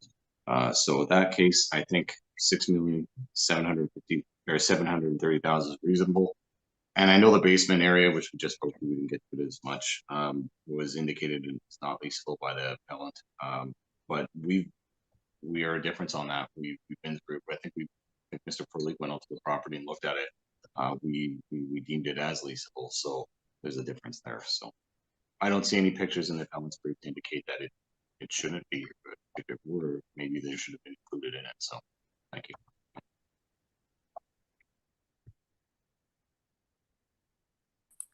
Thank you very much. Rocky? Yeah, I mean, basement, you get rent for it or you don't, who cares? The statement shows how much they're making. That statement doesn't lie. That's a good statement. And that's representative of what they've done. You can't ignore a building that's this old, that's this well documented, and this is what it earns. The idea of, well, all things will pass, sure. But the legislation said April 1st, 2021, and essentially you must assume there is a sale, not assume there's a hold. That's a different issue altogether. You're looking into the future for something to happen. You have to assume there's a sale. And that assumption it's been hurt because there's a true lack of sales for market data, but there's a lot of good income and the incomes are down. And you can see how they were down. The vacancy increased. The whole it seems that this assessment cycle, the assessor's whole reproach to value was, well, it'll pass. But that's not what the law says. The law says reassess every 2 years to reflect market changes. Do not make the assumption that it will pass. Do not average it out. That's what we're supposed to do here. And one thing the assessor said was correct in that it has impacted different properties in different ways. This one was hit harder by the impact, and there were also other issues happening to it, like the closure of the bay, that it will impact them. So I think it's a fair number, and I've been familiar with this building for years and years, and I remember when the owner took it over and it was a basket case, and it was assessed at like $900,000, and he did his best to bring it up to try and increase the rents, make changes, and then Heritage walks in, and they have good intentions. I'm not slamming them, but they don't understand that they're at cross purposes with business. So who's paying for it? And I think the assessment has to recognize it. Thank you. Thank you. That will conclude this matter. We'll now move on to 414 Graham Avenue. When you are ready, Mr. Coles. I won't make it through it unless I have a 2-minute break. Oh, you need a break right now? Okay. Yeah. Okay, let's take 5 minutes. Is that what you want, guys? Yep, Nothing happens in 2. that's right. Thank you. We'll call the meeting back to order. We're dealing with 414 Graham Avenue. Mr. Poole, when you are ready. Okay. Can you hear me? Yeah, okay. Yes, you're up. Gotta remember to always, sometimes I don't remember. So, all right. File number 223063. Roll number is 120936770000. Address is 414 Graham. The 2023 assessment is for 4,371,000. All right, we have a bit of a rebuild on this property. So it was originally built in 1959. We have an effective age of 2000. We have the subject property being bought 2016 by the current owner for 2.7 million. And just so we're clear, this part of discovery, we found out that the tenant is not arm's length tenant. It is an owner occupier. It is the same owner occupier that owns 240 Kennedy. And through this property, they put a causeway in between the two properties. So we have a very high-end property. We have a, pardon me? You froze up on us. Oh, okay. Sorry. So we have a very high-end property at 240 Kennedy, and we have a causeway put in here, and they put in significant renovations to this property. And we'll go through them as we see it. So starting on page 7, location of the property, highlighted in purple. As you can see, 240 Kennedy it backs onto, Jason butts up right against. So the permit values that we have are approximately 5.75 million, the main ones, and that's for exterior and interior renovations. Those are the permits that we have associated with them. I blew them up for you so you can see them. They're the same as the ones that are in gray above. And we'll go through the pictures of the property. I did not do this inspection. This was done with one of our inspectors or assessors, I can't remember now. But these are the pictures that came from it. As you can see, they did the facade. And I'll just generally, pictures don't lie. We can go through it if you go through it slowly. So in September 2020, you can see they did a complete redoing of this building. They gutted it and they redid it. And it is a substantial upgrade. As you can see, very well finished. I believe it's a call center over at 240 Kennedy. My assumption is that they carried this through to this building. So effectively you have, although they're two buildings, you have one building occupying, one owner occupier occupying two buildings. So it's essentially one building being operated as. And as you can see from the high degree of finish, especially on page 19 kind of explains it. They gutted it right down to the structural elements of the property, right down to the concrete, to the masonry walls, exposed steel structure, and then they rebuilt it. So when they're putting in about 5.3 million, they invested heavily in this property. The purchase price of this property is approaching $8 million work. So again, as you can see, the causeway, which I don't believe is finished. Some of this wasn't finished, obviously. Now it is. My understanding is completely finished now. Page 22, the very top picture. That's the wall they knocked through to go to 240 Kennedy. So effectively, your staff can now go through either or to each building. So, so on page 23 are the INEs. Again, we give them the opportunity to check off as owner occupied. We didn't know that. Agent didn't know that as well. Just give them the opportunity to do and get that. So as you can see, code response is on the next page. And then on page 27 starts the roll,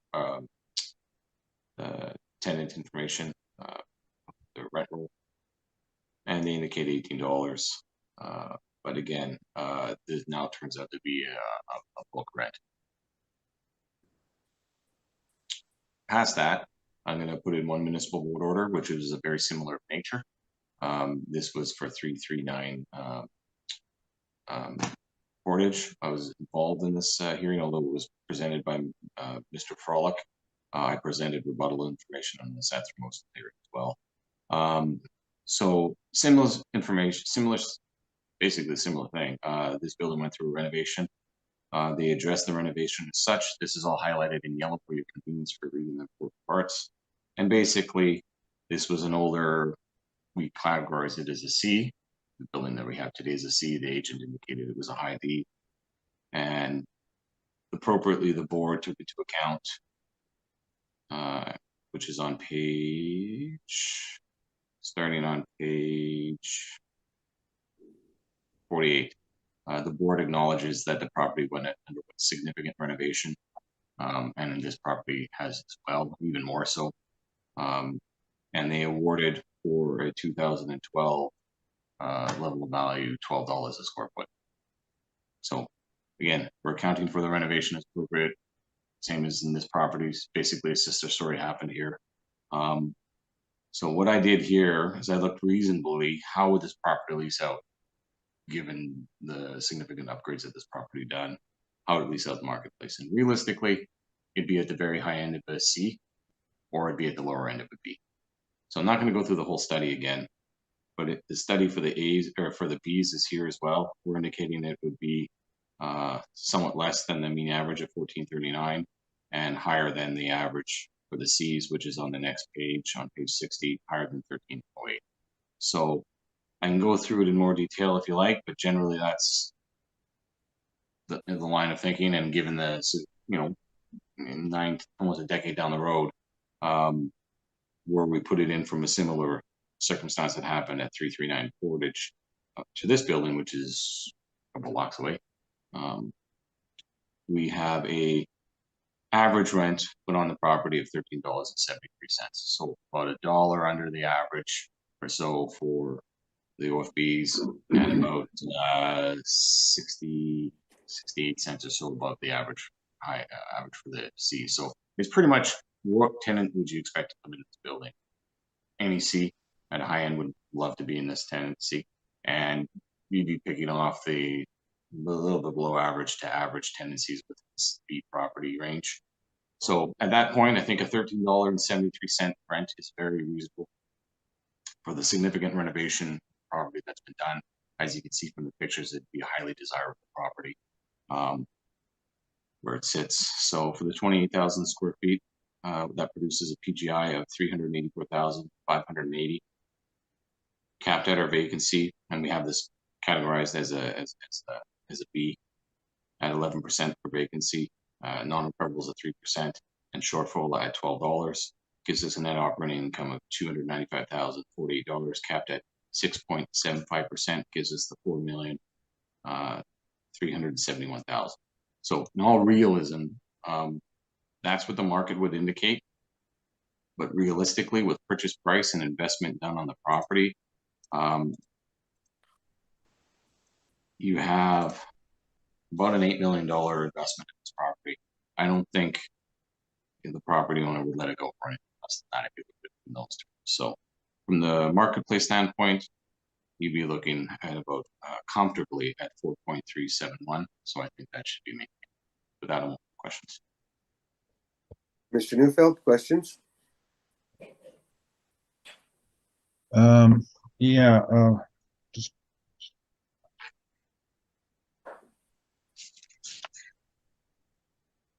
I'm always lost when you do this here. Okay. Page 3, was this all model generated?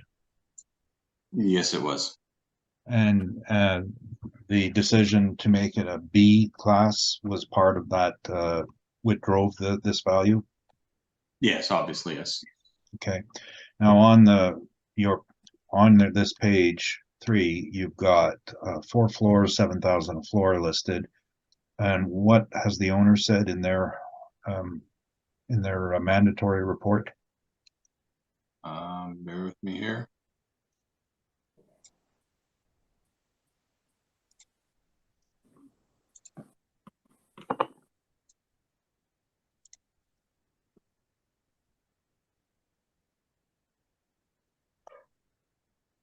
They've indicated 23,734 square feet. I believe that inclusive of the basement, but not sure about one of the rent unit 302. Not sure. It says 0 square feet. But I believe we had an inspector go through it with the. I don't want to say Ayrton, but I mean I was a part of it. But was the areas not confirmed at the point of inspection? With the degree of renovation which occurred after the INEs that were being filled out at this areas. The areas could have changed with the renovation. Most The likely. numbers that you have listed here for square footage in the report just before this one, these are the same numbers that of the dimensions. The size is 5720, 6548, 5489. These are the same numbers that you used in your comparables, are they not? Yeah, but that wouldn't be taken into account the renovation that would have been occurring within the building. So you used this square footage as a comparison and this Mhm. rent as a comparison, although you now know that it was owner occupied. But I'm talking about the sizes. Use these sizes in another report. They were good for another report. But in this one, you used 7,000 a floor, What I'm correct? saying is, I didn't walk through the building and confirm the areas. At that point in time, when this would have been changed over, we would have had someone looking at that areas. I would assume that the areas from 7,000 square feet would have been flowed through from the ownership group to confirm the right. When you see a large renovation done as such, you can improve the areas, you can increase the areas to the property. I would expect some area change. Well, you have a picture, for example, on page 14 of a stairwell. You know that was added new, correct? It looks that way, yes. So you lose square footage when you put in a stairwell, right? Mr. Neufeld, I didn't break out the tape measure. I didn't do that level of analysis. I assume that the inspection that occurred between the owner and agent and the assessment personnel who went through it would have got the areas correct. If you're indicating that there is some difference in areas, or maybe the areas stayed the same, which seems highly unlikely given the level of renovation, that would be information that you would have to present. Are you standing by your 28,000 feet, or are you embracing the 23,734? I'll stand by the 7,000 because that appears to be what was indicated based on the renovation that would have occurred. So, in other words, you're saying to us that you change the square footage from renovation, don't count, but you can change the value from renovation. I How believe does in that, getting how, everything how does that as work out?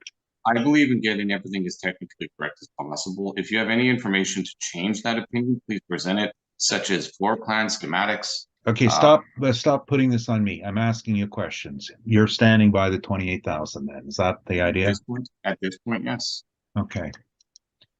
And the sale you mentioned, you are now aware that the owner owned several buildings adjoining it. Did you consider that there was an assemblage? No, I don't believe so. Okay. If you look at it from there's always two sides of the market coin. No one's going to be giving away the property higher or lower. They're just people selling their properties. Would the property owner be telling the vendor that they would be purchasing it and they own everything around it? They wouldn't be giving that information away. They'd just be selling the properties. Do you know that? Were you involved in the transaction? I don't think an investor, as the client that you're representing today, would disclose that. It's none of the purchasers. It's none of the vendor's business. Well, I can tell you that the you agent, wouldn't undermine your own self in purchasing. the agent for the owner, Mr. Owen Kramer, was aware of it for the vendor. Friend of mine. Again, we're not relying on the actual sale. We're doing Okay. our own independent marketplace analysis of it. Now, you did mention that there was a connection made between the buildings. Is that not real proof that assemblage was the goal? Obviously, they had plans. I can't tell you any more than that. They knocked a wall down in the basement. On your page, pages 8 and forward, you talk about permits. I'm just looking at the permit summary at the top. 2 were canceled. Did you see that? No, I see that, but that's just a how do you phrase it the right way? That's just a reissue of the original one. Like, there's obviously exterior alterations that are interior and exterior alterations that were done to this building. So you think that it was just why they have a terminology? When you finish it, you close it. When you cancel it, you cancel it. Don't you agree with that? Let me rephrase it a different way. Are you saying that there was no exterior or interior renovations done to this property? They were clearly done. I'm asking the questions. Is your opinion that all of these permits went through? My opinion is that there was significant work done to this property, whether you're taking off 75,000 and $1 million out of would have been just under 5.3 million. It's still a significant renovation either way you look at it. So pictures don't lie. You can see it being shown, and you can see the extent of the renovation that was done. They basically scraped everything out of the building and rebuilt it. Well, the one that's the first one that which was closed talks about um, two new stair openings, and the next one that was canceled says new structural support for the RTUs and new lintel at the openings and new stair openings. You see that maybe it was actually canceled and replaced with the other one? That happens everywhere in a build. You'll have changes and alterations where they have to reissue a permit. I fail to see your logic in this. No one's saying we should value it at $8 Yeah, million. but you've got to stop pretending that you're guessing where I'm going. Just answer the question. I've already answered. You're sticking by that you think all of these permits were spent and applied. Mr. Newfield, you can see, I mean, I literally have it in black and gray at the top of the page. There's a reason. Rocky, let's take it as answered, okay? He's Okay, not in regard to the permits, how much of the work was wiring? Percentage wise, I couldn't tell you. You can read from the permits itself. I didn't break it out in that case. Have you ever been involved with a call center wiring? No, I don't work as a tradesperson, no. And do you know what Nordic certification is?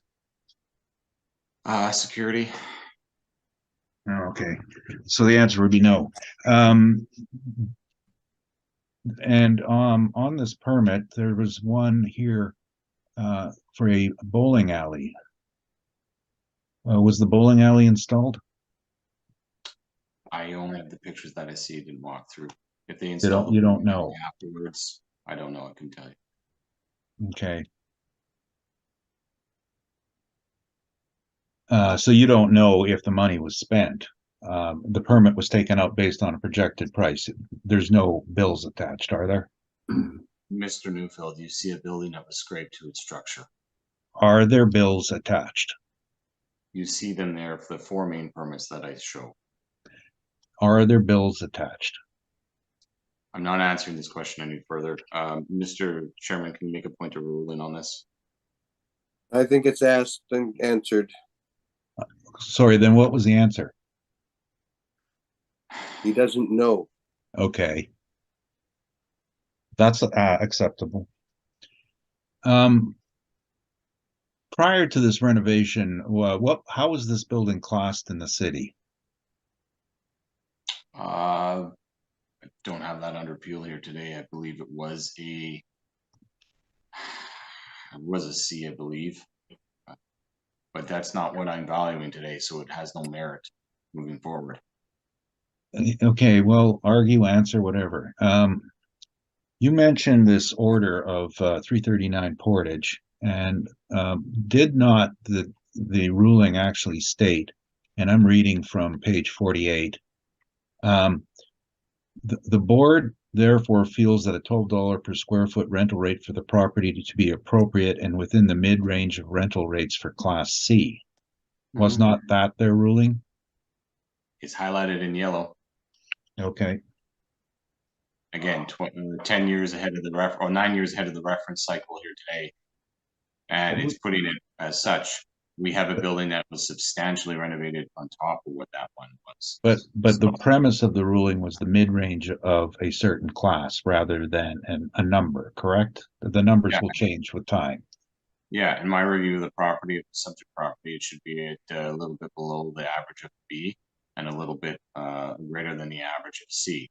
So between the two, I think the model rate that they predicted was right in line with what it should be.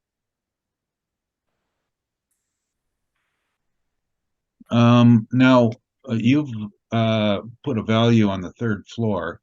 Is there an occupancy permit on it? I didn't check that. Is page 19 the third floor? One could assume that a building renovated at this level will be fully occupiable. I don't need to know when the exact permit is the picture on page 19 of the third floor. Um, bear with me, or I'll go back to that page.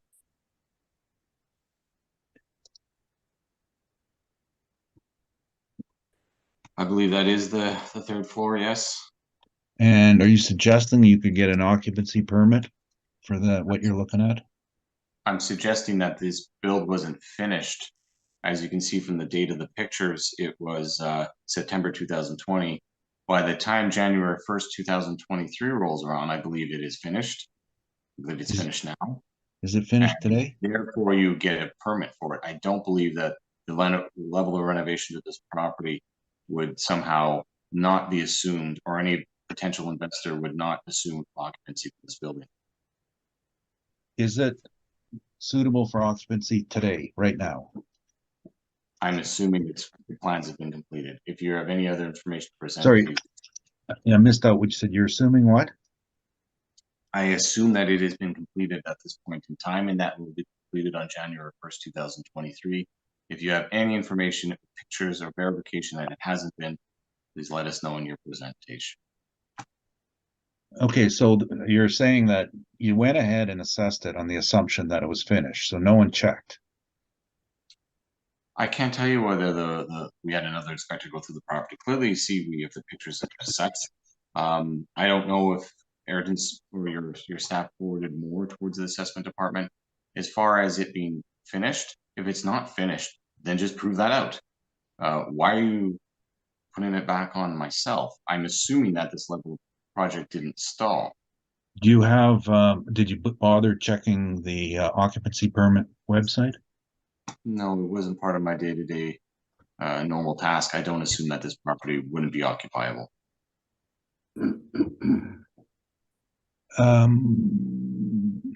Just one sec here.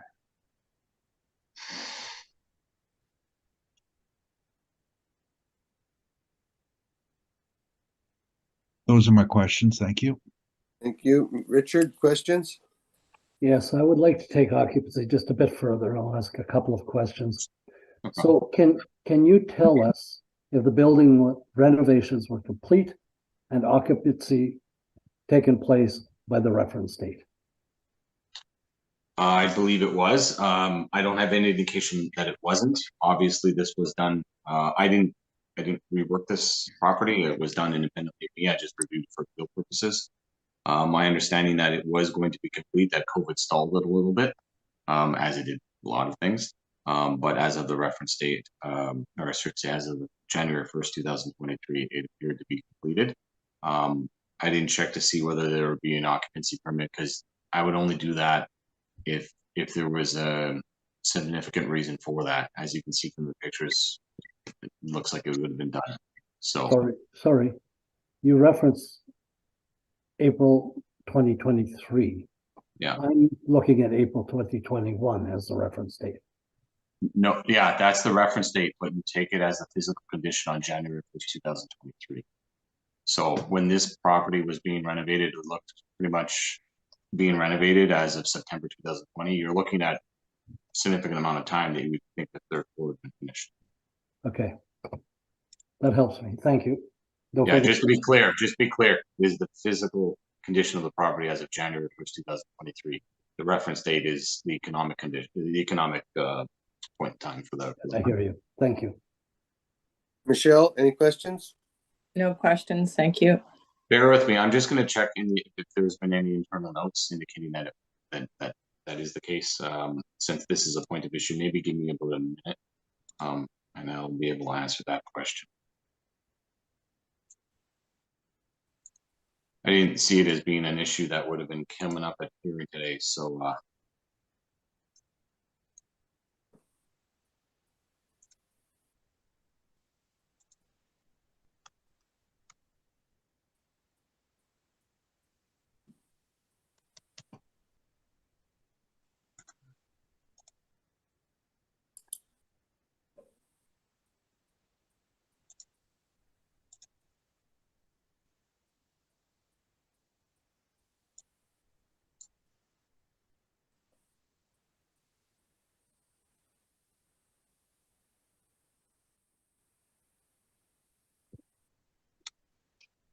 Last indicator would be this building will be entirely occupied by 24/7 In Touch floor areas as per.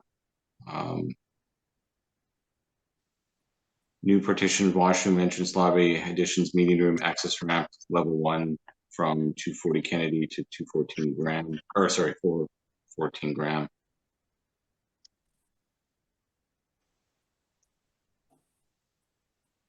And that at inspection would have been just the second and first floor being done. Basement gym is for employees. Third floor is currently unfinished. So it looks like that was the last inspection that would have been done, and that would have been in line with the September of 2020 inspection. Thank you. Michelle, you're finished, right? Yes, you are. So, Rocky, your turn for your presentation, please.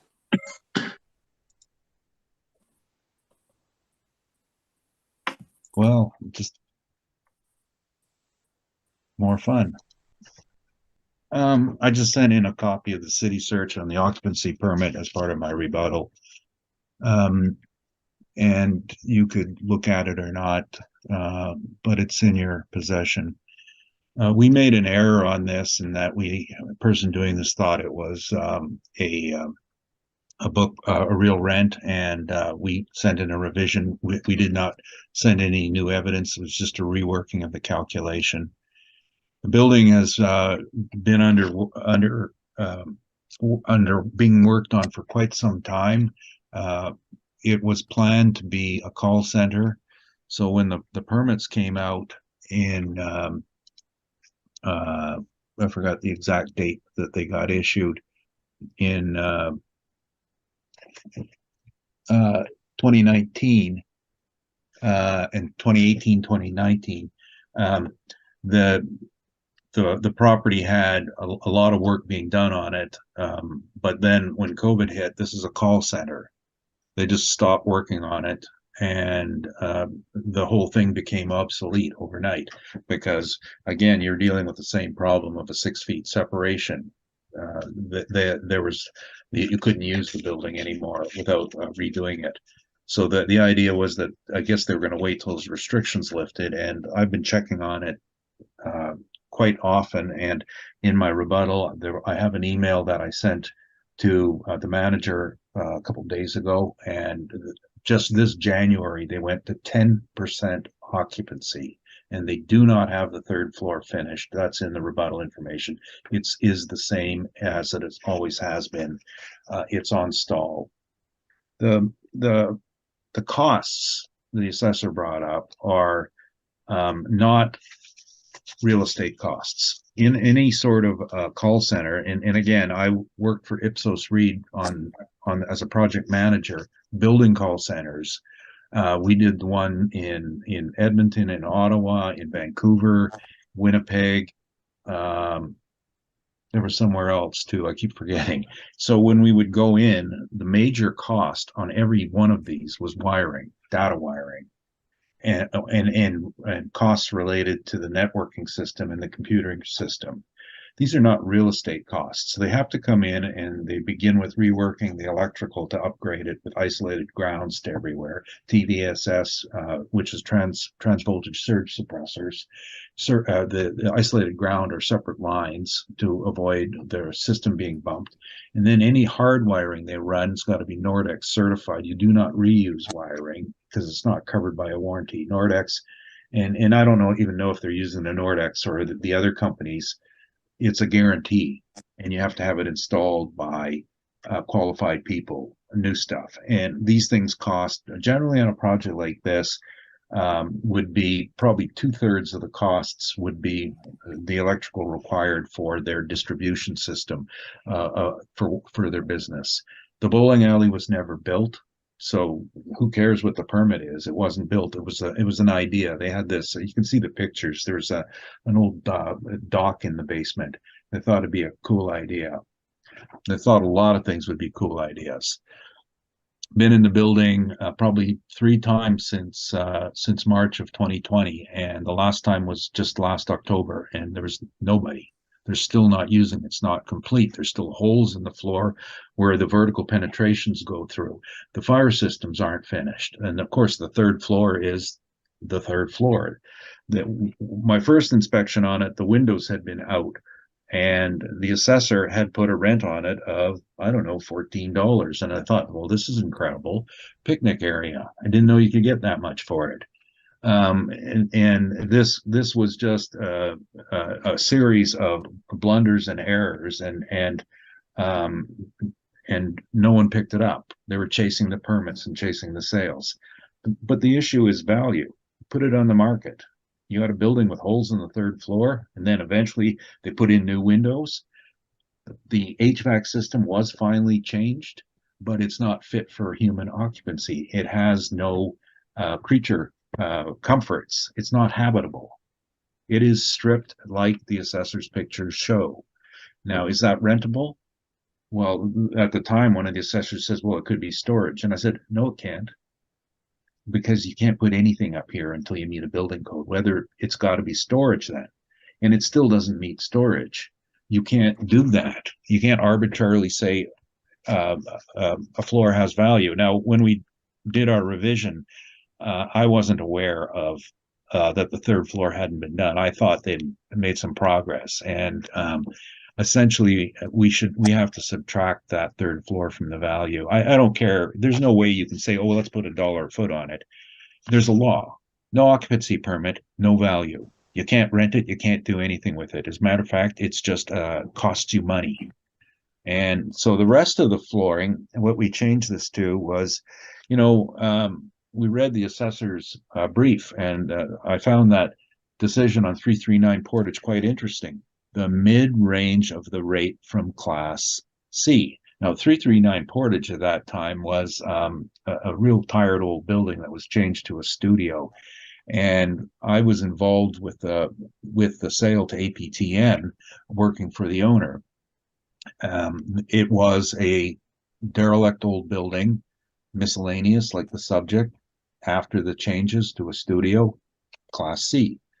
It's kind of like what happened to this building. This one is a miscellaneous class, just like 339 was.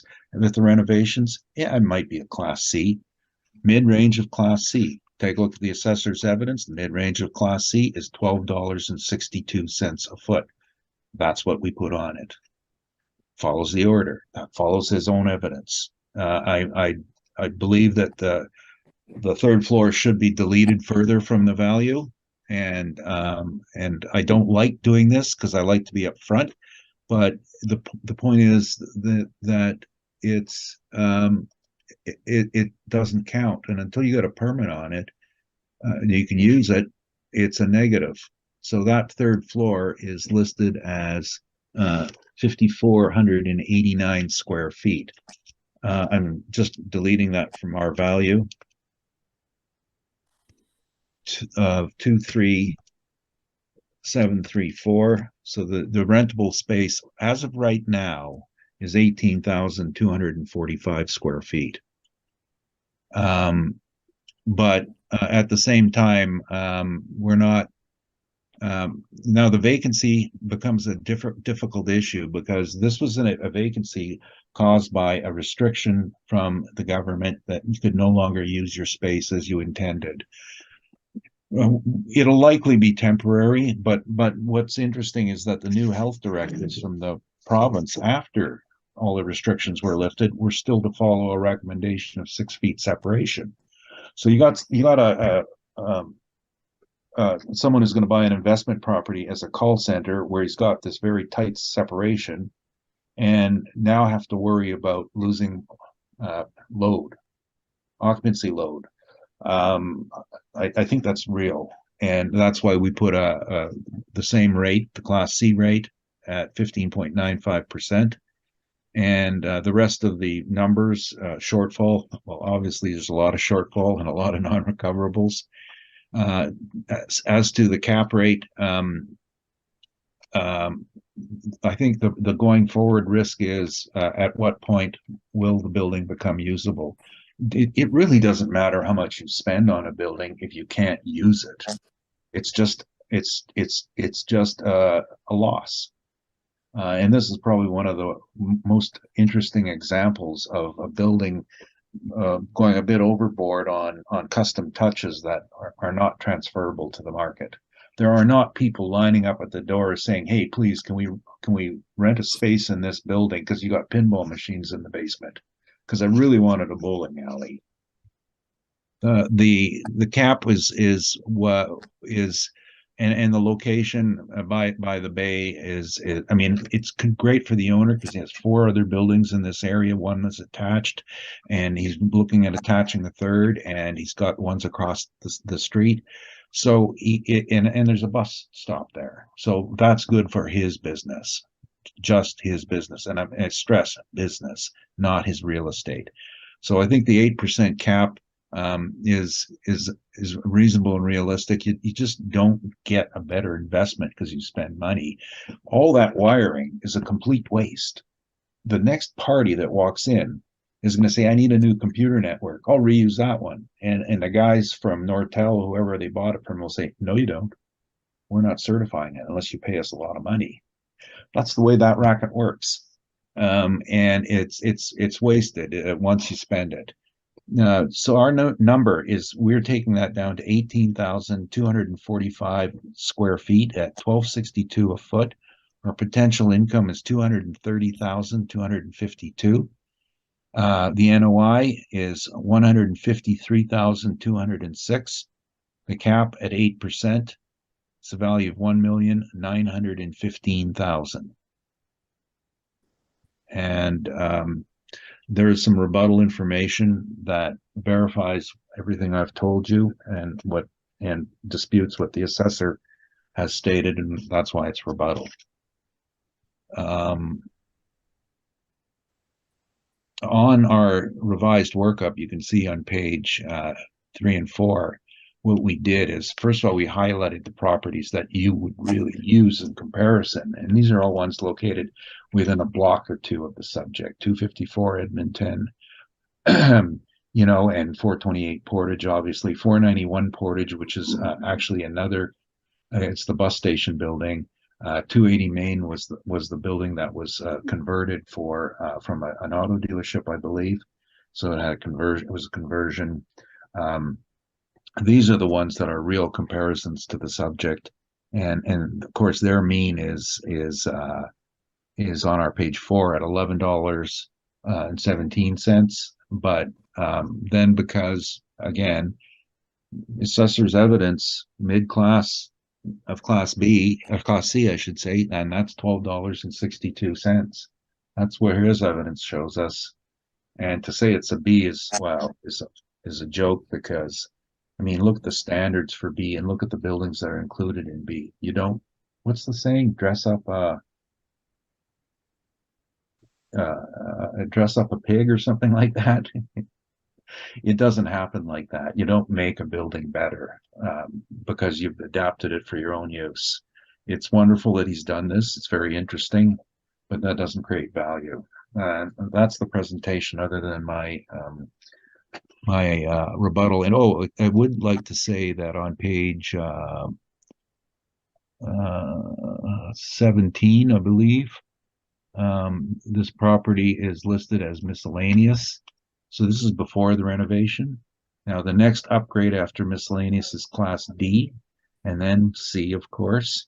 So it would seem to me a tremendous leap to go from being a miscellaneous building to a B. Looking at the B, you can see that they're all of a sufficient size and prominence.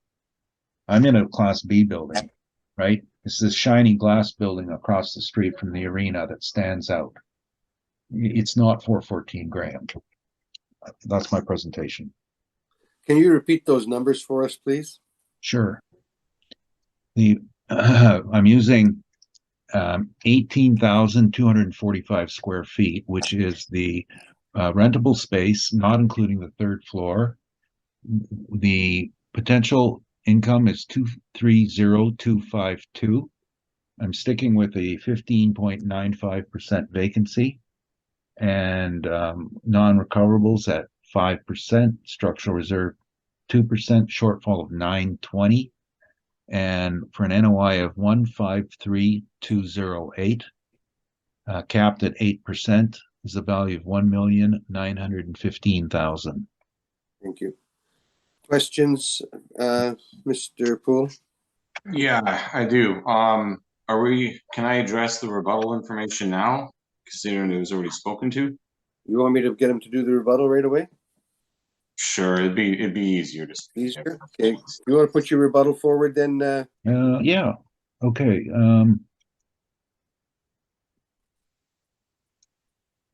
So the one I just sent was a screenshot of the occupancy permit. There is none. And just in case anyone is reading it and looking at the third floor statement, take a look at the dates. That's pre-demolition. That ended yesterday, 414 Graham. Okay, I had two documents. One was called IPC, Acute Care, and that's just an indication that the Manitoba government, even after the COVID restrictions have dropped, are still saying 6 feet. So call it post-reference, call it what you want. 6 feet existed on April 1st, 2021. And it looks like 6 feet is going to be around a long time. And that's going to lead to some issues regarding the obsolescence. The pictures I have on page, on the other one, marked 414 Graham, 240 Kennedy, are just, I think these are already all been added. And page 1 is the new stairwell that was added. So this reduces floor space. There was not a staircase there before. The stairwell, I've got the measurements somewhere, and there's a glassed-in area at the back. It was measured and provided. The next page is a picture of the open windows. They have subsequently been glassed up. This is my first inspection of it. And that was another $4 million assessment. The second page is the third floor at a. This is first top picture is an earlier stage, and there's still asbestos. They were cleaning out of the top. You notice the pipe wrap. Then the next picture below is, that's the same era.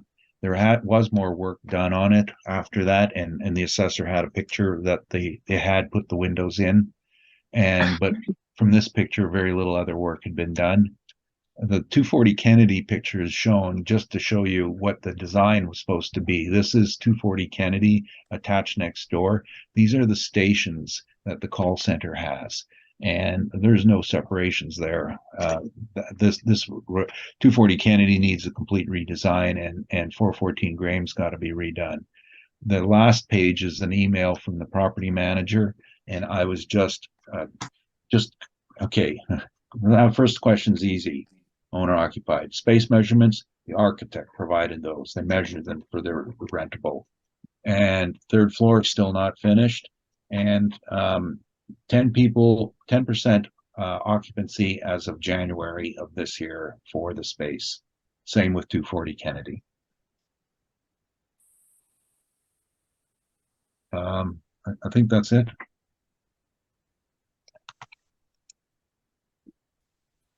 Go ahead, Mr. Poole. Would you, if you turn to your shared health document, would you not agree that October 18, 2022 is post-referenced by nearly a year and a half?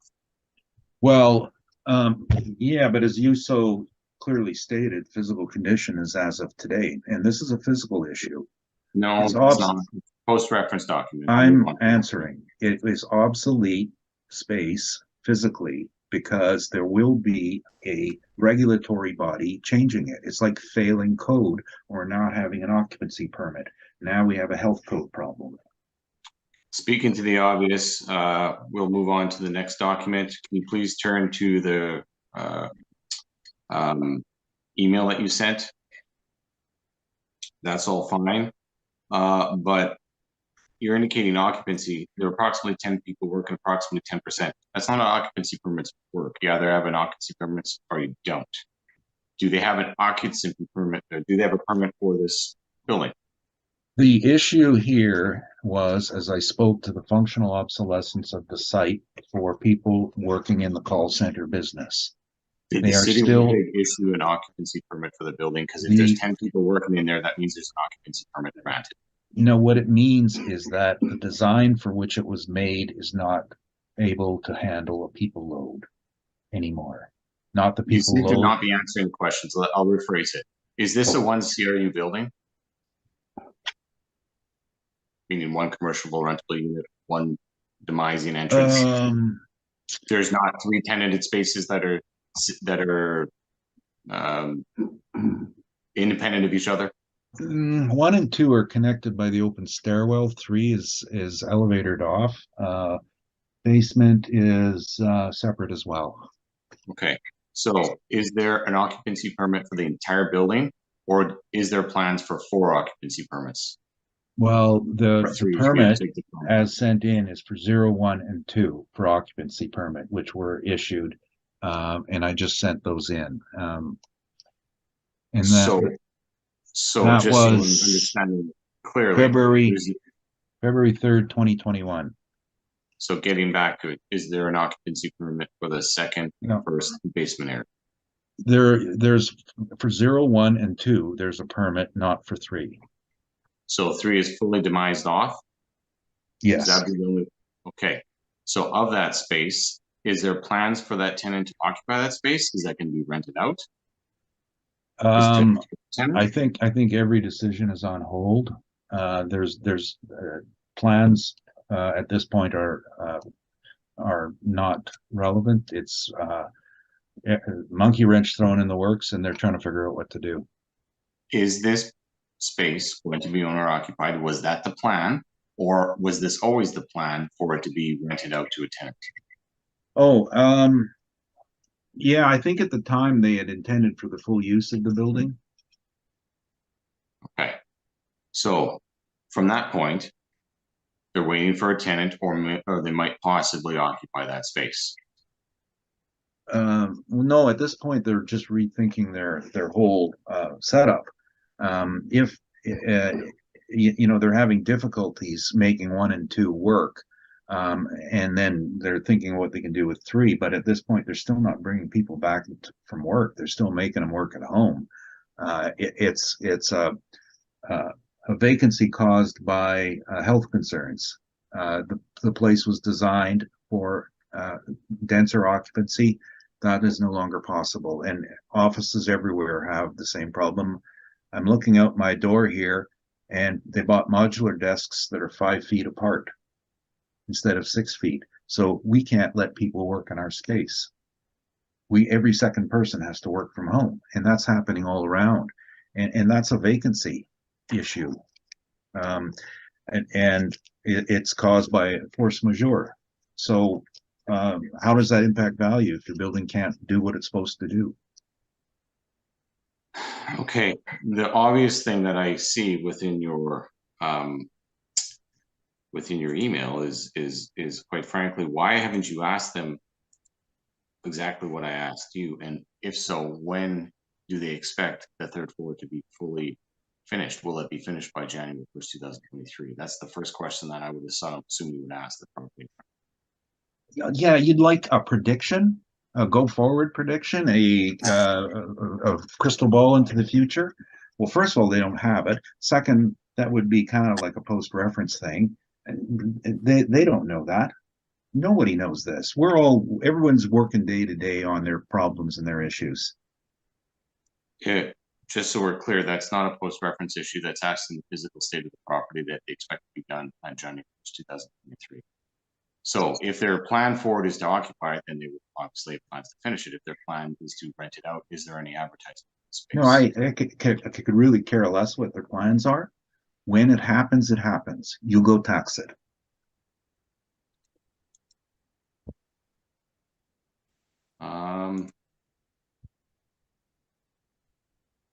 At that point, it seems to be the major issue here. I'll address the rest in summation. Richard, any questions? I have none, thank you. Michelle, any questions? No questions, thank you. Seeing none, summation. Please, Jeremy. This is a high-end building. It was obviously a high-end retrofit of this building. There was some talk to 339 Portage Avenue. That main renovation occurred on the main floor with the property next to it, because that was the media studio for the APN building for their business. The upper floors weren't really all that much renovated. This building is significantly different.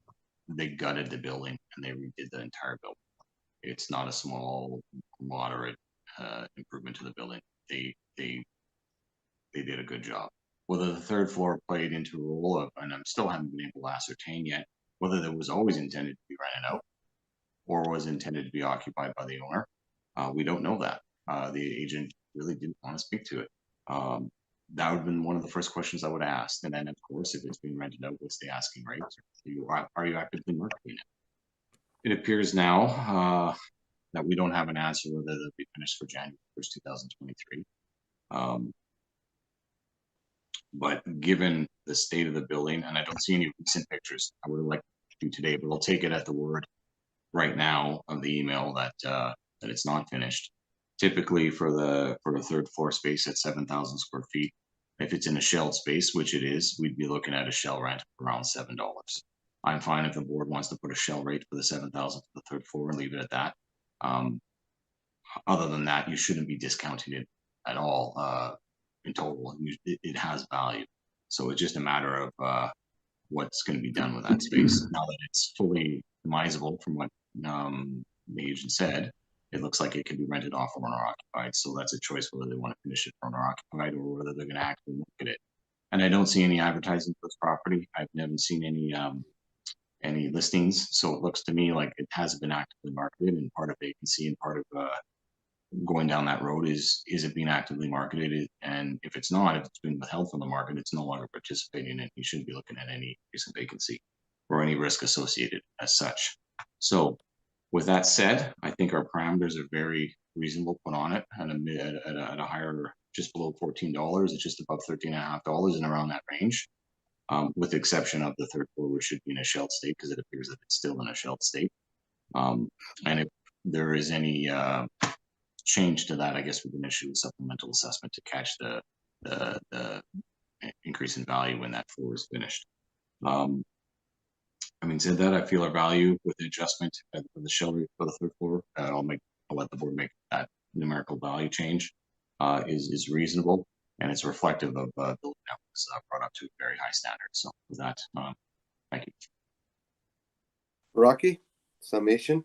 Yeah, thanks. No, I wasn't under the impression that that intentions could be taxed. I think only commissions of an act can be taxed, and when it gets occupied, when it gets finished, maybe we can talk about it. As it stands, and another thing that's interesting is there's no classification anywhere of high end. That's an adjective that it has to be qualified. The building was an old, obsolete building, a bunch of little holes and cubby holes and warrens, as they say it, and the owner did a lot of interior demolition to create some clear space and some changes for his business. And when you do that, you don't create Class A.